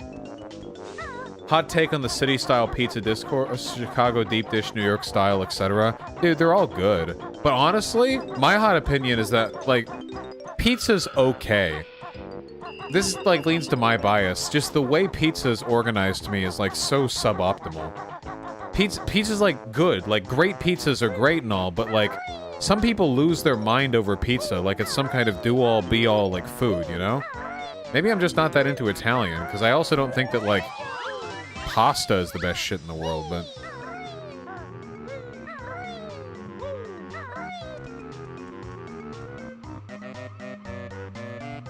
I just feel like you could organize all the components for a pizza and make a better iteration, like a calzone.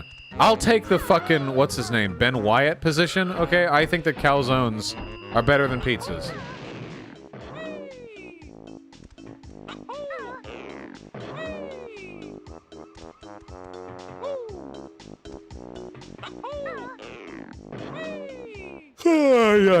Come on.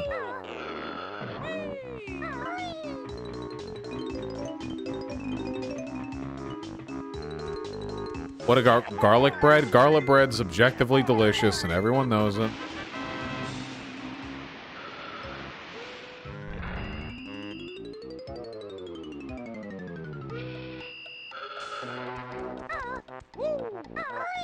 Have you watched Bo Burnham's Inside? The only inside I've been in lately is the library to rent books to further my education.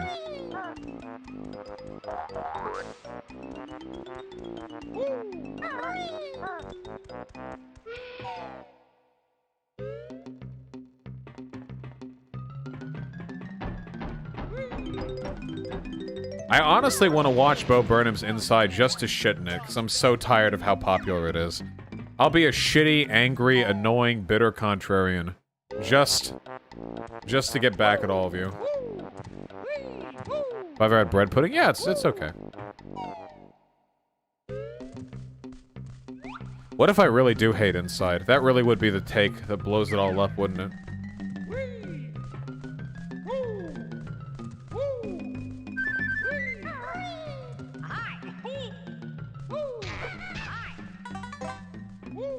Will I heal the world with comedy? You know, I really can't say.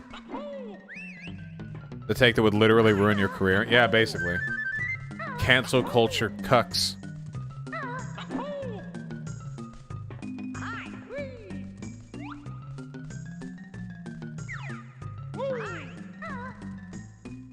Hi. Where are the are there notes in here? Guys, are there notes in this? No.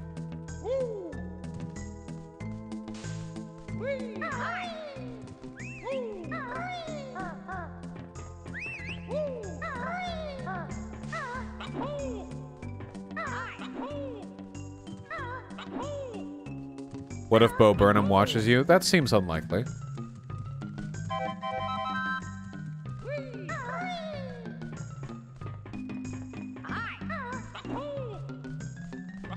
Ah.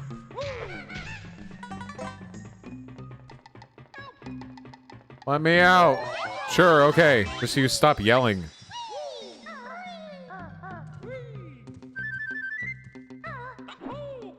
How do we get out?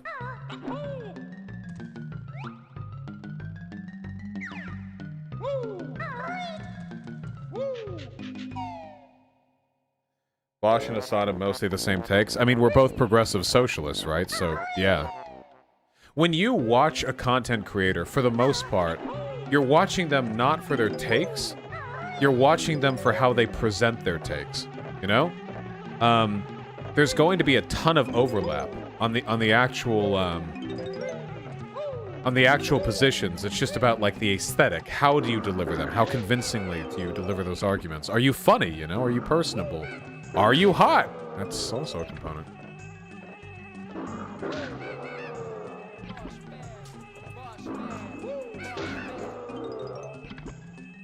Balls to you too, Kevin620. Thank you very much.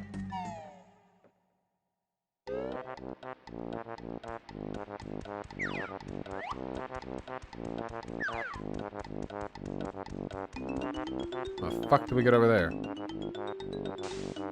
Right, from the crane.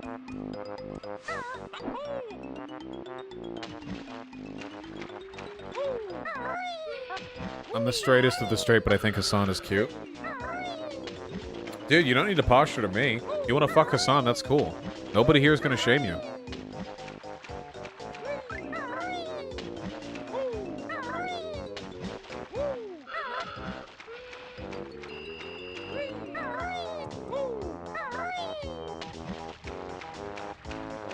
Hassan seems like a grifter to me. Nah, Hassan's not a grifter. He's been pretty consistent with all of his positions, huh?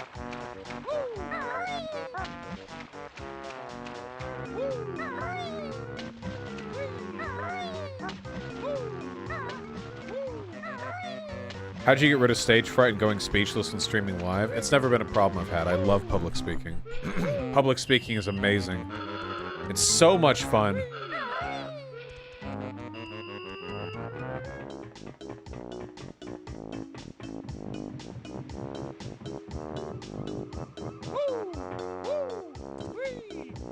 How? Why do you think I do this?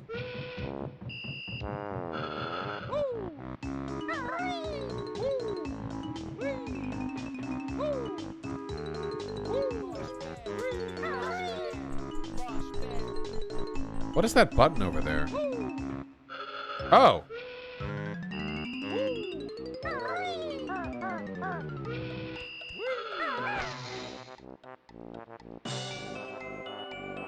Nice!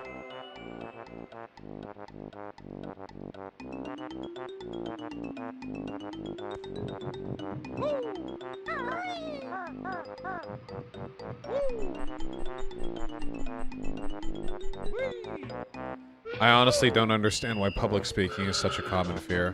Oh, public speaking has been a known common human fear for basically all of organized society. It's not some, like, modern alienation thing. People are just legit fucking terrified of public speaking. Think of it a little bit more abstractly, okay? Our speech, our communication, is the only way that we can make our thoughts known to other people. Our speech is the purest expression. Different types of speech, but our speech in general is the purest expression of our innermost thoughts. It's important. And when you're publicly speaking, you are put in a unique position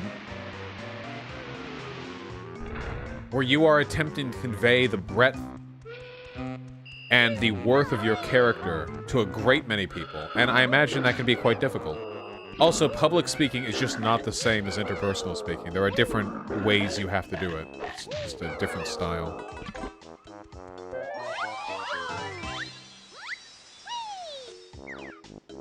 Sure, maybe they don't fear it more than death, funny rhetorician, but they do fear it. I mean, people do fear public speaking. Oh, I never noticed this was a giant door.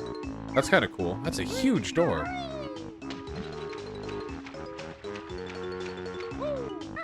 Yeah, sure, schlepping life. I feel like right now if I show up to, like, IRL events, I'm gonna get shanked, though, so I need to work on my PR a little bit.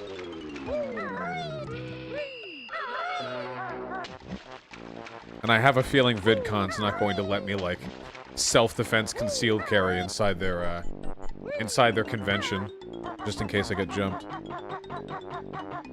Does it help that when you're streaming you don't have to see the audience? That helps for some people, but I like public speaking even when the audience is in front of me.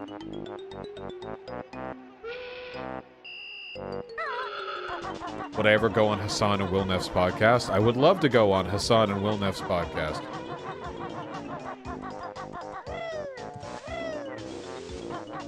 But that's kind of up to them.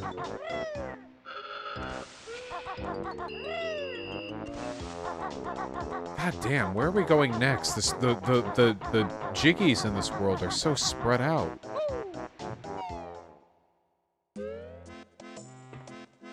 We get this?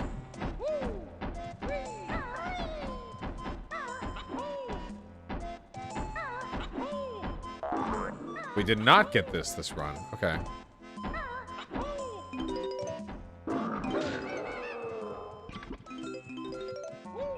Nope. Nice try.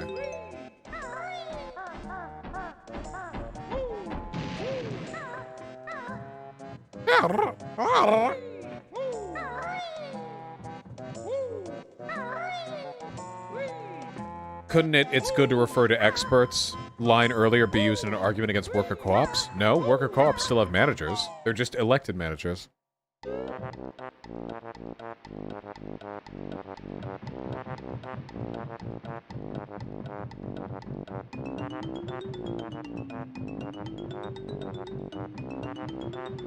Anchor room? We've done the anchor room. That's interesting, funny rhetoric. Fuck! I can't look at chat!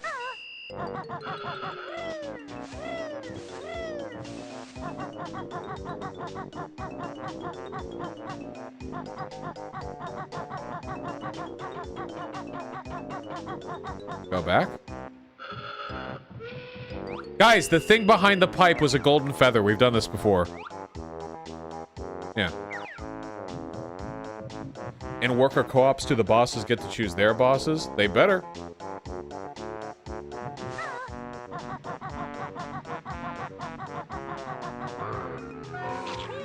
Asshole.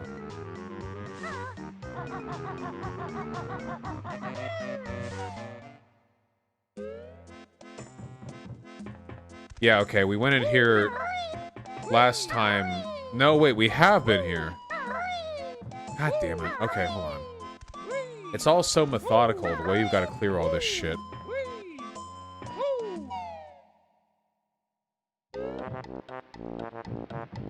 That's a nice spot with the camera.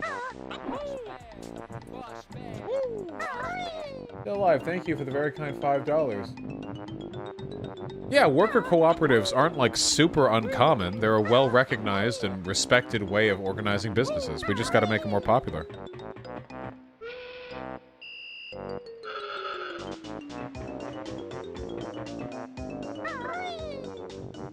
Okay.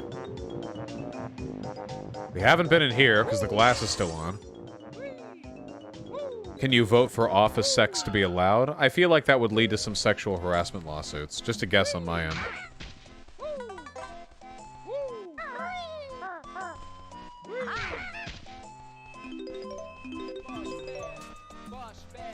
Sorry, life just can't be that sexy. Life can't be like that Mish comic. Justin Daisy, thank you for the very kind $10. My co-bot worker uses my body, my choice as an anti-vax defense. Well, tragically, being anti-vax affects other people, whereas abortion does not. The fetus that you are aborting is entirely dependent upon your bodily autonomy and your consent to exist, and therefore, your bodily autonomy overrides its right to continue existing at your, dispense. That is not the case with vaccines.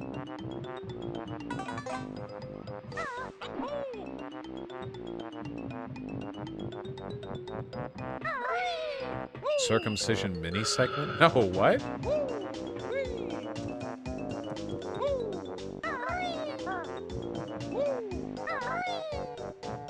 Well, we've been in here, right? Yeah, we have to have been in here because we went inside there. Oh god, where are the last notes? Oh god.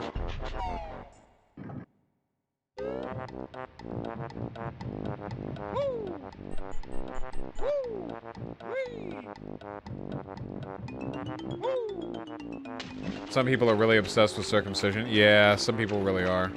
It's a big thing to them.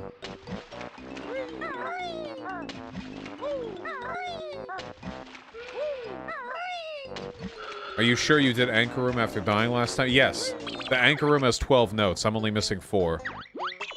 We're only missing 4 notes, guys. We are right on the cusp. Right on the cusp of victory.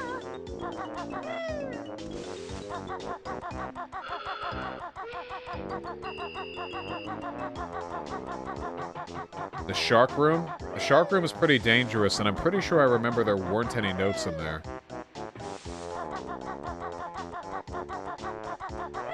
We've gone to the Anchor and Engine.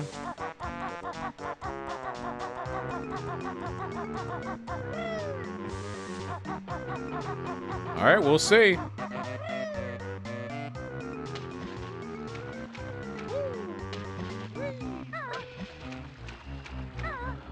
do this. Okay.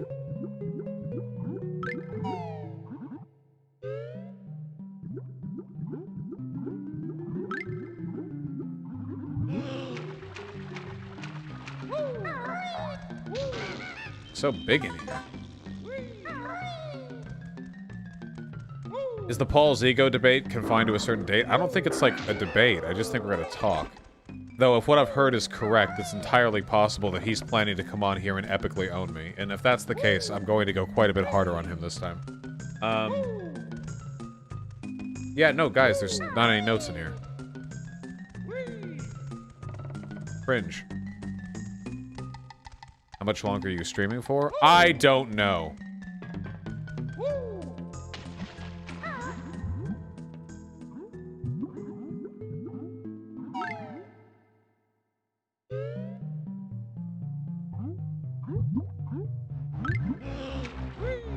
Oh, right in front of me? Really? Of all angles to appear from. Yeah, I got the honeycomb. It's the rightmost shipping container, 4 on a crate you missed? Really? Okay.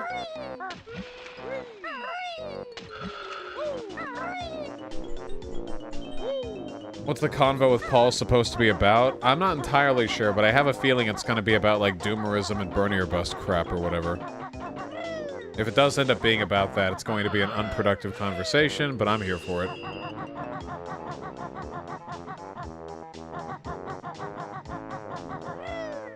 Didn't you already do that? Yeah, it's another one.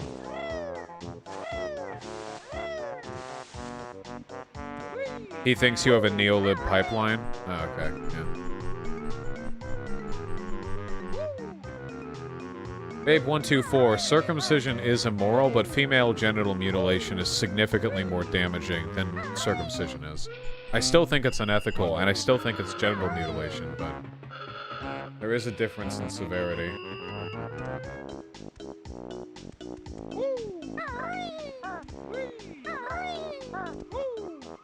Can you give us your take on Paul's ego? I just feel like he's late-stage doomerism. I mean, like...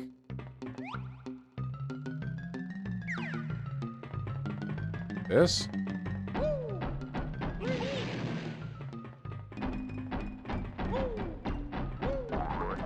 I noticed that there are no notes in here.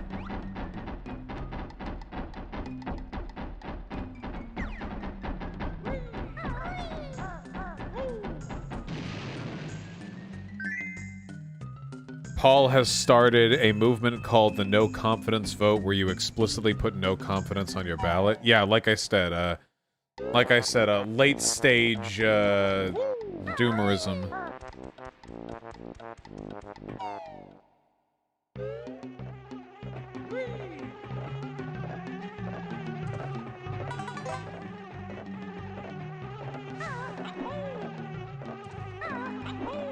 It's not in here, folks.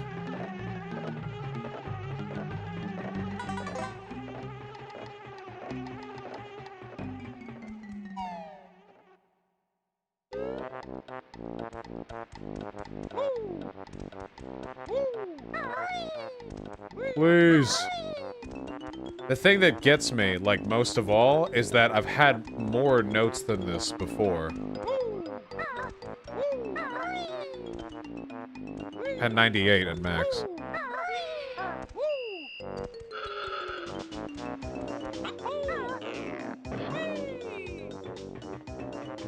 Yeah, they're onto me.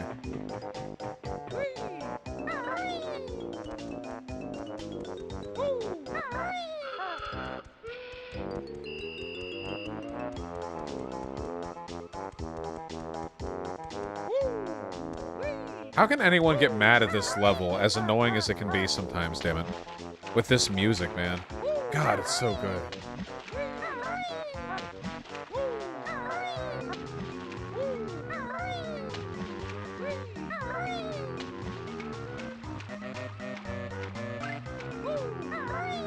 How far in advance will the debate with Paul Diego be announced? I don't know. I don't think it's like a big deal. I think it's going to be sometime like later this week. The anchor room is 4 notes, not 12, so you could have missed it. Oh my god, the anchor room! I was thinking of the other room. I was thinking of the engine room. Oh, it's in there. Oh, I'm soy facing right now. Whoa.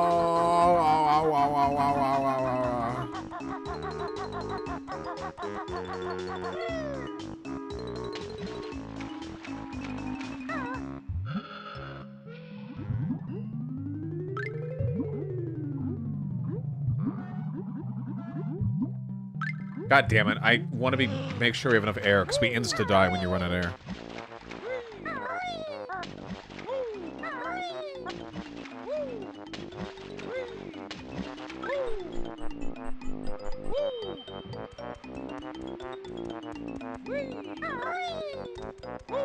If the stream is paused, do I count as a viewer? I don't think so. I think when the stream is paused, you don't count as a viewer now. Because the API tracks the number of, like, live feeds that it's sending to people's houses. Or to people's connections.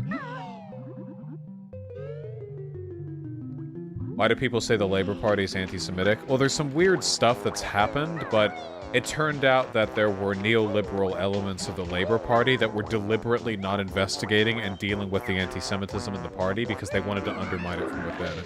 It was some actual, like, fucking internal sabotage bullshit.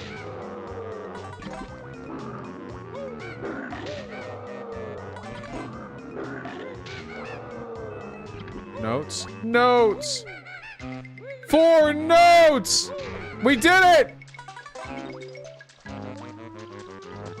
We did it! Let's go! For the first time! For the first time in human history!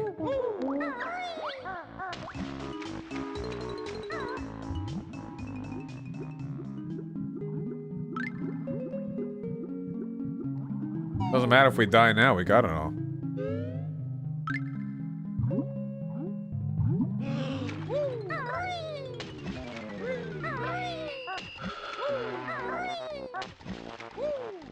Did you know the skin on your lips is the same as your butthole? Yeah, that's why eating ass feels so right.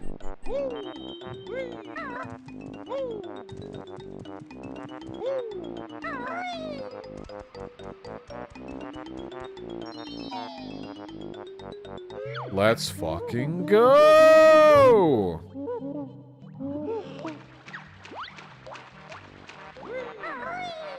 Let me position myself a little bit in front of the next world, and then we'll go. Guys, where do I have to go to put in the jiggy pieces? For TikTok Woods?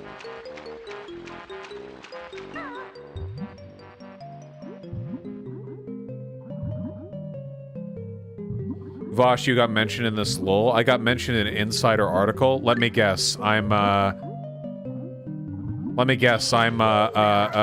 person who said all kink has to be removed from all pride.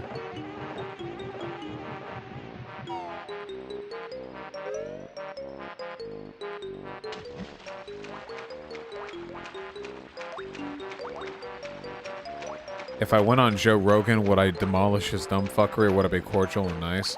Guys, I know it's not always satisfying, but if you're on a huge platform, you really shouldn't be thinking of demolishing people.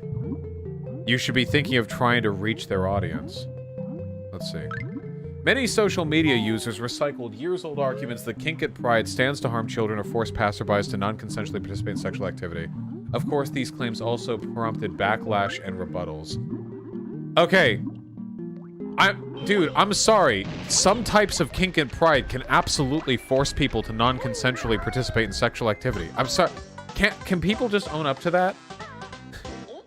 I just wish people weren't, like, dishonest about this. Like, just say, I don't think it's that big of a deal, and I don't think it's really harming people that much. Don't say, don't bullshit me and go like this, actually, kink isn't sexual. Gimp leather dog masks aren't sexual. There's nothing here is sexual, normie sir. Like, just...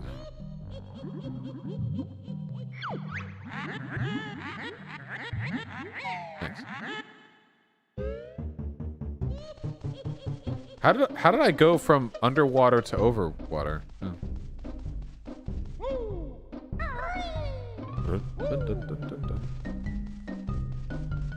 Should 200-foot naked women sitting on buildings be allowed at Pride? Like real 200-foot naked women? I feel like they should be disallowed just because they're probably like a hazard to the public interest.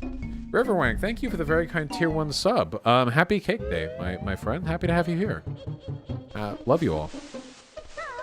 Celestial Burglar, I might talk about it this stream. I haven't decided. Depends on what good babies you are.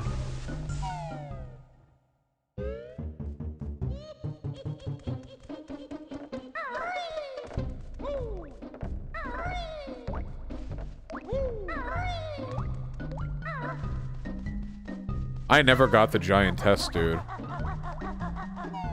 Like the sex comics, where it's like, oh my god, I'm gonna cram this guy up my pussy, and then he's gonna just sit in my pussy. See some of the shit. It's down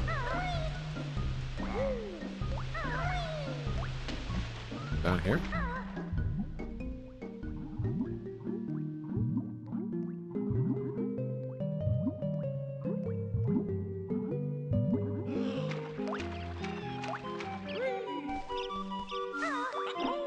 I guess there are subs who literally want to, like, die choking on dick or whatever, so... Wait, hello? We seem to be missing a,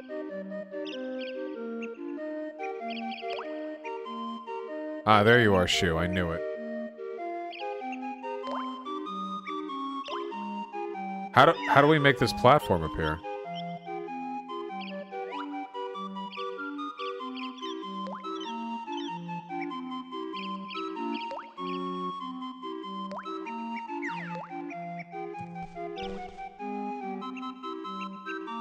You need to go through the note door you just opened and activate a switch to put the platform there. Oh god, okay, I guess we're backtracking.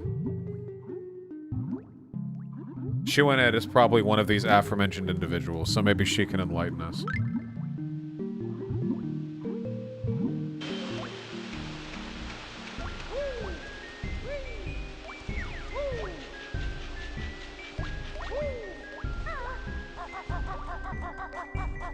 Use the teleportation cauldrons? I just don't know which ones go to where.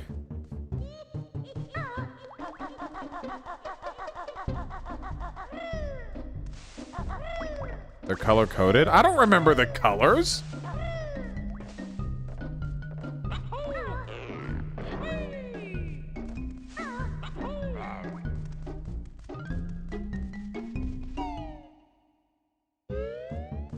How did you arrange a debate with Yaron Brook? I never reach out to anyone. The Blue Politics Discord guy reached out to me and asked me if I wanted to do the debate. By the way, I'm mad that debate doesn't have more views, okay? I think that Yaron Brook debate was sick, alright? I feel like we pretty much handled... I think we took him down to downtown a little bit, okay? I'm glad you liked it, Shu. Was that an S or an SS tier debate? Dude, that might actually be a double S. I feel like every point he had, like, I had a response to it. I feel like I so thoroughly dismantled his arguments, you know? Shut up, guys. You should debate more objectivists? Yeah, they're just so politically irrelevant. You gonna do another debate tier list? We gotta wait a little bit longer, you know?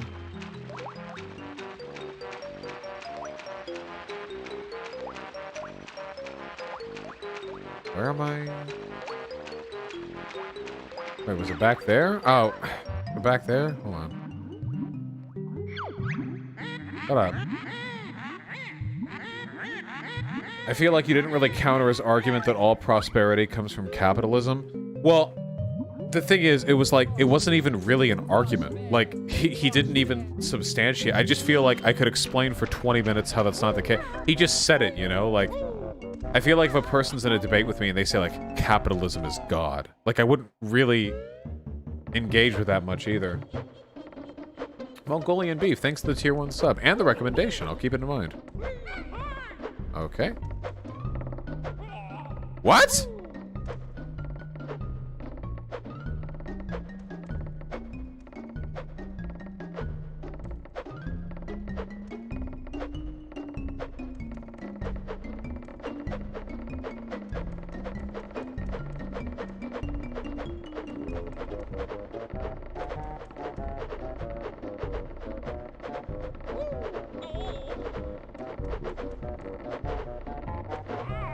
Hey! Why did I not use my golden feathers?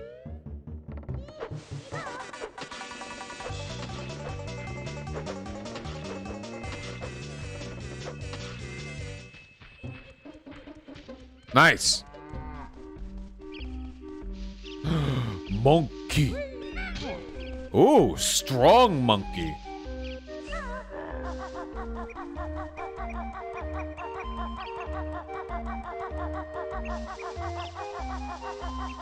No, nothing behind? Okay.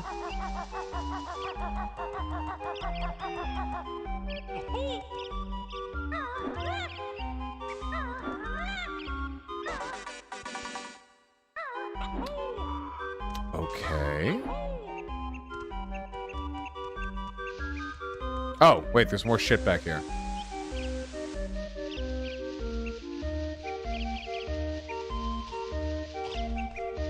Leaf! Aw, they were helping me up. You gotta talk to all the witches? Nah, that's good. This game does ask a lot of you. See? The maximum number of notes I could have gotten at this point was 800, and they needed 765 to open up the store. That's like a pretty hard line.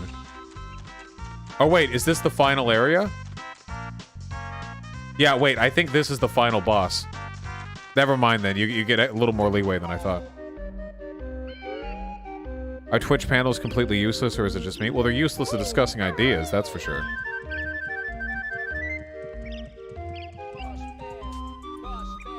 Rose is 25. I don't really care about Rayman, no. What are your thoughts on Mansion's re-election chances? They're probably okay. Eekum bokum. Nice that we have a shortcut, but... What are they useful for then? Getting views? I mean, really, that's it.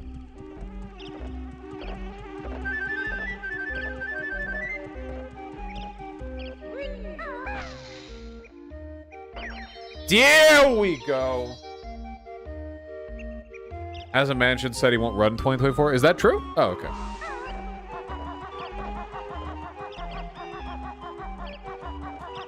Biden has 25% approval in West Virginia. How could Biden even leverage anything over him publicly? I genuinely don't know. Maybe I need to read into more political theory, like how do you bully your fucking coworkers into submission? I don't know. Maybe we gotta be doomer-pilled, folks. Maybe there is no way. Maybe Manchin will always control the Democrats.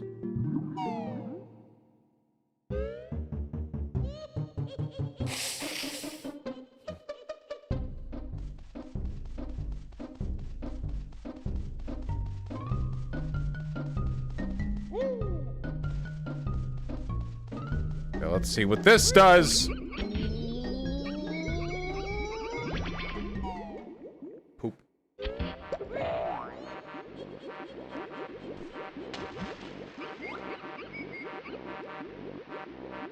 What? Wasn't this... This skipped us further away from where we wanted to go.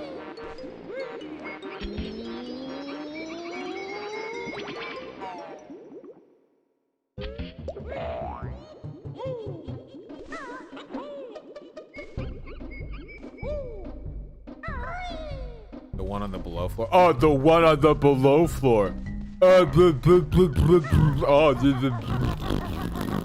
Oh.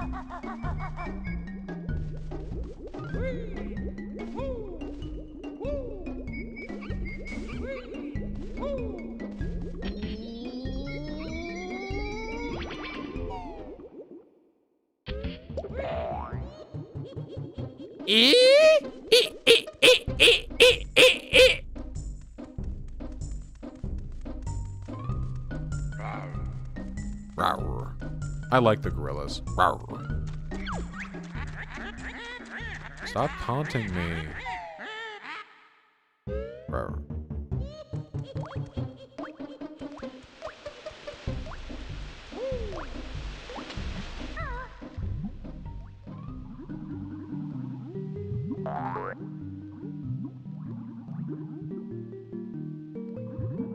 Does Beverly Hills have normal people, or are they all uppity pompous cunt sticks? Dude, every place on Earth has, like, normal, cool people.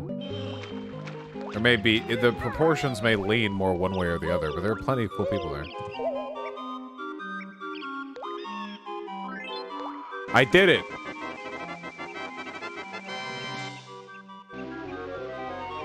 Now we have to go back? Why would they introduce this needless waste of time?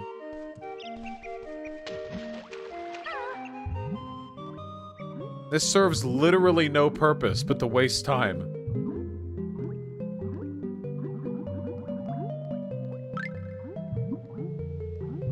I missed an Eekum Bokum? Oh god.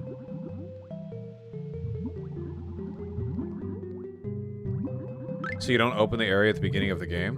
What? That doesn't... Wait, hold on. There are ways to lay this out that don't require the back and forth like this.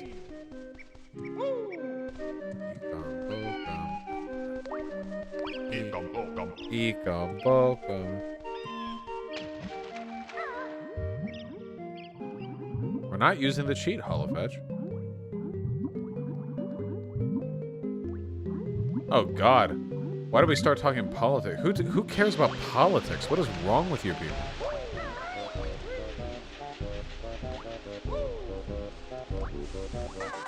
Whoops.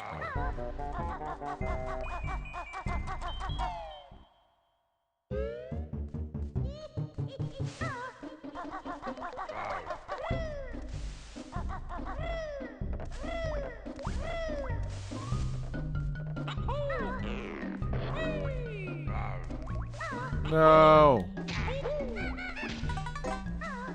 Here's the debate that we need to talk about. What the fuck do you think Sargon's gonna want to debate us on for the third time? Since he's apparently jonesing for a conversation. What on earth do you think?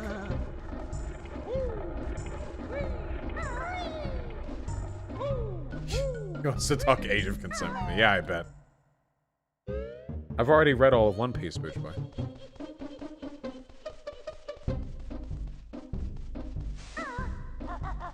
Oh, thank you, Jet King. Rose25, thank you for the very kind $5. I really appreciate that.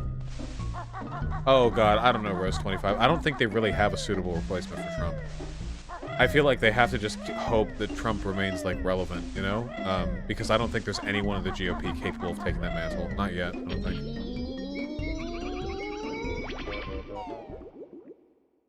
What, he really wants to debate you again? Yeah, he's jonesing for a conversation. They all like DeSantis now? Is that the current meta?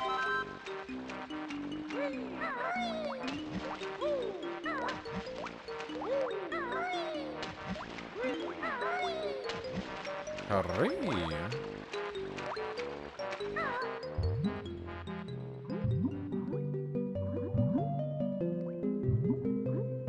We're so close.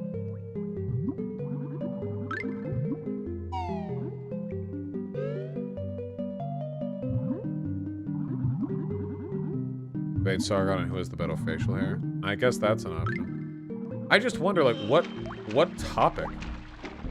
We've talked about wages, immigration, ethno-nationalism, trans people. Oh, it's probably gonna be on critical race theory, because that's like the big flavor of the moment. How do I explain critical race theory to like an absolute numbskull?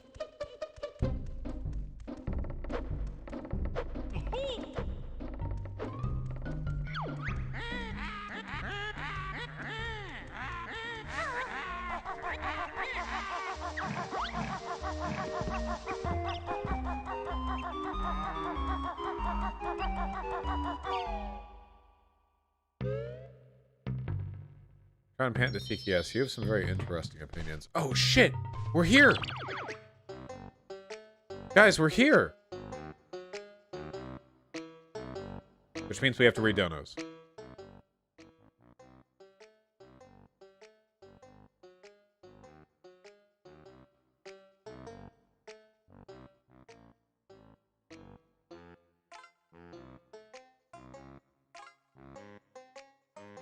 Let me pee real quick. I'm gonna read donos. I don't know if we'll be able to finish the game today because we've got the biggest level for last, and then we also have, like, the final sequence, so probably not, but we can play for a little while longer than we normally do.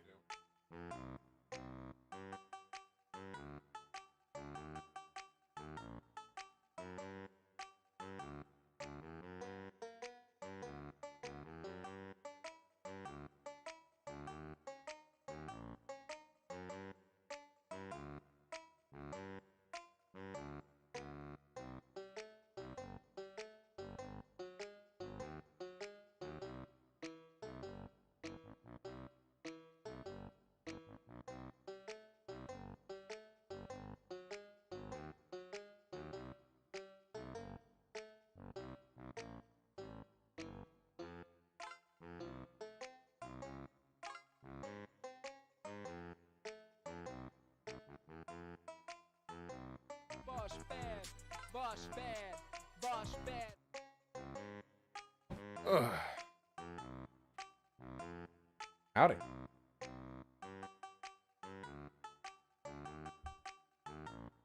Let's give it a peek. Chad privilege seems like an easy way to explain CRT. That might actually be the ticket, you know?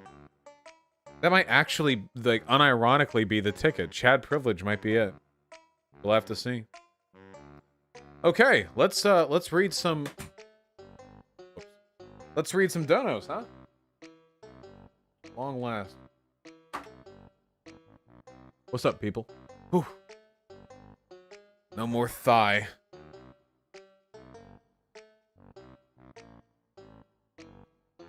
Yep.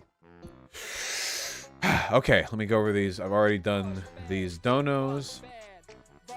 Nailed all these ones. Knocked these ones out of the park. Vosh from Nebraska, thank you for the $5. Vosh, since I'm 6'5" and we're around the same age, I could use help laying irrigation pipe. Failure to help me makes you a class traitor, I think. I pay in beef.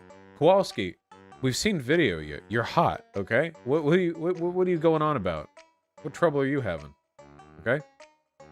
Okay, most of the recent donos I responded to as soon as they showed up. Did that. Fuckwang takes $5. Would you debate Gavin McInnes? Also, did you see his AMA with the Surfs and Ben Burgess? Gavin McGinnis's AMA with the Surfs and Ben Burgess? That was something Gavin McGinnis did? I don't know what there'd be to debate with Gavin McGinnis. Also, is he, like, in jail right now? I can't keep up. Is he in jail right now, or was it the other guy? I don't know. Yeah, I don't know how relevant Gavin is these days. Would I just be platforming him? They showed up on his AMA? Oh, gotcha. Okay. Was it Blue Politics AMA? Those Discord servers get so many people. Okay, I did this. Man, I really did respond to a lot of donuts that came in. That's good. That's what I should be doing.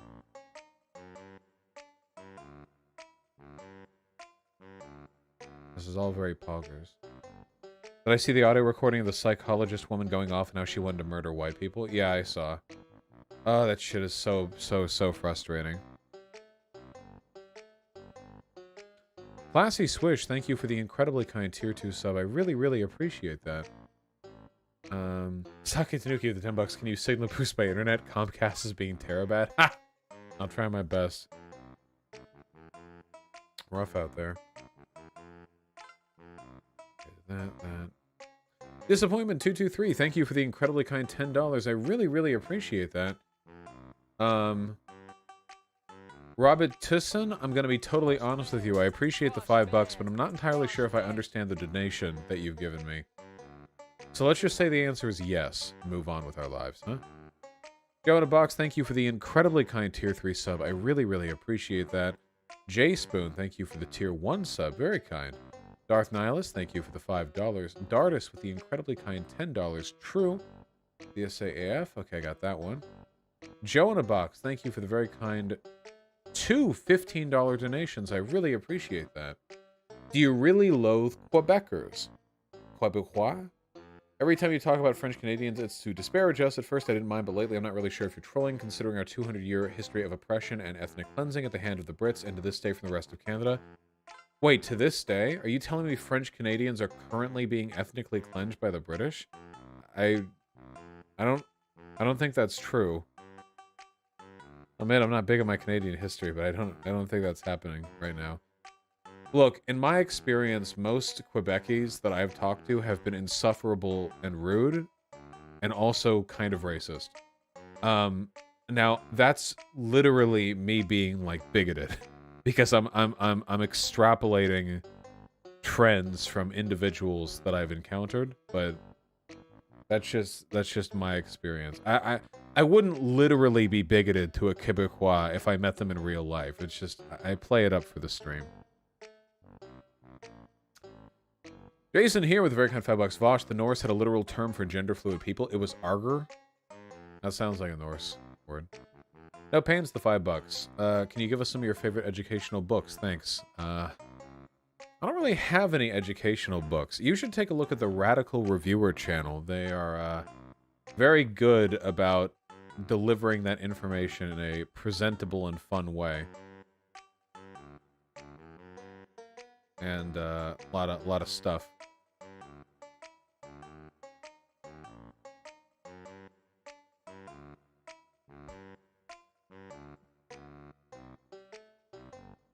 Will I ever write a book? Why the fuck would I ever write a book? QT Bloom, thank you for the very kind $10. You've been collecting a lot of people who obsess over you. One more and we'll call you General Grievous. Yeah, I wonder, like, maybe the reason why so many other people online aren't, like, really contentious and angry is because there's a legitimate downside to cultivating, like, an anti-fan community. You know what I mean?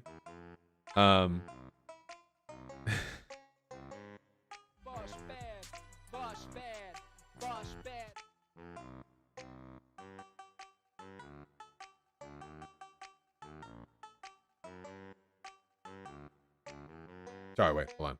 I haven't eaten that much today. A little bit on the weak side. Okay, we're trying though.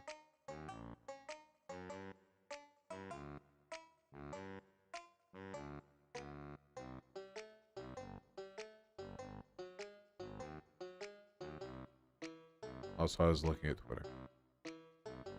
Next time D comes into a discussion you're having with others, will you just straight up leave? I think everyone wants to know. I actually wonder if the only reason why Destiny came in there, it was obviously because I was there, but I wonder if it was also because I was already, like, arguing with 5 people at once. I wonder if he just wanted to be, like, the 6th guy, you know what I mean?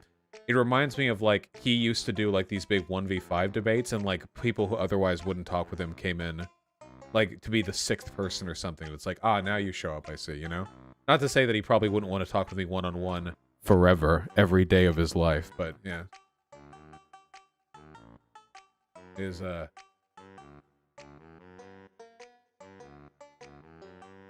Danuki, thank you for the $10. Javan is somebody who supports police killing Amar POC. True.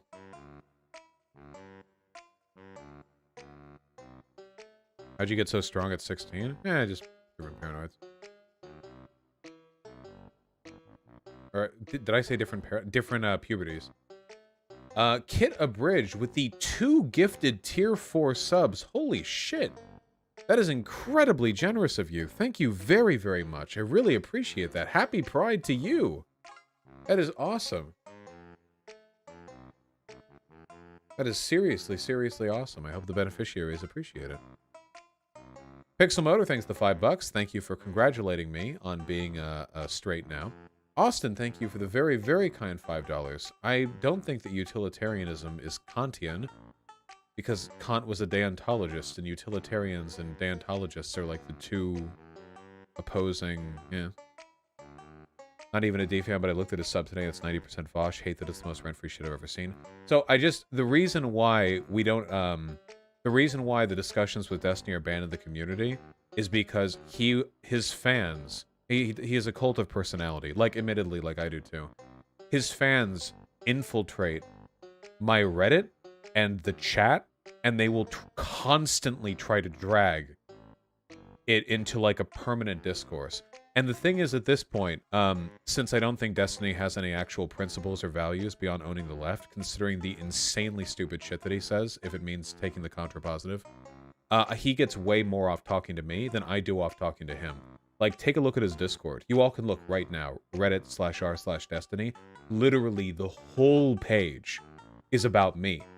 When I said I didn't want to talk to him anymore, for a week, all they talked about was me. Non-stop. It is an obsessive, hate-driven community. And all they want is, like, blood in the water. And that's it. And it's the exact same as Mike from PA. Destiny actually said he would no longer talk with Mike from PA unless Mike gifted him like 100 subs or something, because Mike was so clearly bad faith and so clearly only trying to stir the pot to facilitate some kind of permanent, like, drama discourse, that he decided it wasn't even worth talking to him. So it's just funny, like, this strategy has been, like, done before, you know?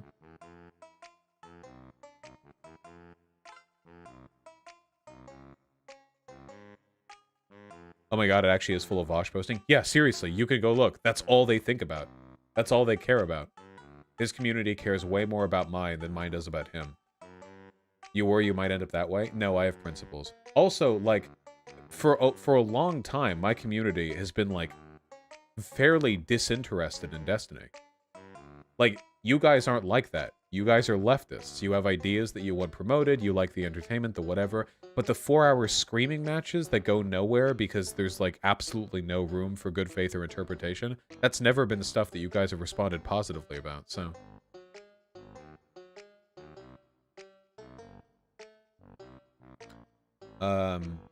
Temp account 20 and Thana, thank you for the gifted tier 1 subs. Night King Luther, I might go over the Lauren Chen video. That might be fun.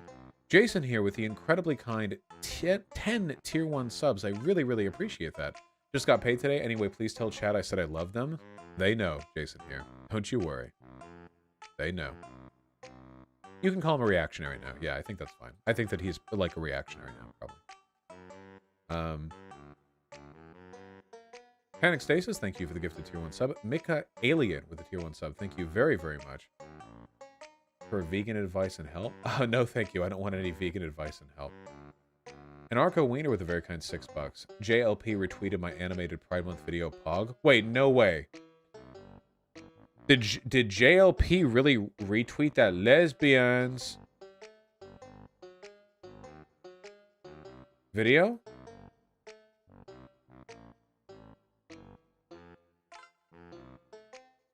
Oh my god, he did.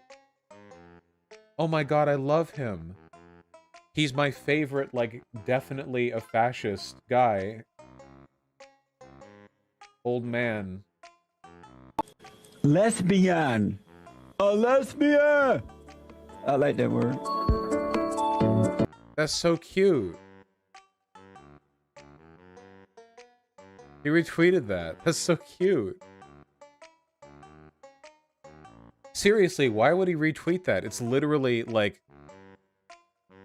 doesn't he think lesbians are like the devil? That would be like me retweeting a video where I'm, like, positively affirming ethnic genocide or something, you know? Rest Squadron, thank you for the very kind $20. Hey Vosh, I'm finishing up my master's thesis. Watching your content, especially your nightly stream, PCFR stream, have got me through. Thanks. Fuck yeah, comrade. I'm really happy to help you out in these difficult times. You'll get time to relax soon. Words of Pie, thank you for the tier 1 sub. I don't know anything about the Burger King chicken sandwich situation at all. I don't know what you're referring to. Schleppin' live with the $5. I cannot bump your grade up, comrade. Terribly sorry.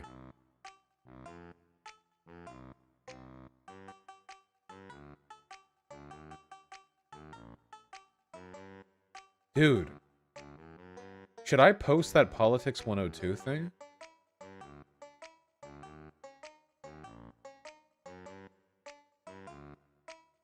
I feel like people are going to shit on me for it because, like, there was one definition where I wasn't specific enough. Hi Progressive, thank you for the very kind tier 3 sub. Really appreciate that. Moses with a very kind tier 4 sub. Happy to be one of the components taking you away from the alt-right pipeline, comrade. I'm trying my best. Jason here, thanks to $5. Jamie or Jaime possibly. Happy birthday, seriously. That's awesome. Pixel Motor with the 2 gifted tier 1 subs. Congratulations on volunteering at a non-profit. There are so many awesome people in my community. Excuse me. Sake Tanuki for the very kind $20. I'm struggling to separate conservatives from being inherently bad. Lee Atwater gave up the whole act in the 70s, though that follow are ignorant or complicit. Yeah, I don't know. I don't really believe in, like, inherently anything, I guess. I think that if you're a conservative, that's bad, and if you act on it, that's a bad thing. You know? But I don't know if, like, ascribing inherent, like, behavior there makes it any easier to deal with it, you know? Not QAnon, thank you for the very kind tier 2 sub. Happy to have your sub and the kind words, comrade. Really appreciate both of those. Speed Weenie, thank you for the very kind $10 donation. Really appreciate that. I couldn't tell you, Speed Weenie. Soviet Ball, thanks to the $5. Sorry that one of your favorite streamers is going to be quitting soon. That sucks. Roses25, thank you for the very kind $5. Do you think American tourists have ever thrown tea in the harbor in England? If not, they should. Samulance, thanks to the tier 1 sub. Rex Viola Country, thank you for the 2 consecutive $5 donations. Tried to talk to a friend who's in the Black Hammer organization, and he basically refused to engage with my points, then attacked my personal trauma. Needless to say, we are no longer friends. He attacked and cut off our entire friend group, and our uni's leftist org for Black Hammer. It is truly a cult of sorts. Yep. That's cult behavior. That pretty much tracks.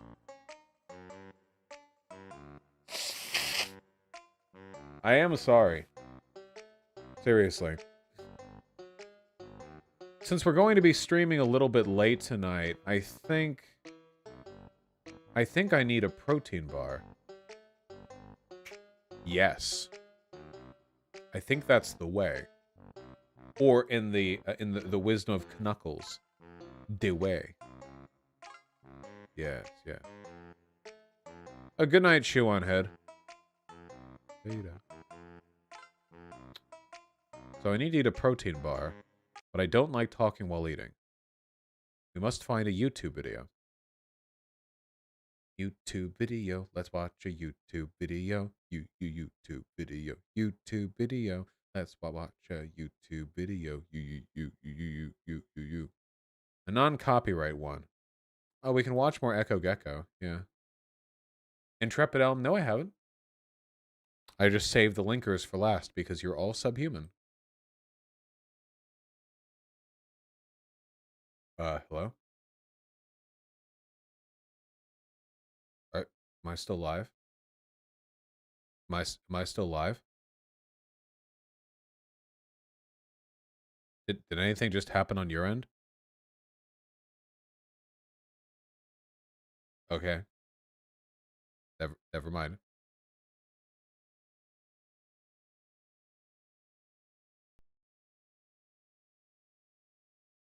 Researchers found that among children, quote, lower independent mobility predicted greater feelings of loneliness through the mediation of a weaker sense of community, a Just give me lower 3 sense of minutes. safety, and less frequent social activities with friends, unquote.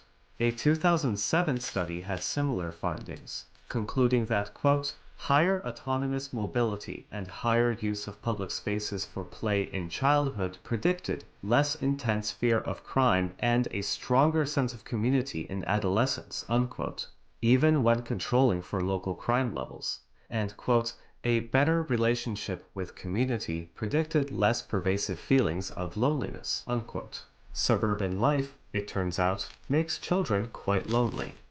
A 1995 study, which over the course of 5 years interviewed focus groups of parents and children in A families, in walkable urban settings, and B families, in car-oriented suburban ones, suggests why this might be. It finds that suburban children, quote, do not have even half as many playmates in the immediate neighborhood as children from A families, unquote. The study also found that suburban life places special strain on the parents of children as well.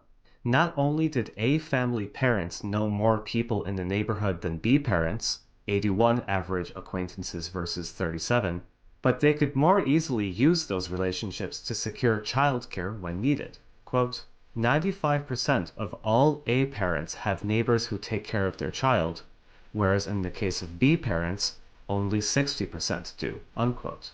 Unlike the children in A families, children in B families could not typically go out to play on their own. As a result, quote, altogether, over 80% of the B parents find it necessary to organize opportunities for their child to play with other children. In comparison, only 40% of the A parents consider this a necessity, unquote. Importantly, the researchers found that A children, which could go out with friends unsupervised and indicated here by the black bars, engage in more creative and social play, such as drawing with chalk, playing team and self-invented games, and sharing toys. This contrasted with B family children, whose play was typically confined to playgrounds and supervised by adults. The authors therefore suggest that a suburban upbringing may literally impair a child's cognitive development, even when controlling for income and other factors. This explains Republicans. Of course, this study assumes that suburban children even have playgrounds, which is increasingly not the case. The play structures I've been featuring in the background aren't stock photos from the internet, but part of a series I captured in a Midwest suburb several years ago. Even though I took all of these on a sunny day in the middle of summer vacation, every single one is deserted. It turns out that these private substitutes for public play are not especially appealing. In turn, constantly needing to chauffeur and supervise children places a huge strain on suburban parents. As reported in a 2001 study, A British government report in 1990 estimated that the total cost of parents transporting kids every year was somewhere between 10 and 20 billion pounds, Jesus. taking into account time, gas, and maintenance costs. In addition, the constant need to chauffeur children has contributed to huge traffic problems, with a 1995 UK study suggesting that up to 20% of all rush hour traffic was parents on the school run with kids. Ironically, quote, parents driving their children to school are one of the major causes of the traffic danger that the parents themselves are trying to avoid, unquote. Suburban traffic may also have another, indirect negative effect on children. A 2021 study, which aggregated commute and survey data from across the US, found that, quote, overall commute time between work to home was positively and significantly related to work interfering with family, unquote, with respondents with longer commutes consistently reporting having to cut down on family activities. Importantly, the researchers report that, quote, compared to urban residents, suburban residents commute significantly longer, unquote, even controlling for socioeconomic factors. As a result, there is, quote, a significant indirect effect of suburban living on work-family conflict through commute, unquote. Curiously, the paper finds that rural residents also generally have relatively shorter commutes. Suburbs really do seem to be the worst of both worlds, keeping families apart even as suburban planning keeps children stuck indoors. As for the kids themselves, the constant chauffeuring made necessary by contemporary suburban design has another, more surprising negative effect. In a 2002 study, researchers presented children with blank maps of their neighborhood and asked them to draw, as accurately as possible, their daily route to school on the map. The results were quite dramatic. Children that walked to school, alone or with their parents, drew detailed maps indicating in detail crosswalks, shops, and local landmarks, and correctly mapping their route to school. Kids that were driven, meanwhile, drew this. The paper actually includes the kid's actual route to school, and even though the kid is literally just driven around the block, they don't even get the turns right. Anyways, after analyzing the maps drawn by about 50 children, the researchers conclude that, quote, the overall representation of the homeschool itinerary was significantly better in children who do the journey. All right. No more learning. It's time for more donos. Boss Cringe. Well, maybe you'll come to see my way at some point in the future. Thank you for the $5. Raoul Duke, thank you for the $5. Would I do a segment on State and Revolution? Probably not. Not really my dig. That said, loving your baby. Ooh. Ooh. Cockatiel. Maybe. I don't know birds. Baby. Hyena, pigeons screaming, cuddle her. Ooh. Big hat. Intrepid Elm with a very kind tier 1 sub. Baby review. Babies. Look, they cuddle. Double babies. 2 babies. Ooh. Sunlight baby. I love them. Very, very good. Spugpow with a very kind $5. You should reach out to Glenn Whaled. He's coming on to people's shows and has interesting ideas. I can give him a look. I can't say I know much about him, though. Sake Tanuki with the incredibly kind $20. Thank you very, very much. True. Dude, I wish that paleo-conservatives had the balls to go full-on, yeah, the social order that we want is actually 100,000 years old. If they had the balls to do that, they'd be so much more based. Oh yeah, dude, we're a paleo-conservative. We want 1950s social aesthetics with, like, 1600s political freedoms. Wow. So paleo. Somniostatic with the incredibly kind $25. Capitalism equals when you insert an R between the C and the A. Capitalism!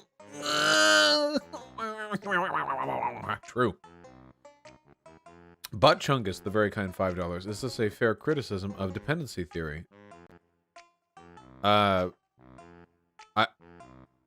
don't know what dependency theory is, guys. I don't think I've ever talked about that on my stream. Maybe? I'm sorry, I don't think I've ever talked about this on my stream. I only know things that I talk about on stream.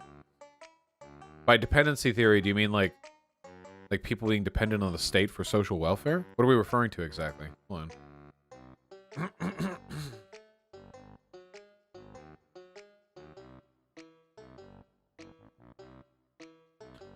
Dependency theory is the notion that resources flow from a periphery of poor and underdeveloped countries to a core of wealthy states. Oh, like the Sokdem imperialism thing.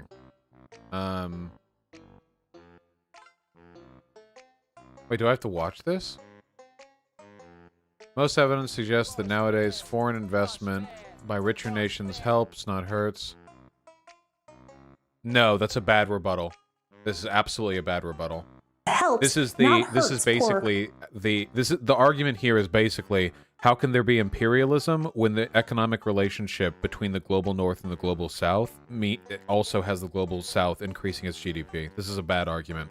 You could make the argument that even though foreign investment tends to enrich like developing countries, and that's a contentious take at some instances, even though you can make that argument, the follow-up argument would be, well, maybe they could be a hell of a lot richer if they weren't being kept in the kind of economic situation that the core countries benefit from the most. Soviet Ball with a very kind $10. A very important capybara clip. Ooh. Ooh, yes. Ooh, give me that.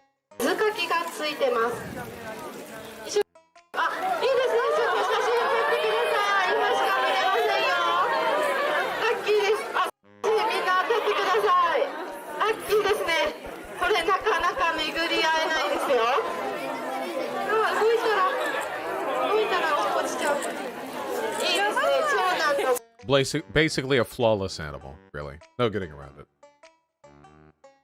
Allison JPEG, thank you for the incredibly kind $5. No worries. Come in when you can. Also, dog! Foofy dog, baby. Ooh. Fluffy mustache, large tongue, baby. Boy. Or girl. I don't know.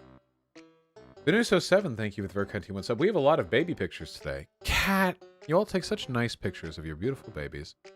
Ooh. They look very pensive. Very thoughtful. Snaky Boy, thank you for the very kind $5. Congratulations on your graduation for sociology. Also, fucking baby. This one looks like a flame. This is a flame baby. Like that one character from Demon Slayer, you know?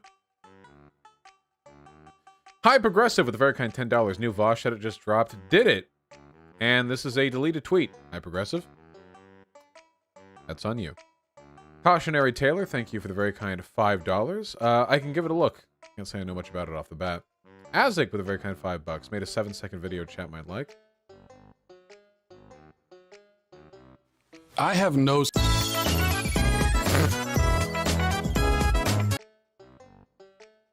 Thanks. We all like it.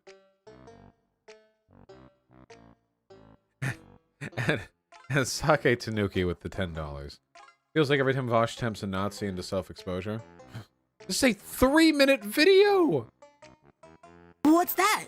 And no doubt copyright one as well. What is this animation? Is this Newgrounds? Am I flashing back to reality? Whoops, there goes gravity. Oop, they're so mad, but he won't just stop now, but he won't doobity-doop. This feels like Newgrounds to me. I feel like I've seen this art style before. This has to be from Newgrounds. The, like, hyper-detailed Flash animation with, like, the deliberately disgusting-looking facial features is such a hallmark of the Newgrounds aesthetic. Newgrounds truly was the first Big Mouth. No further questions. Sake Tanuki, thank you for the incredibly kind $25. I really, really appreciate that. How the fuck do we get an SOS named Abe Lincoln? It's literally a joke from Robin Hood Men in Tights. You gotta stop. You gotta make sure you got a space where your links are before you start typing out chat again. What is this? Mobile Wikipedia link? Oh my god. You watch my stream on mobile? But yeah, true. I feel like being a politician does something to your face. I don't know what it is exactly. There's just something uncanny about it. Vosh Cringe, thank you for the very kind $5. Lefties tends to essentialize non-progressive or reactionary beliefs being cis, white, and male. Yep, it's pretty cringe. Griff Doji, thank you for the very kind tier 2 sub. Hey Vosh, really appreciate your content. I want to start learning more about co-ops. Where would be a good place to start my research? My video with Rose Wrist. It's like a month old, I think. Watch that video and then go look at Rose Wrist's research doc, which is linked, well, right there, actually. That's a good place to start. Damn good place to start. We're almost done with donations, folks. I know you've been waiting for a little while, and we have almost gotten there. To be fair, it was 5 hours of donations before we finally got around to actually reading them, so that's on me. Okay, let's take a look at this. Hunga Master, I can plainly see that you've donated like 20 times over Streamlabs, and I'm going to be perfectly honest with you. I cannot promise that I'm going to read all this out loud. That is a fair warning.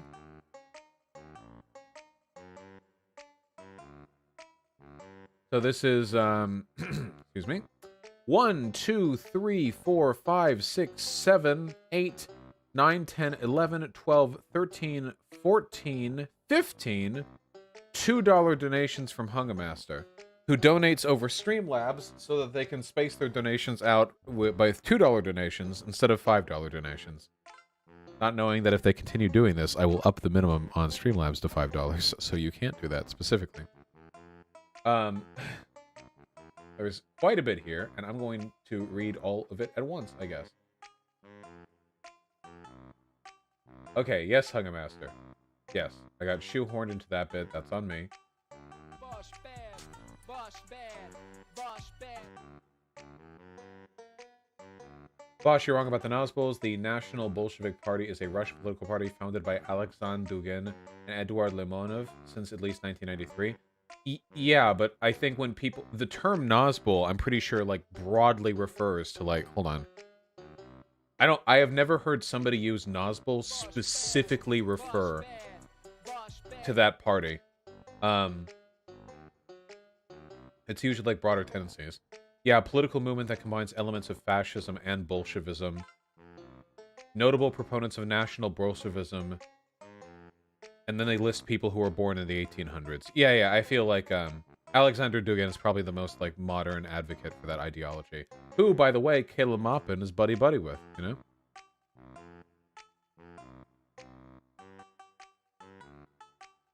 It's just, it's also kind of like a meme term. It's not like a super specific or fastidious, like, sociopolitical term. Anyway, moving on. LTC, thank you for the very kind 220. Do you consider Trump a fascist or a proto-fascist? No, I think he's just a fascist. The only thing that distinguishes Trump from the most obvious fascist of history is the fact that he didn't have the power necessary to do everything he wanted to do. That's it. It's only because the American, like, civil structure was strong enough to keep him from that that he wouldn't have otherwise, you know? But no, he's pretty all out and about. Sam, thank you for the very kind $10. I really appreciate that. I finally managed to forgive myself for existing. Tell chat not to hate themselves. It's really important. Yeah, I'd say it is. And take the advice, folks. Don't hate yourself. Seriously. And congratulations. And thank you. Inca Blue. We might get hoodies in the future, but I can't promise a zip and front pocket. We'll have to see. God from the Bible, thank you for the very kind $10. Pro athletes are often some of the highest paid workers in the world. Do we think worker ownership of pro organizations is worth advocating for? I'm not really sure how, like, athletic organizations are organized, but by default, like, I know there's a lot of fuckery that goes on behind the scenes that I think workplace democracy could probably work to address. Grubby, thank you for the $5. Slime Privilege, thank you for the $5. No, I do not know this buck break meme. Roby, thank you for the very kind $3. Awesome, comrade. Those are some good lifts. Keep it up. Ferdovs Yoldashev, thank you for the very kind $10. Going to cons anytime soon? None planned. And Madfredite, thank you for the very kind $10. Yo, this trans femme's livin'. I met the super curl gal at a barbecue for my local landfill action group, and she's into me. It's nice. Fuck yeah. Get that. Whatever genitals they have if they want and you want. Good luck. I believe in you. All right, super chats. I'm waiting on this one for a while. Like Dynamite, thanks to $5. I'll get your dad, too. Hot Mustard Gas, thank you for the very kind $5. I don't know anything about the CD Projekt Red leaks. Zach Anderson with the 7 Canadian, thank you very, very much. Yeah, I want to talk about Indigenous issues more often if I can. Anon, thank you for the very kind 10 euros. Really, really appreciate that. Oh, if you want to email me some info, I'm happy to see, but I can't reciprocate with like a ton of info on my end, just on account of me generally being busy. Thank you. Cookie Monster, thank you for the 109 Ronar, true, based. Eatups, thank you for the very kind $5. Did you know Rare, who developed Banjo Kazooie, who founded and ran by 2 rich white men? I imagine that rich white men have probably founded a lot of companies that have produced things that I like. You know? I imagine. I'm just guessing. Cody Griffith, thank you for the very kind $20. Anything that you need to know before running for office in your area? Nothing that I could tell you. I don't have any experience in that. You might want to reach out to people who have some experience in that. Stone Yeti and Austin One, thank you for the $5 both. Really appreciate that. My family can't stand when I listen to your content, so I respond by turning the volume up. Good. Get yourself evicted, like a Chad. Joshua, thank you for the 7 Canadian. Did you know Daddy Elon is a narco-syndicalist? Oh yeah, I bet. Austin One, thank you for the very kind $10. Why are people so high on Lenin? He was a very effective revolutionary and a good author. Did a lot of cringe stuff, though. The Atheist Brony, thank you for the very kind $5. Yes, yeah, Yeren acted like a religious pastor, except capitalism was the god. Amber Rasic, thank you for the very kind $15. Hope you have a good one. EYTPS, thank you for the $2 donations. Thank you both very much. Chairman of Russia, thank you for the very kind $5. Likewise, Jack Schaefer, very, very, very much appreciated. Talk Realm with the 15 New Zealand dollars. What are your thoughts on Henry Hazlitt? Afraid I don't know anything about them. And what are my thoughts on the stock market? Well, the stock market leads to private ownership of the means of production, so I'd say it's a little bit unbased, in my opinion. The Green Horn and Noah El Kabir, thank you for the $5. Both really appreciate that. Already got a new keyboard, just haven't plugged it in yet. Kyle Maines, thank you for the $2. Who's better, Faith, Destiny, or Yeren Brook? Don't bait me like this. I actually think Yeren Brook is better Faith. I think his ideas are idiotic, but in terms of like the conversation and how he like addressed it and how he tried to structure his arguments and frame mine, I think he was significantly better Faith, yeah. Can't speak to intelligence, but... Yivi, this is the very, very kind $100 Australian donation. Thank you very, very much. Hey Vosh, I'm a narco-syndicalist and a Zoe Baker fan. While I sometimes disagree with aspects of your political strategies, I consider your contributions to political discourse invaluable. Thank you for your passionate socialist advocacy. Love you. Or love fro, actually. Or maybe love from and then it cut off. Thank you very much. I really, really appreciate that. That's very, very kind of you. Yeah, Zoe Baker is a real one. I hope I can talk with her in the future. By the way, I'd love to watch you 102% Donkey Kong Country 2 one day. Maybe. I've never played any of those games. Revron, thank you for the very kind $10. The hospital sent me a bill for $35,000 for my emergency appendectomy, but luckily they were able to waive $19,000 for no reason, so I only owe $16,000. Our system is awesome. Love the stream, though. I'm really sorry to hear that, and good luck with paying down your medical debt. Yeah, sometimes hospitals will bill you, and you can call them and be like, hey, can I get an itemized accounting of all the charges against me? And then they'll give you a new bill that's half the size. It's so insane. I can't... People outside of America don't understand how bad the American medical system is. Legit. Like, you can... Seriously, you can just be like, hey, the number you made up is a little high. Can you make up a lower number? What are you doing? What are you doing?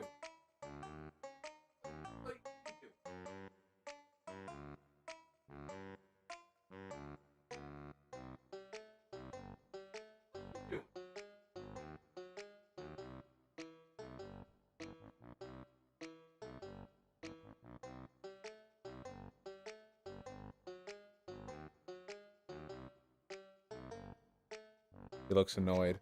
Would you rather be chasing Pigeon around, huh? What am I keeping you from doing? You some kind of busy boy?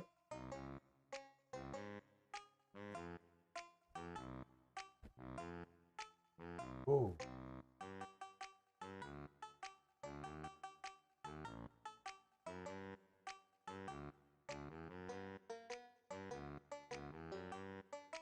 Hello.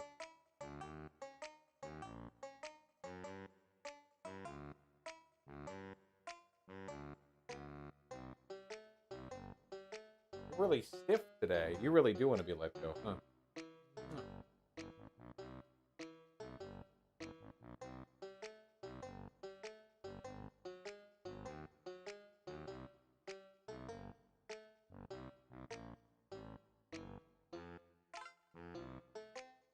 Laws are out. Laws are out.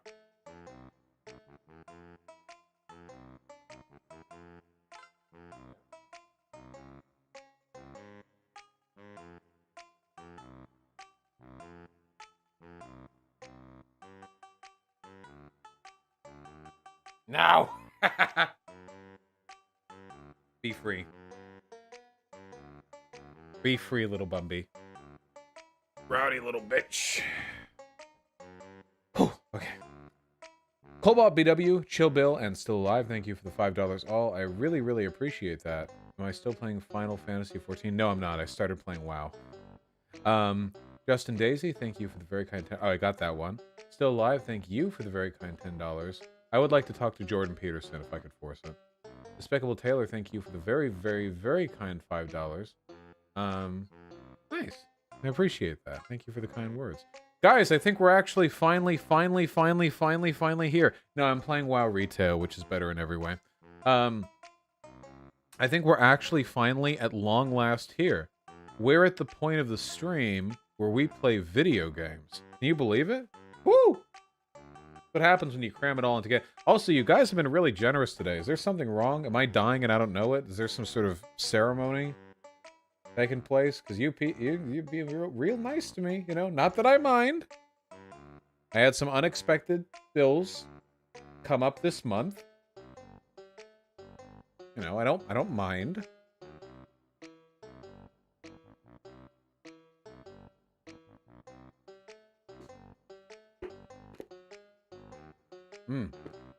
Wow. Those mints sure are stale.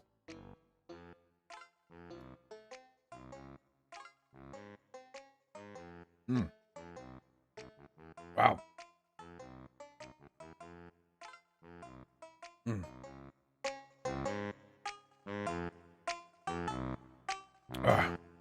How do mints go stale? Oh, they do. I mean, it depends on what the mint's made of, but they totally can. They just get hard. So the way TikTok Woods works is that the map is split into 4 variations, one for each of the seasons. Spring, winter, fall, and summer.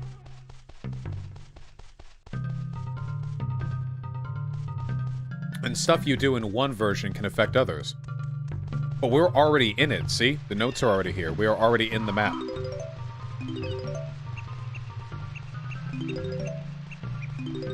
The game is too loud? I can turn it down. Congrats on 4 million TikTok likes. Thank you.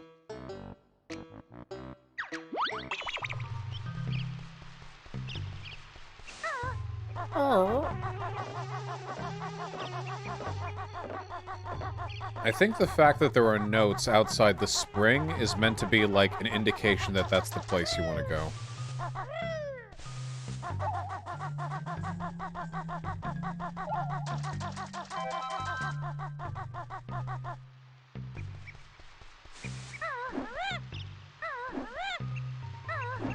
Hmm. 4 million total likes across all videos, not in a single video. However nice that would be.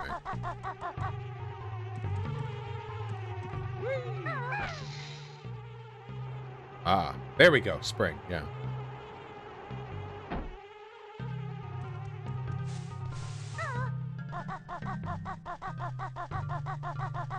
I have not played Dead by Daylight, no.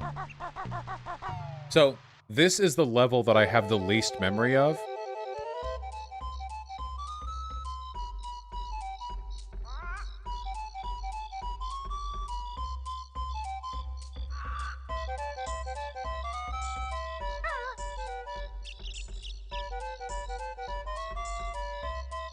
White Nervosa, I thought I told you that. I'm pretty sure I could look in our mentions, and I thought I mentioned that. Ah, whatever.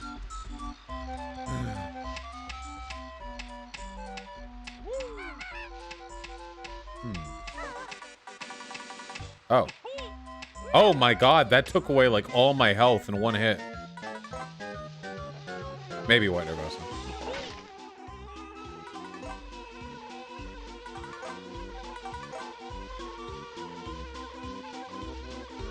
Anyway, this is the level I have the least memory of, because I rarely got here as a child.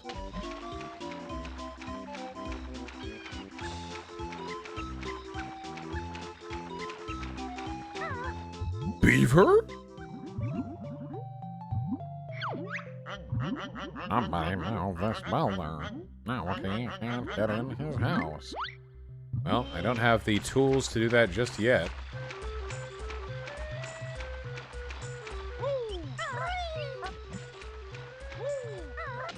Hooray!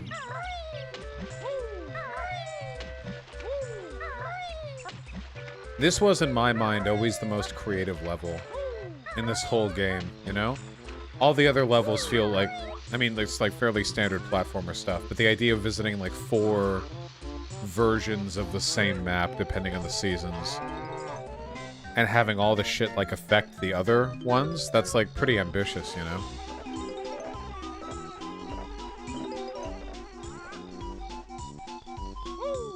Beakum bokum.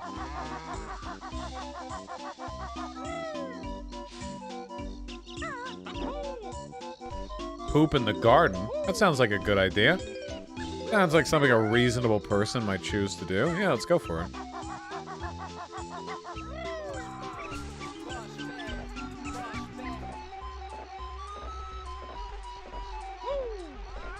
Hunger Master, I don't really work out at the moment. The only stuff that I do is calisthenics recommended by my physical trainer.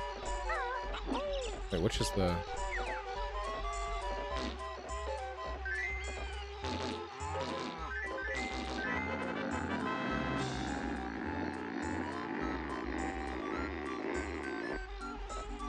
Poop. How much can you upright row? I don't know. I'm not working out. I'm doing calisthenics. I'm getting stronger every day. Today I was able to do something I haven't done in a long time. I was able to move a 60-pound air conditioning unit by lifting it up and walking around. That's a pretty big landmark compared to some,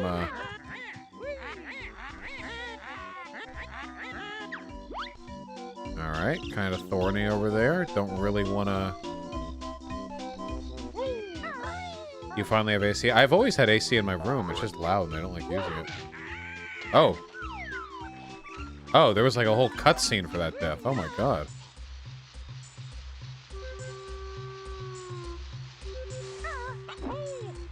How much can I calisthenics? I do calisthenics real good. I can calisthenics so hard.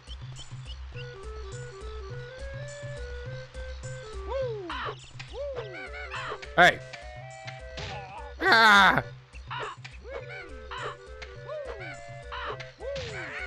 The way the hurt boxes in this game actually move with the animation is still so incredible to me. Because that is not normal for the time. True, Zan, true. Fuck you. There we go. That's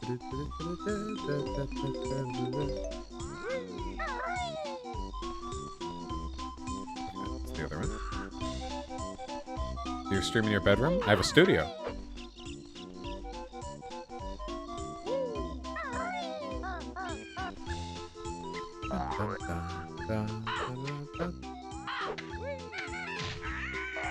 Mad.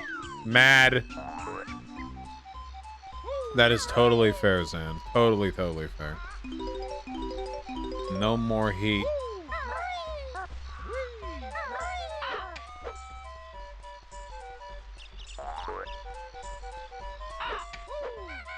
Oh! Okay. The attack patterns on those ones is a little harder to manage than the attack patterns on the big green fellas.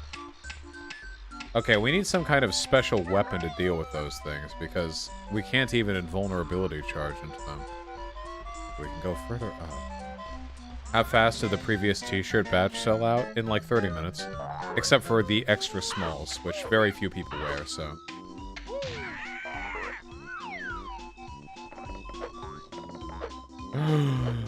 Boots!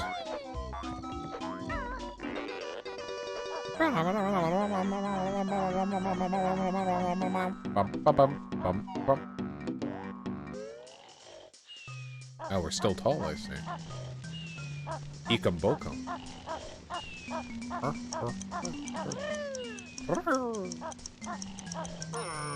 Any other merch designs you were planning to sell?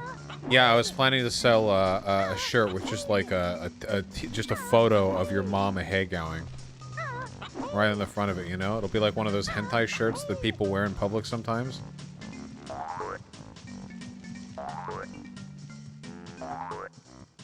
Give me the eggies.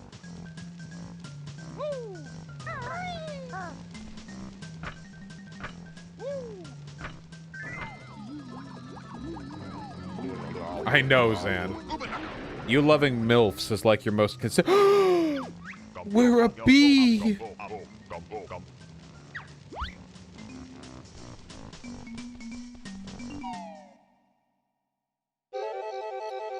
We're a stupid bee!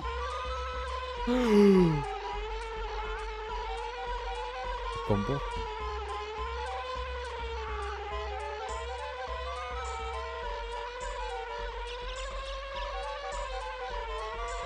Oh, can we even attack? I assume we take damage on the thorns. No! Our tiny, weightless bee hands! Does your merch require prior registration for the site? No. You die if you attack? Oh, that makes sense, doesn't it? Is that true?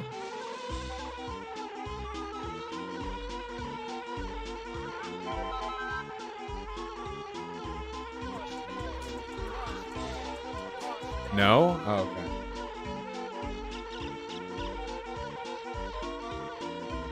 Thank you very much, Evie. I appreciate the kind words and the donation. I try my best to pronounce people's names right, but some of you really make it tough for me.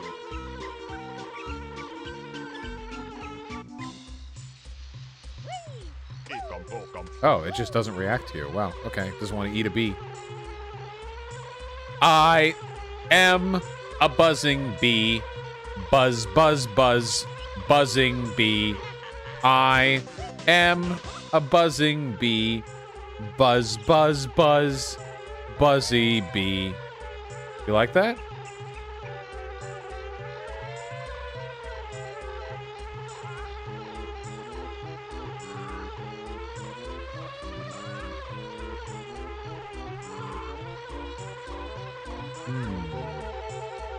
Curious. So they got all these little platforms leading up.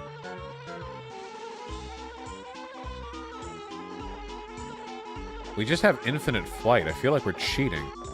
But there is stuff we can't do as a bumblebee.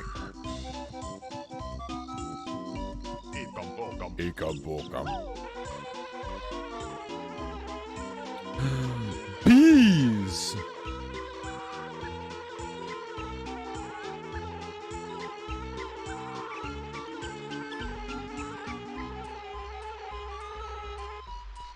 Bees.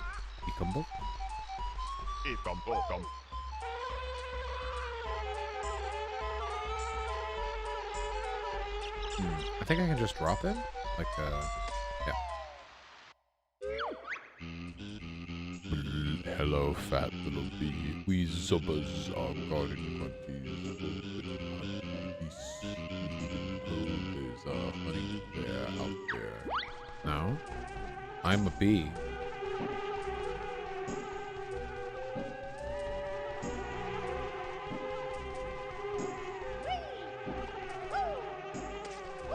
This dumb smile when you jump.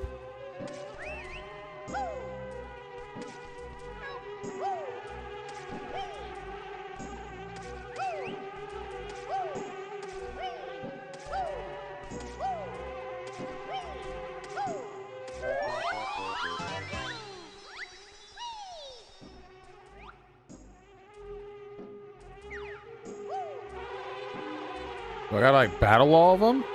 Alright. Oh. No, I just zipped right through that. No damage was taken or done.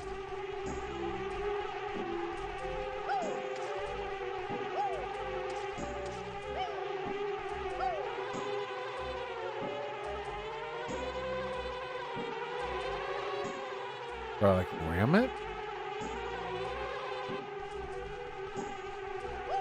This area is for the summer? Ah, gotcha. They're gonna be madder. Yes, I smoke weed. The inside of this place, it reminds me of the polyhedron from Pathologic.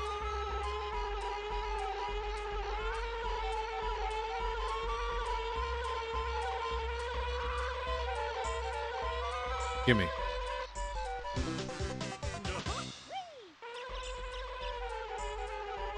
Gimme.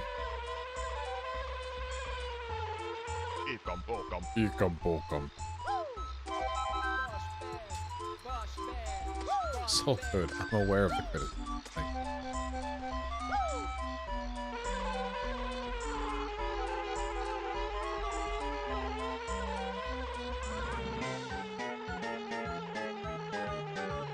This music? Yeah, it's a bop. We can go all the way to the top, baby. Look at us.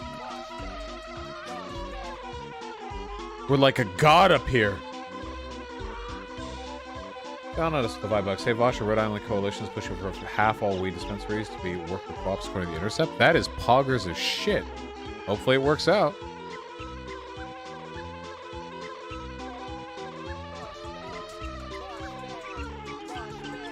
As high up as I can go.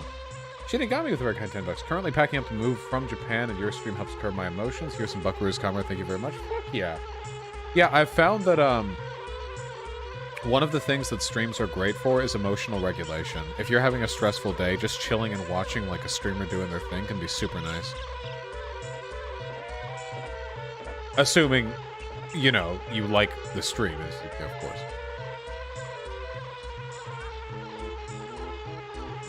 I feel like the rest of the stuff we need to do up here needs to be in non-B form. It's time to take me back.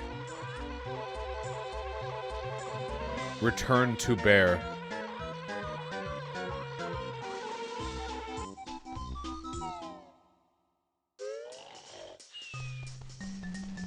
I like hot jazz. Cool. I like hot cum. I don't know. I've actually never swallowed a load. I have genuinely done that. Looks gross.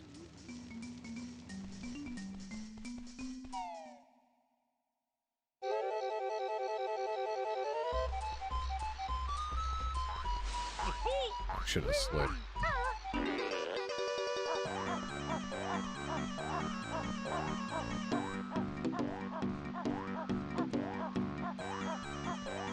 They give you a suspiciously long length of time for these boots, which makes me think there's another thing that you can do with them.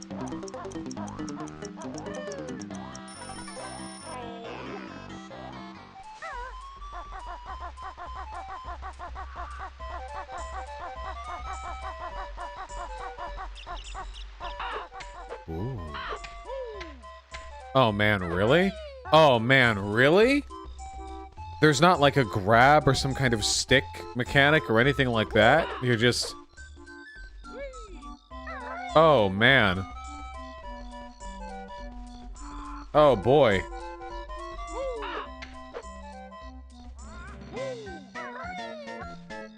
Oh, it's not even flush with the wall, so you can't even, like, walk in the direction of the tree.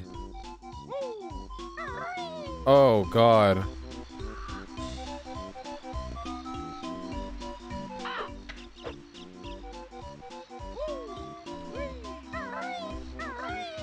No, wait, no, hold on. Oh, the leaves bloom in the summer? Okay, that makes sense.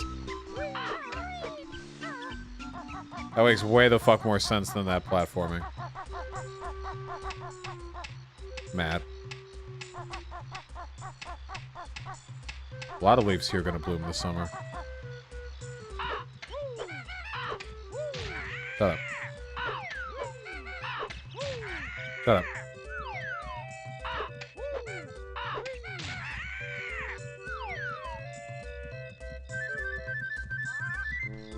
And that takes us here. Ah, I see, there's more.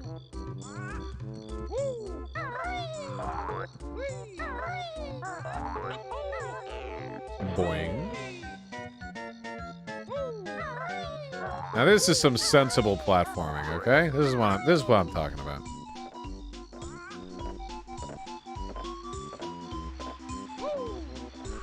We got these disembodied.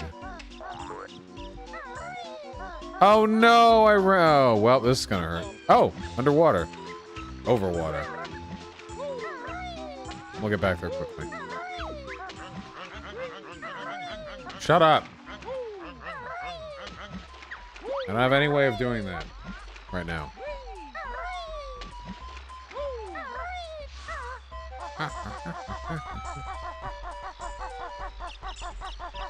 I would fuck Kazooie. Who else in chat would fuck Banjo or Kazooie?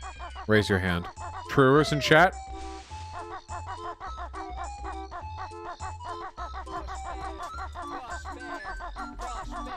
Falsers in chat. Most disappointing.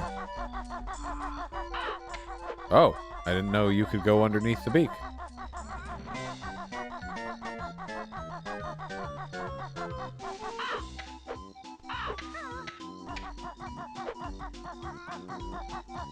He snapped like a twig. Not literally her as a bird, you dumb fuck.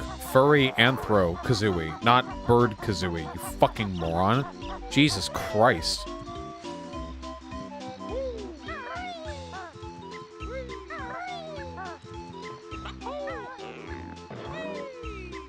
So is Bush a fascist or not? Everyone but me is a fascist, including you. Sorry.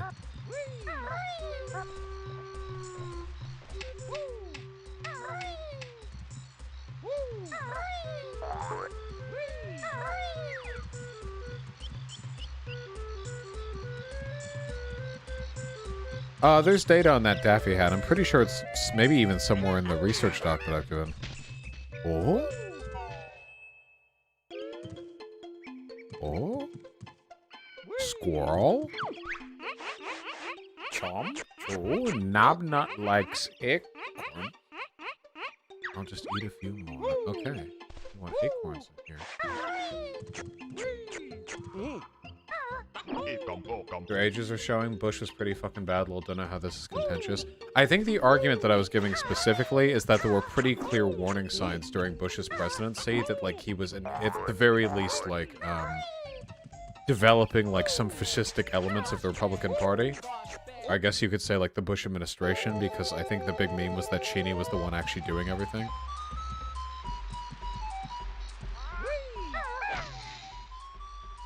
The big element of, the big element that, that Bush was missing out on was, like, the populist rhetoric when it comes to fascism, you know? Like, these big, sweeping, grandiose demonstrations of selective populism where he talked about how, like, it was time to excise the enemy and that. He didn't actually engage in that too much. He was even fairly publicly decent towards, like, Muslims after 9/11. Way more decent than Trump later ended up being. So it's not so much about whether or not he's a fascist, it's whether or not he demonstrated fascistic tendencies and kind of, like, guided the party in that direction.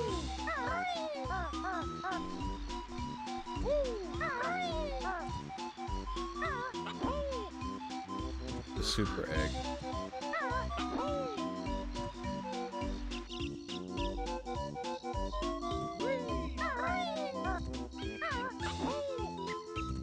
Damn, you just said in 2 minutes what they wouldn't let you say in 2 hours? Yeah, well. The election argument isn't quite sound. Oh no! Wait, land on the thing! Land on the thing! No! Ouch. Oh, no, no, no, no. Ah, more health. No, no, no, no, no.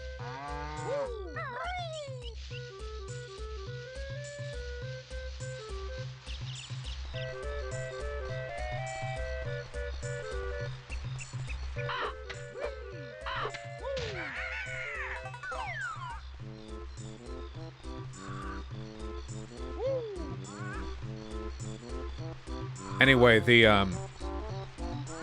I did some more reading on the, Bush v. Gore, because I didn't expect to be, like, talking about it last night. It's not a subject that comes up super often, but, man, I forgot, like, how fucked everything about that was. Like, the whole thing.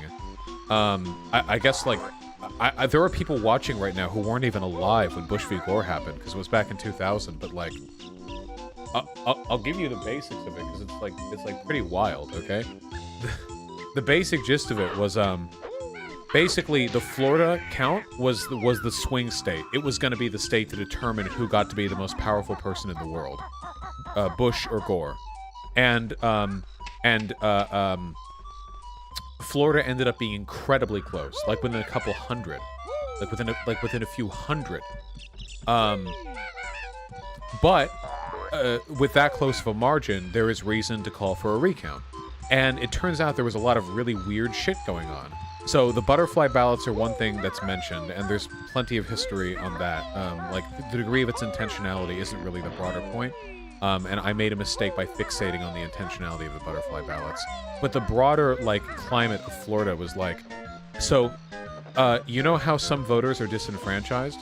In Florida at the time, due to a known faulty system that Jeb Bush was aware of and critiqued on by a civil rights committee, black people were 10 times as likely to be struck from the voter rolls than white people.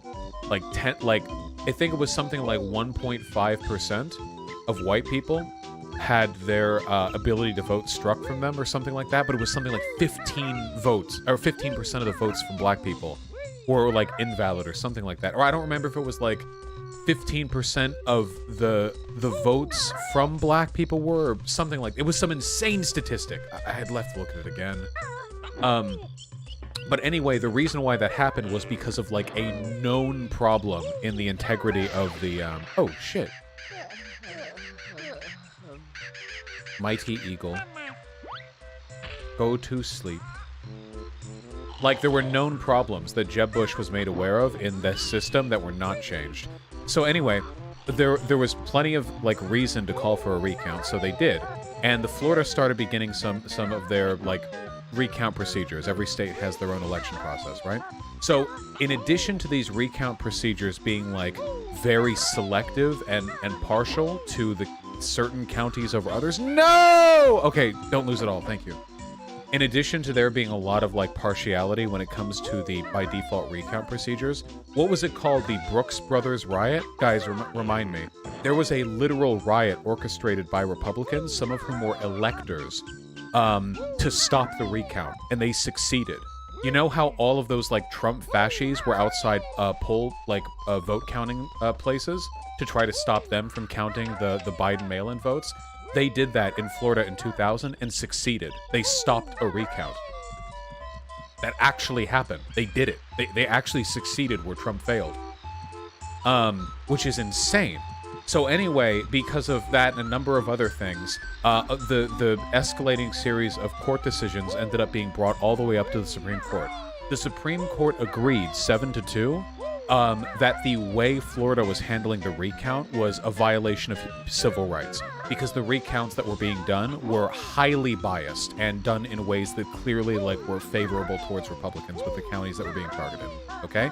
But then, in a 5-4 decision split along conservative and liberal lines, the Supreme Court ruled that even though they agreed the current recount system was broken, and they agreed that there was need for a recount, that there was no way to do a new proper recount in the time allotted before the Florida electors had to deliver the electoral votes. So they allowed a known flawed and biased vote total to go through and be deemed the final amount. And this is a Supreme Court decision that has seen an unbelievable amount of criticism. What's funny is that it was technically a procedural question. Should Florida have, like, this vote tally count implemented, or, like, this new recount implemented, when we know it's necessary to do so in the time allotted? And even though it was a procedural question, the response broke along ideological lines.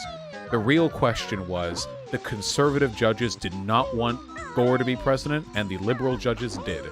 So they broke along ideological lines. And the known flawed vote total from the count went forward.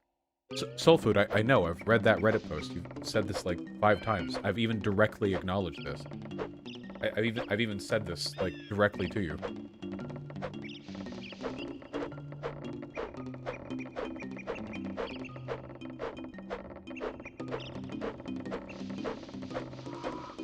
Anyway, I'd call that whole process pretty undemocratic in my opinion, but that could just be my lefty brain.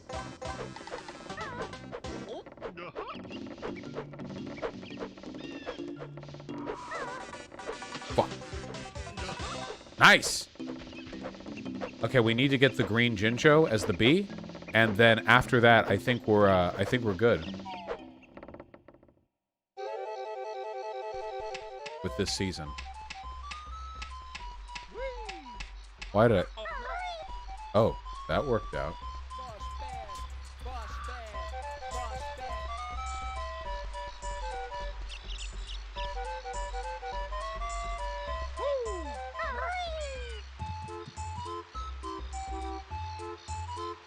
Even the SCOTUS knew their decision was trash. They basically said never use this decision as precedent or anything for any other court case after this. Did they really say that? Were they really like, dude, we know this is like a super bad ruling, so like, don't use this as precedent, okay? Did they really? I didn't know that. That's funny.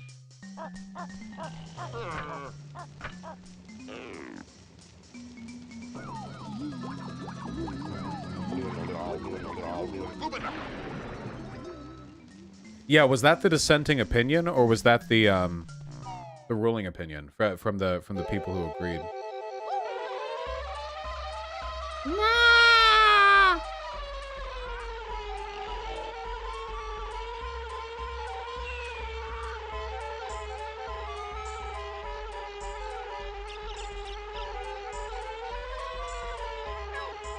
So guys, we do have one problem, and it's that I'm a little bit tired, but like, because of the way this level works, is it possible to like, quit and save in between seasons?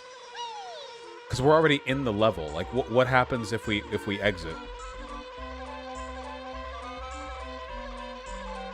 I guess I could do a save state, that is true. I guess I've just never had to resort to that. Hold on. Do not witness.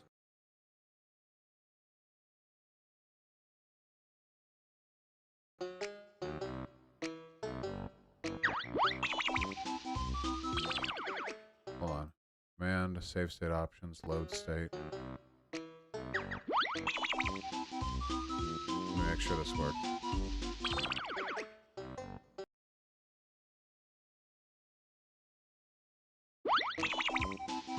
Okay, looks like it works. Alright, take what you can, right? This clip is going all over Twitter, just saw what you address. Uh-oh! This is like 700 likes. This is fine. Let's do it! How bad is it gonna be, people? Oh wait, right, we have to reset the scene. How bad is it gonna be?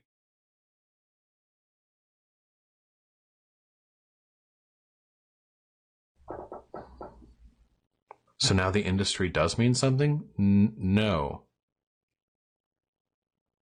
What is it? Is this going to be, what is this, a pedophilia thing? What do we... What if CP is free? If you're not paying for child pornography, then... Oh yeah, I made these arguments. Yeah, these are from the me making devil's advocate positions to try to challenge other people to challenge them. Oh, the optics. Hit it with it. Then there is no argument in favor of morally condemning people who get it.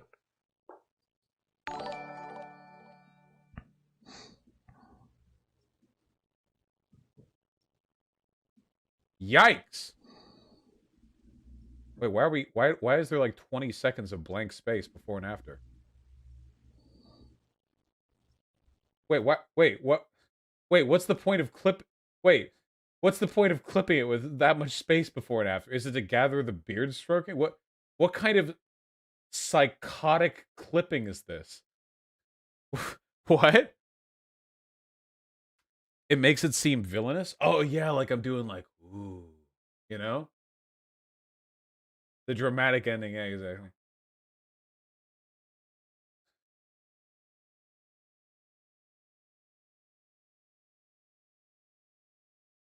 Alright, well, I guess the beard stroking looks like a little bit sinister.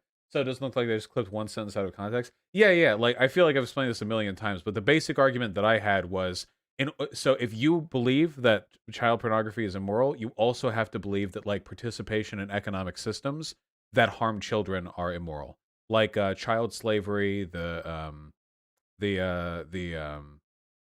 like slave minds of children, like that shit, you know what I mean? So when I initially made that take, that, like, fundamentally, like, if you believe that we need to stop all these horrible systems, we need to, like, cut these out economically entirely, people disagreed with me. So I was like, all right, let's bait you into it. I'll say that you're basically in favor of possession of child pornography by saying that your ethical system demands that be the case, you know? And then we get 6 months of excellent optics bait, you know? I feel like you'd have to make an effort not to understand it. The funny thing is, literally every time I've talked about this with somebody like, on my stream, like, directly, they always concede to my point, you know? 6 months, I don't actually know how long that arc lasted. It just came up occasionally, and I made those arguments. But every time somebody came on stream, even the Suspect Sushi, the Proud Boy, when I brought it up to Suspect Sushi and said, like, this is what I mean, this is a condemnation of child slavery, he was like, oh, okay. Like, I talked with a Proud Boy about this, you know? Anyway, it's gonna be a permanent thing, so. Whew.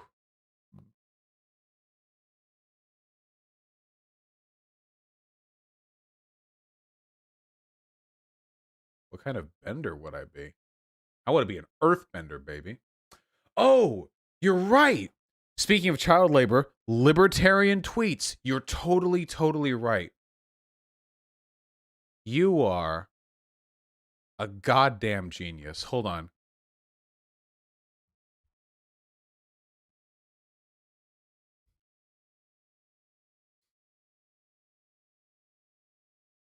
That's itchy nose. Yeah.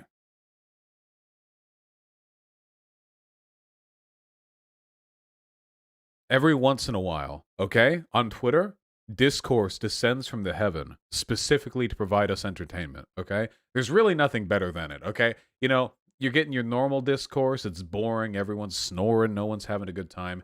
And then you get the New Hampshire Libertarian Party, and they tweet a lot, so I'm just going to scroll down a little bit, and we get some truly quality takes.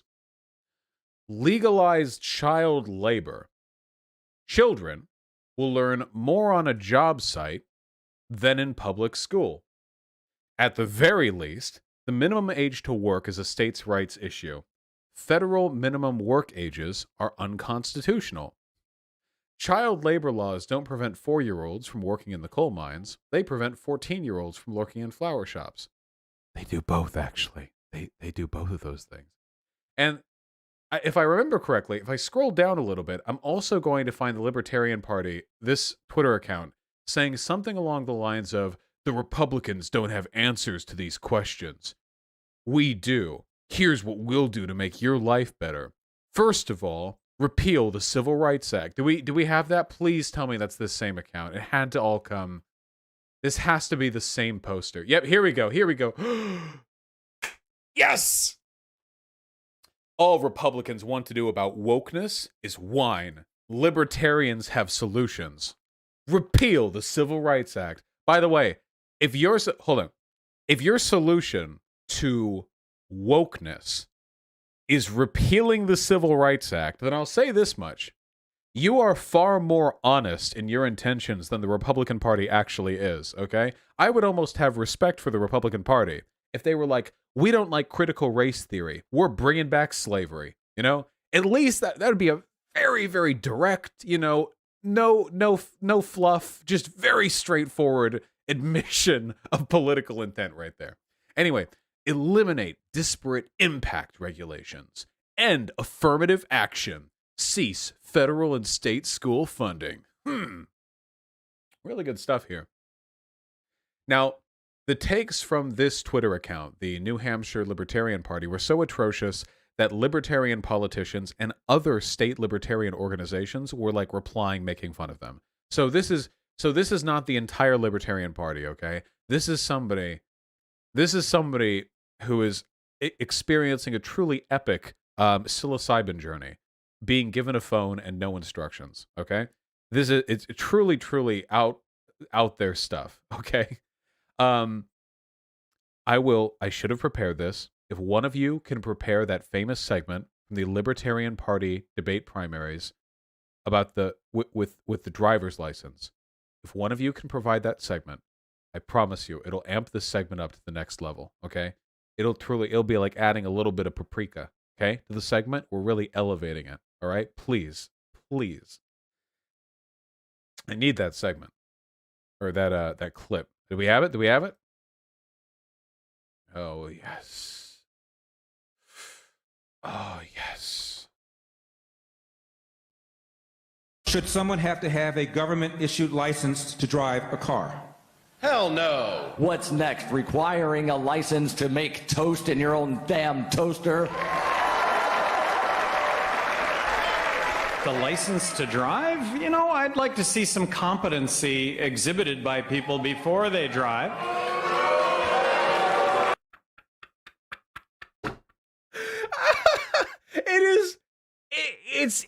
It's stellar.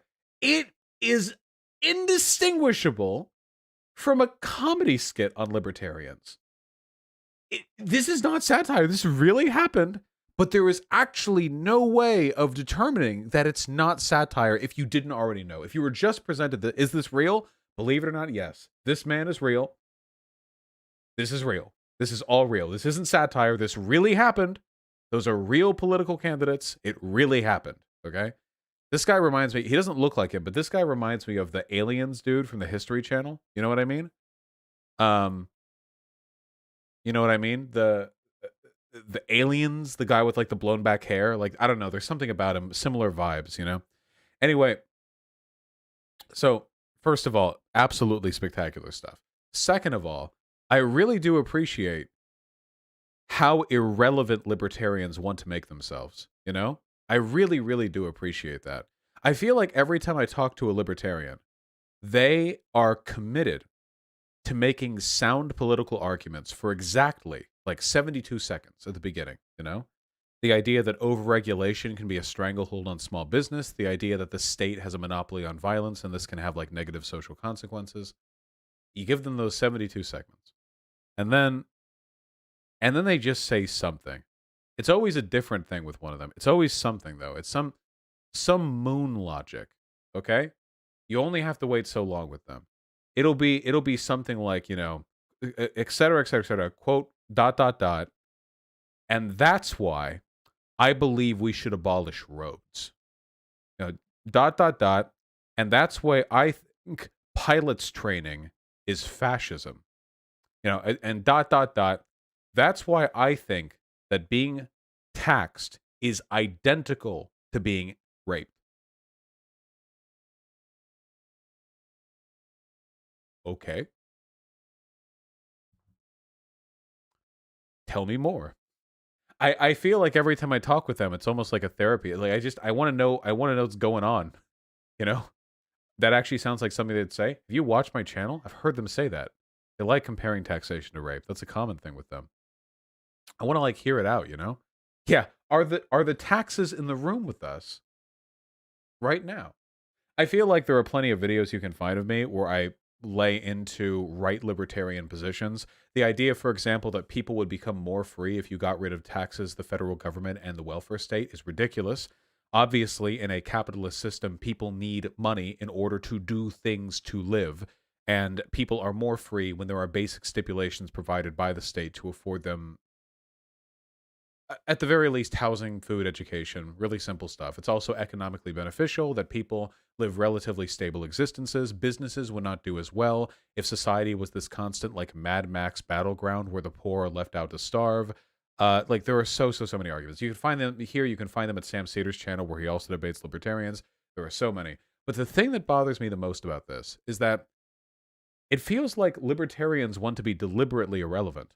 Because there are actually some salient criticisms libertarians could make that I really wish they would make. Imagine if the Libertarian Party was genuinely dedicated to decreasing the implicit violence the state levies at citizens, you know? What if libertarians campaigned on reduction of the police state, non-interventionism, demilitarization, you know? What if they campaigned on cutting back on like government corruption and waste? What if they like wanted to structure the tax code more ethically? So like at the very like maybe people pay less taxes, but it's more fairly distributed, or there are fewer tax loopholes. Like, what if we wanted to talk about excessive regulation, which is a real problem, by the way? In some instances, I do actually think small businesses are overregulated. There are cities that have problems with this, where it's really tough to start a new business because there are a bunch of like old and poorly organized laws that impede the the construction of a new business, and it can hurt the economy. If they were making arguments like that, then fine, they could contribute worthwhile conversations, but they don't. The Libertarian Party is a joke. And I feel like they want it that way because I I really feel like the Libertarian Party in principle should be extremely progressive. But when their most recent frontrunner candidate, Jo Jorgensen, when she said that she was like pro BLM and stuff, she got a lot of blowback. And I don't know how you can be a libertarian and be politically reactionary. That does not make any sense to me at all, especially since BLM is a pro civil rights, like ostensibly anti police overreach movement. Calling yourself a libertarian and then siding with the cops against BLM, like, wow. But anyway, I feel like a lot of libertarians are just like edgy, anti-authoritarian Republicans, you know? I don't see many progressive anti-government types going Libertarian Party. They tend to become leftists. Usually the Libertarian Party types are like pro-drug Republicans, you know? And their political prescriptions are just out there to the moon. Just absolutely out there to the moon. Well, anyway, whatever. If you want to defeat wokeness, okay? Repeal the Civil Rights Act, I guess. That'll do it. I mean, I'll admit, it's a viable strategy. I don't know if it's wokeness that would go down if you repealed the Civil Rights Act, but something would happen. An effect would take place.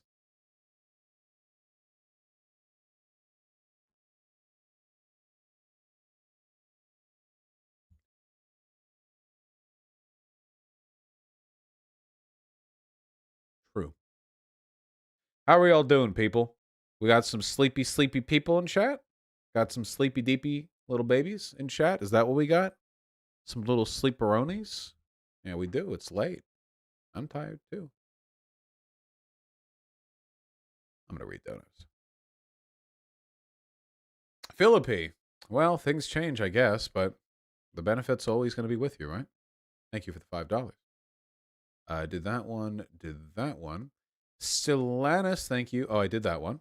Did that one. Vosh Cringe, the very kind $5. How do you unionize your engineers after you start a software engineering job at Amazon and get high up in the company? You know, at that point, once you've reached that point, you're probably going to know quite a bit more about how to do that than I will. So I'm afraid I'm going to have to defer to your future expertise on this issue. Chocolate Fudge, thank you for the very kind $5. Happy to entertain and, to the best of my abilities, educate. And Crispy Sheets, I can't say much other than I have a video on how to pull friends and family out of the alt-right. It might be useful, but it might not. There really are no guarantees. Thank you. And Jittery Dragon, thank you for the incredibly kind $10. Alden's baby.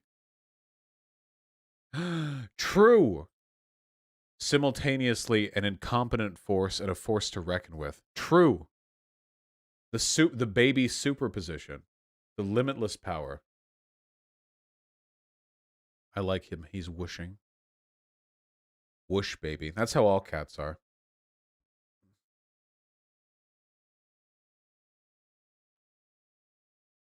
Ugh.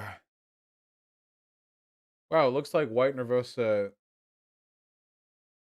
really did just fix the whole YouTube super chat Streamlabs donation feed thing in like a second. Okay. Well. Cool. Rose is 25. Thank you for the very kind $5. The libertarians I've met were really just asshole drug dealers who were pissed they couldn't do anything they wanted without consequence. Yeah, sometimes it really does feel like it just boils down to that. Well, folks, I think that in spite of our best efforts, we might actually have to end the stream. I know it's rough to arrive at this point, but I think just inevitably, eventually, that's where you are, right? Let me see who is popping and bopping on Twitch right now.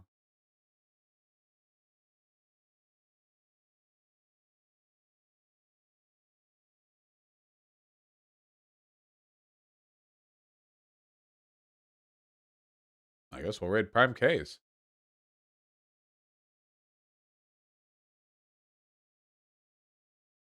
Raid Prime. Get on in there, people. Get on in. Get! Be nice. And tell Prime I say hi. Stream tomorrow? That depends on how late your dad keeps me up. Yeah! Sorry. I'll rely on that one for a long time. Thank you.